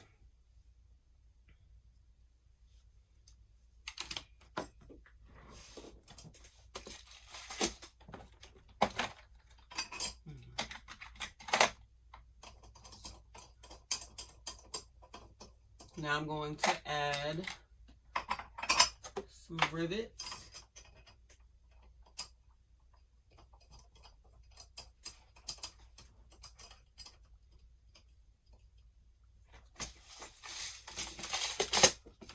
So I'm going to grab my rivet press.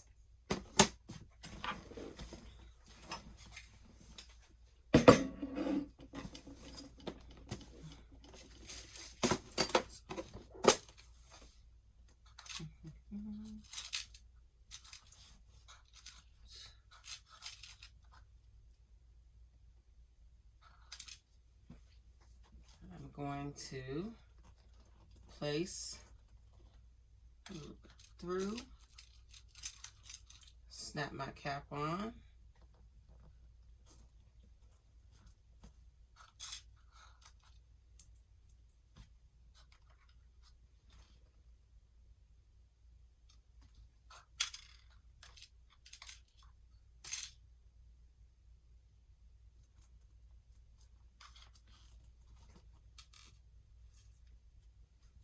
Repeat that over here.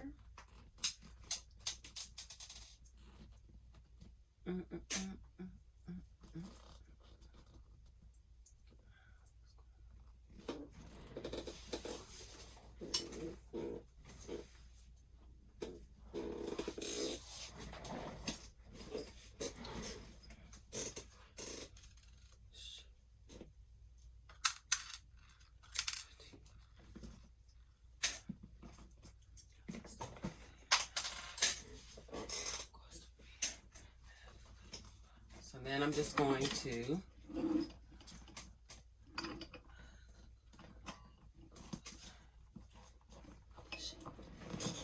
set my rivets.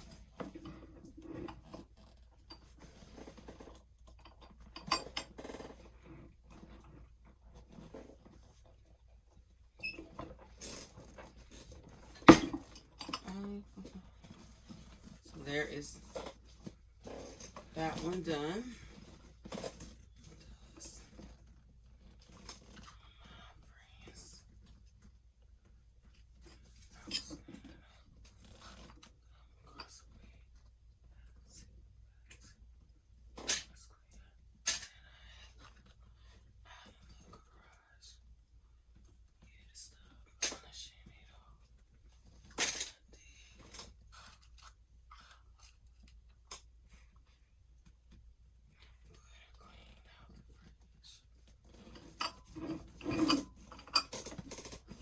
We're going to set the rivets on this side.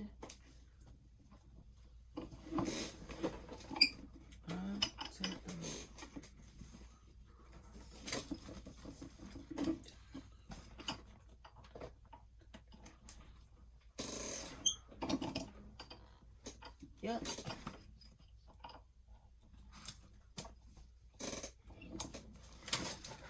set those, and there, out another rush.